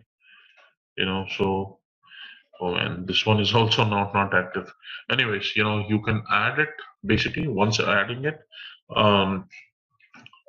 what you need to do is you need to test it now. What the test looks like, basically objects that are of original objects. So I will double click on it and close the namespace definition. I will click on this guy and I will say basically objects are original objects. Then you will see the details of those. Basically click on edit. You say underlying software component. If you want to add anything, basically let's say Acer.com, it will be added over here, but it is not active, in system. So we will go and activate that one as well if required. So once we save it, we come out of the change mode, then we go to the SLT information. Now this, as soon as your namespace is defined, you have a REST endpoint and REST services published, basically. So once it is published, basically from here, so you will come over here, check for the active, let's say, let's pick up another, what that is. I'm looking for custom one, which will be active version of it. Raghu, let's say, right, Raghu.com. Let's publish. No. Active version interface will be published. Yeah. Activated. I'm adding an object.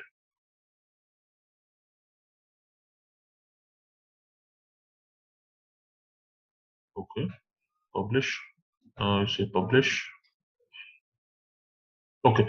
Error when connecting to service registry. Your URL is not reachable because this system is not connected to internet and it is trying to reach to that. Okay. Okay. So now if you see, your endpoint is google.com, so when you try to basically publish service interface, and you click on publish basically over here by adding it, it will try to reach to google.com. And in this case, it is not able to reach out because, this server is not connected to internet, but otherwise, it will reach out to your application server URL as well. Let's say now you want to reach out to your particular application server, in this case, non-SAP server. You will maintain a namespace basically for a non-SAP, right here. You click on edit, you will click on basically plus over here. You will say, non-SAP.com, right? Okay. HTTP. Okay, so I will say non-SAP. Simple. And I click on save basically. As soon as I save it, so there is another endpoint maintained now, basically. So there is another option, to insert object. So you can insert the object, say you can copy paste it and you can save it over here with the help of this button. So you can define basically HTTP on SAP.com. Okay. And activate it basically. Now your REST endpoint, for the design object in ESR, that is defined. Simple. Okay. Okay. Now we will try basically your let's say you have this guy and then you click on basically new.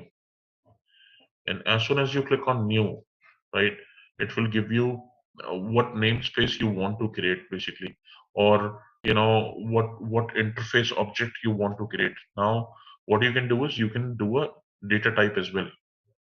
What the data type will be basically, data type, right? Okay. Then you are giving a google.com over here basically, which is your interface. Then you have software component name. Then you have a freestyle data type. So freestyle data type, if you are creating the namespace, it will automatically be defaulted. So otherwise, you always need to select it, right? So data type is or will populate the namespace automatically. Otherwise, you need to type it basically. In the data type name, you can say basically decimal, or you can say int. right? Hmm. Any data type basically. So yesterday I provided you a URL to read about the data types.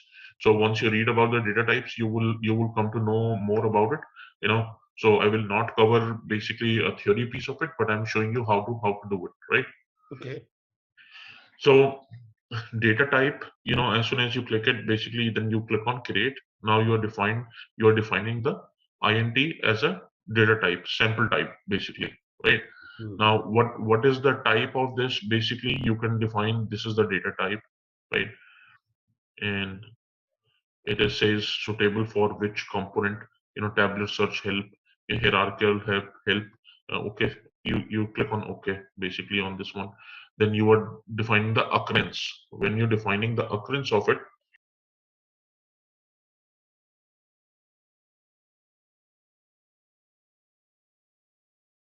let me change this guy.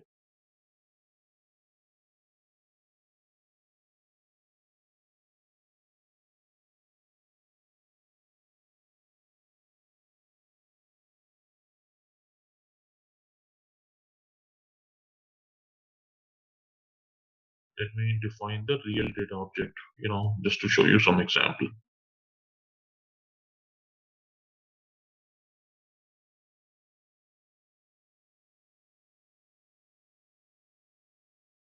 Data type REST service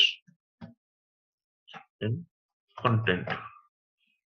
So let's say we are defining this guy. Okay. Okay. Now we create this one. As soon as we create, this is here. We go to basically save. We saved it. Now we click on basically a change mode. You know, so we are in this one. So we will say it is in data type, and you know we are giving the value for the data type over here, or the basic object. You know, as per the design of the object. Let's say, you know, Acer.com is a sub object. This one is the Google.com is your REST API. You know, so you will define those basically over here. And once you come out, you know, it will ask you what the occurrence should look like. You know, so if you see there is a new data type over here, it's added data type REST service content. Right. So if I close this guy, hold on.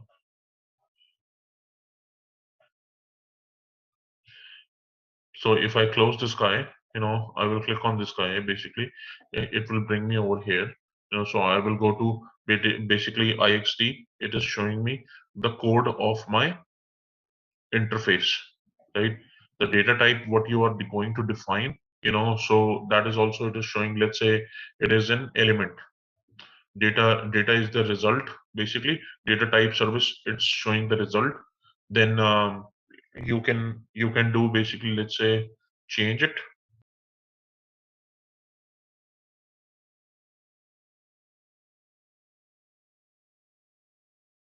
So what's happening is basically data type can be your result, you know, it can be the element, it can be your xsd string, you know, and it could be an occurrence is equal to any number, right? So the type over here, if you see, if you click on this change, you know, so it is showing you what type it is basically. So you can say xsd type, and then you can say it is a string, it is an integer, or what you want to place. You know, so let's say you want to place one over here, you know, and this is your type basically. What I gonna do is basically click on this guy. I will say insert my attributes. Now basically inserting the attributes, I say show me results for this field, right? Now this occurrence is optional, but for the string, you will define the string as well. Now, string basically XSD, then you are defining the string of this attribute. Now, attribute is the kind of a row, you know, what the results you're gonna see when you call this service, basically. So, and what is happening with it? Basically, you have a default value, you have a deletable value, then you have a detailed value as well. Now, if you click on detailed value, you can say, you know, the behavior of your interface should be reset. So it will reset it. But to define the attribute for your data type, you can add it basically from here. You can add as many as attributes you want. So I will say result 2, and I will add the string type over here as well. This is showing me an optional, but I will say required in this case. So this will be the required field. So when you call this service, basically it will ask you, what is the occurrence type you are trying to refer to. So you will give the number over there 1. Occurrence as search the records with occurrence 1. So as soon as you give that number in your output, basically, it will show you all the results from this, basically API based. Are you still following me or no? Yeah, I got it. So But we used to do like data underscore rest underscore service. Then we have to select all the character, right? exactly, so that's what we are doing. All those characters are attributes, basically. You are defining those attributes. You are defining result. You are defining result 2. You are defining what the string type should be, basically. So all that you are defining it over here. You are making sure your occurrence is the field. This is optional or this is required field. You are defining that as well over here. Okay. Okay. So, and the same way you can define more data types as well. Just right click on this one. You can create a new data type, and you can say, data type um, test, for example. Anything you can say. You create that, right? And you will have basically this one as data type, which not the data XSD. And now you are saying basically integer. So you can define the integer as well, and in the details, what value you want in integer, max, minimum, max, minimum, inclusive, white space, immersion, all this, basically it will ask you if you select the integer over here. If you select basically boolean, for example, it will show you different details. So either you reset it or you set the properties. Properties is in boolean. Basically, you can leave the pattern as it is, or you can leave the blank, basically, uh, which will replace, collapse, or preserve. I mean, let's say you have a value of 0, right? And you want to collapse that value to null. So you can use this basically as a white space over here, right? Now you can define basically replace, and the 0 should be replaced with star value. So it will be replaced with a star value. You can define that as well over here in the attributes. So you're defining the behavior of your design object basically for the channel, the service you want to call, so you're defining it basically based off that. So I think I have one blog, which talks about the same data types. So let me bring that to you, and I will put that in this guy as well. Let me know when you are able to see this diagram we have used initially, on understanding the message sender and receiver, right? Right. Very initially, when we were discussing about the sender and receiver, we used this blog initially. In the same blog, what it is doing, it is creating an object the similar way we have created that. Okay. And we click on create, object will be created. The first step is basically software components. The second step is basically to check the software components. Third step is to import from SLD. Fourth step is basically to click on display, right? Now, fifth step is basically to search for the software component what you have just created. You have created blog.sap.rest, but in our case, we have created what? Right here, ADSR API template store, right? Right. So if you see, you click on that, you will see import. Now, what you are doing over here exactly is we saved it. We selected the English as a type, then we saved it.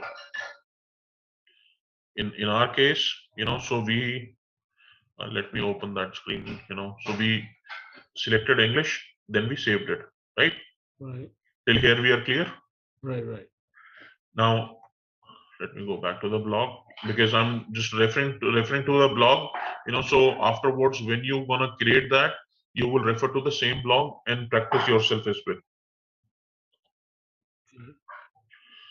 Now you have added basically google.com over here. He's adding the block SAP REST 2, right? Okay. So it is creating a namespace. In our case, we have created a namespace with google.com or saying non-sap.com. And we have click on create, then saved it. So it is saved now. Now, basically, we have a modeling. So in our case, basically, we have not modeling, but we have basically this google.com, right? So google.com is displayed over here in your blog. If you see, you have the same namespace what you have defined over here. It is showing as of over here. Now, basically, it is creating a data type. Click on new, so it is creating a interface objects. You click on this guy. You have a interface object, data REST API service count content.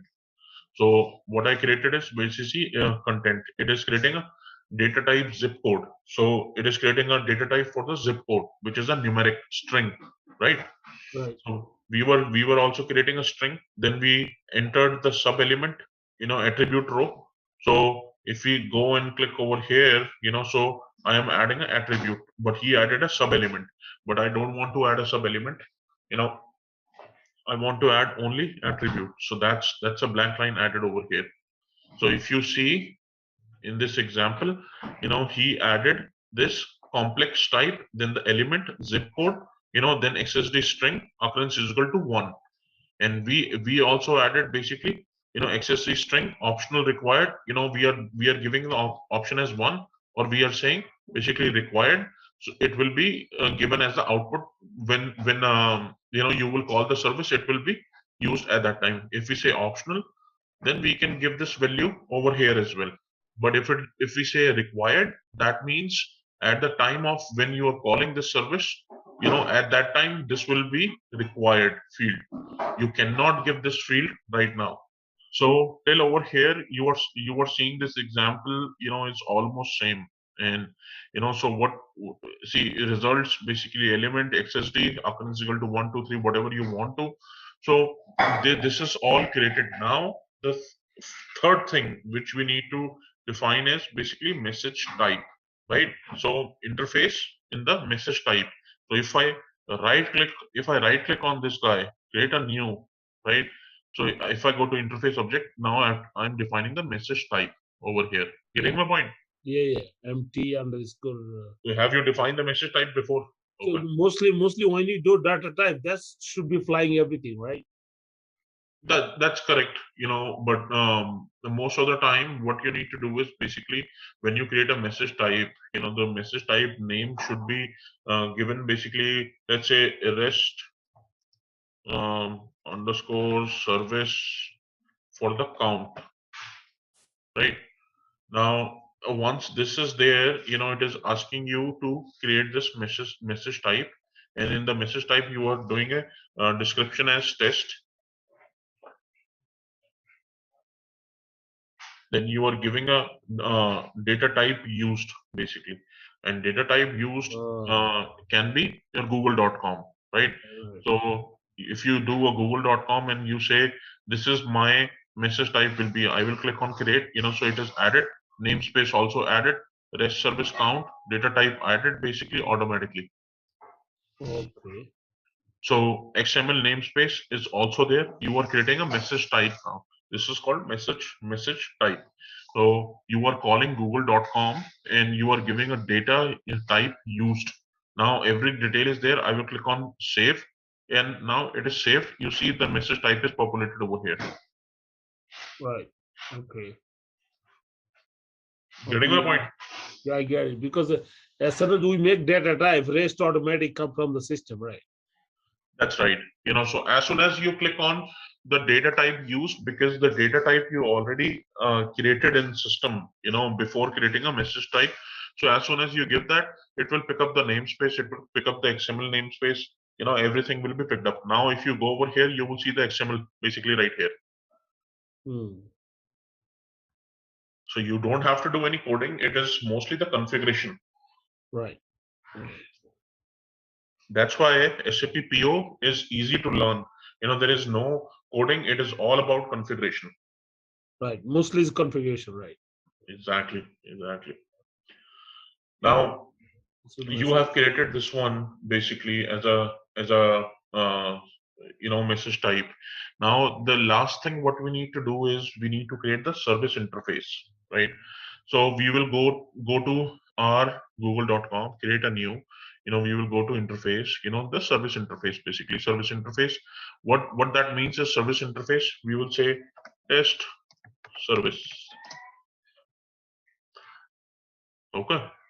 Now I will say create, or okay, it's asking me it cannot be blank, so I will underscore.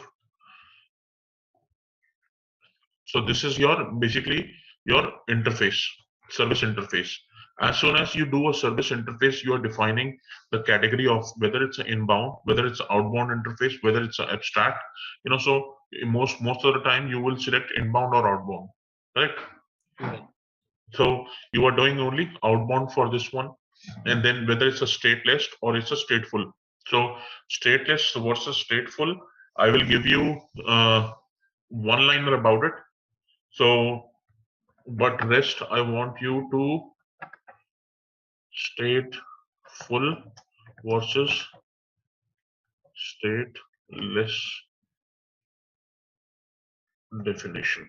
So there are basically firewalls as well, stateful, stateless, so, and then there are web services. This is the definition of your stateful. To understand the statelessness, one must understand statefulness, basically, right? To take the difference between these two, there is a API.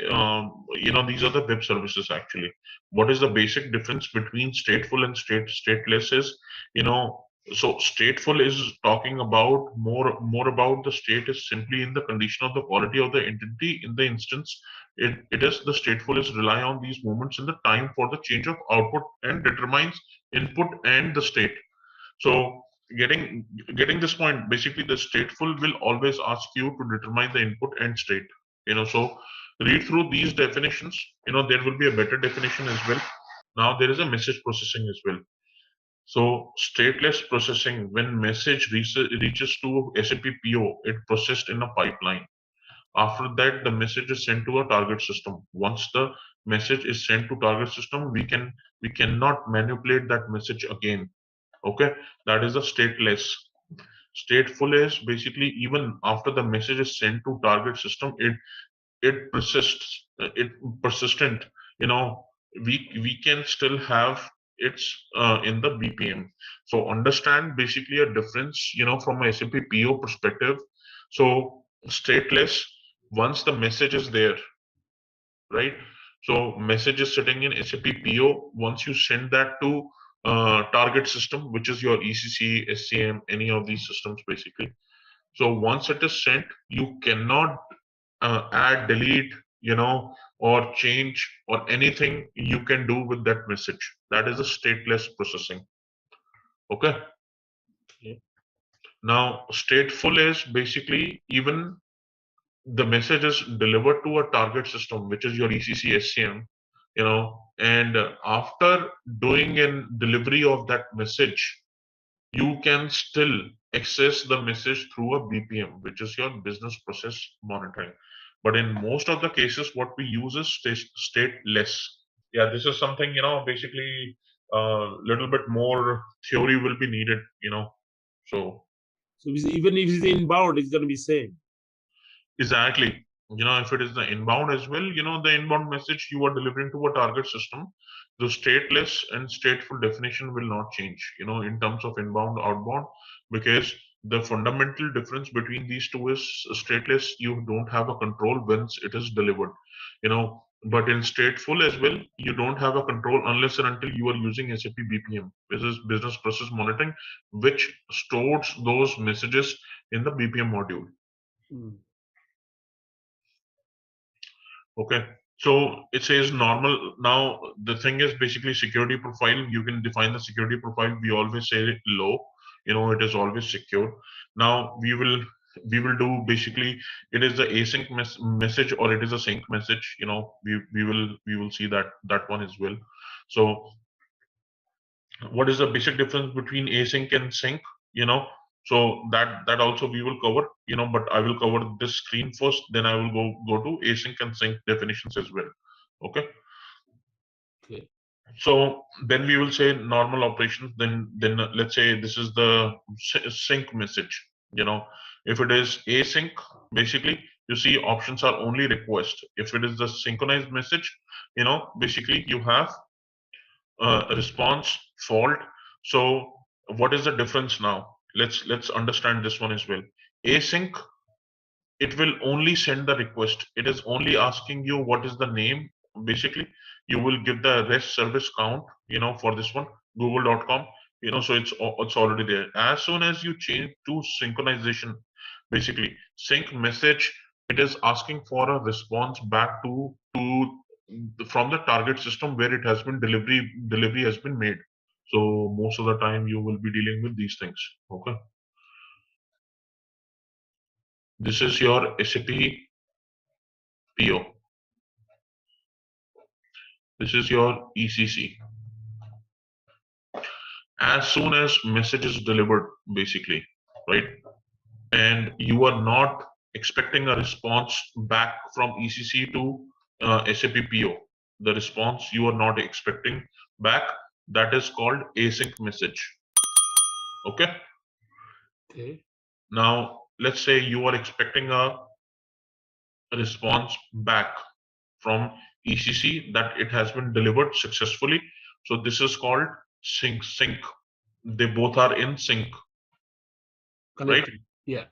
So response sent, acknowledgement sent back to SAP PO that the ECC has received a message. So this is systems are in sync. So as soon as the delivery is not there, basically, if we remove the delivery piece of it, this is called async, basically.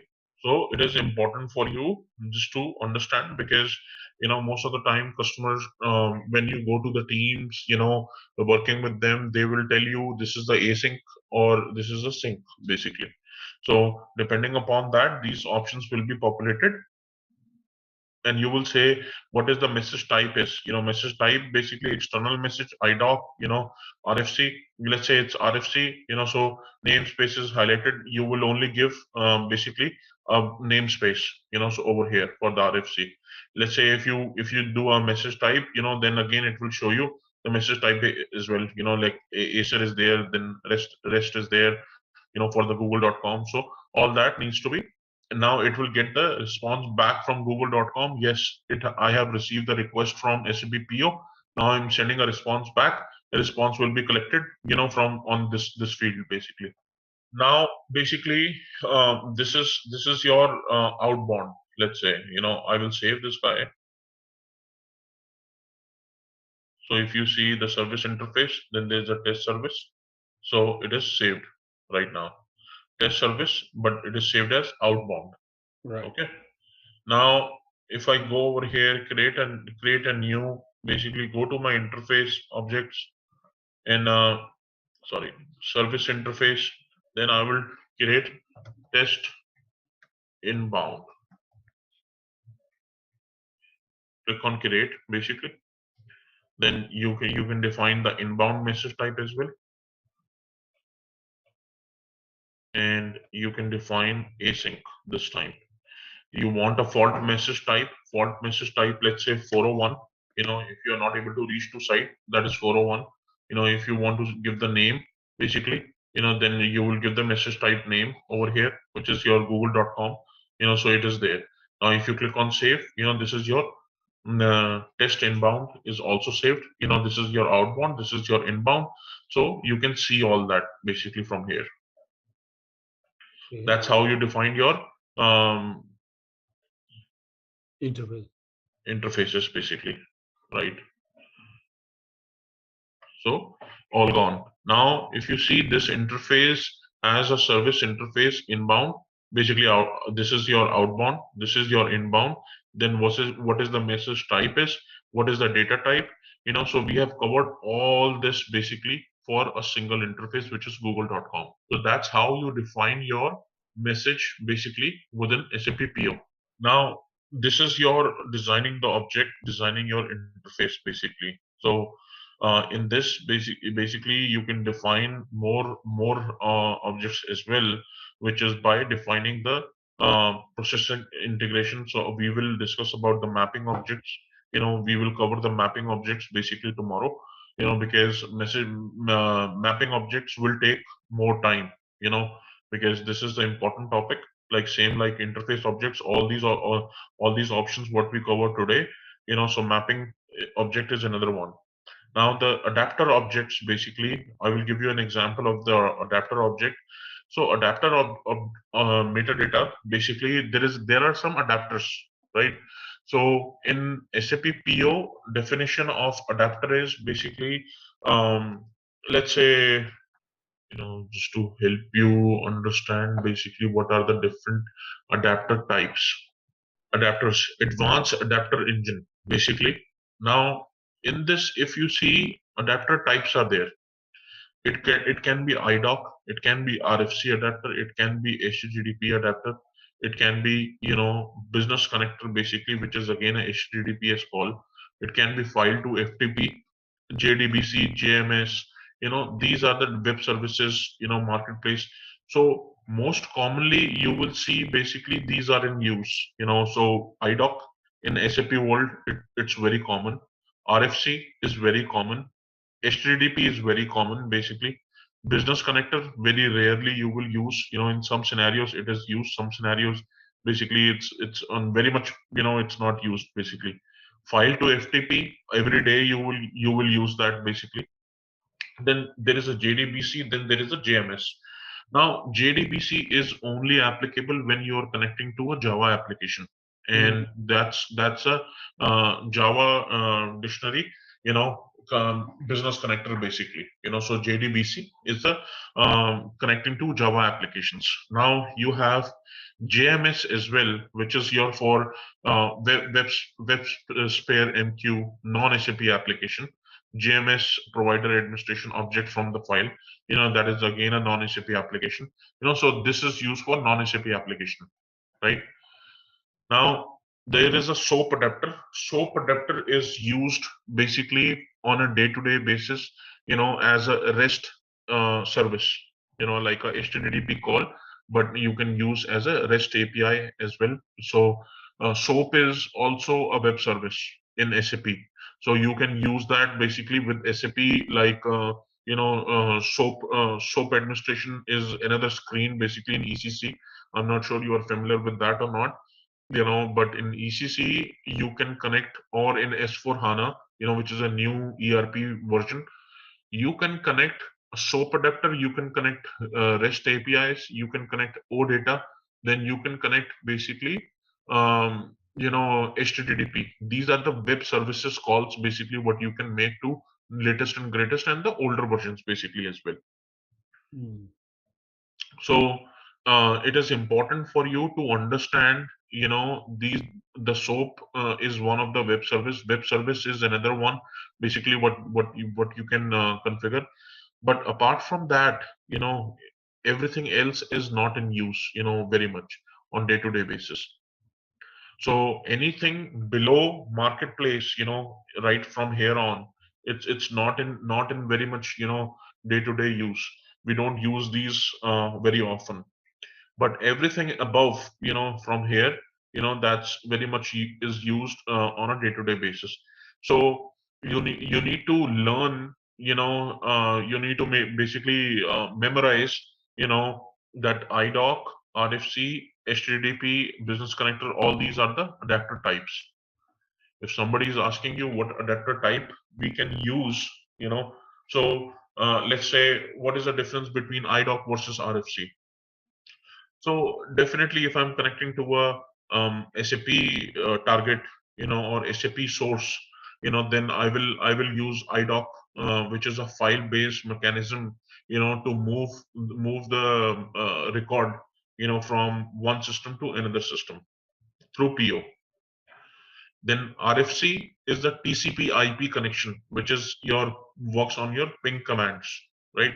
So that's a basic difference. Then HTTP works in the basically HTTP protocol, which is more often used for the non-SAP systems, like Java systems. Like PO itself is a Java system, so you can use it for SAP Solman Java system. You can use it for non-SAP Java systems. Things like that basically.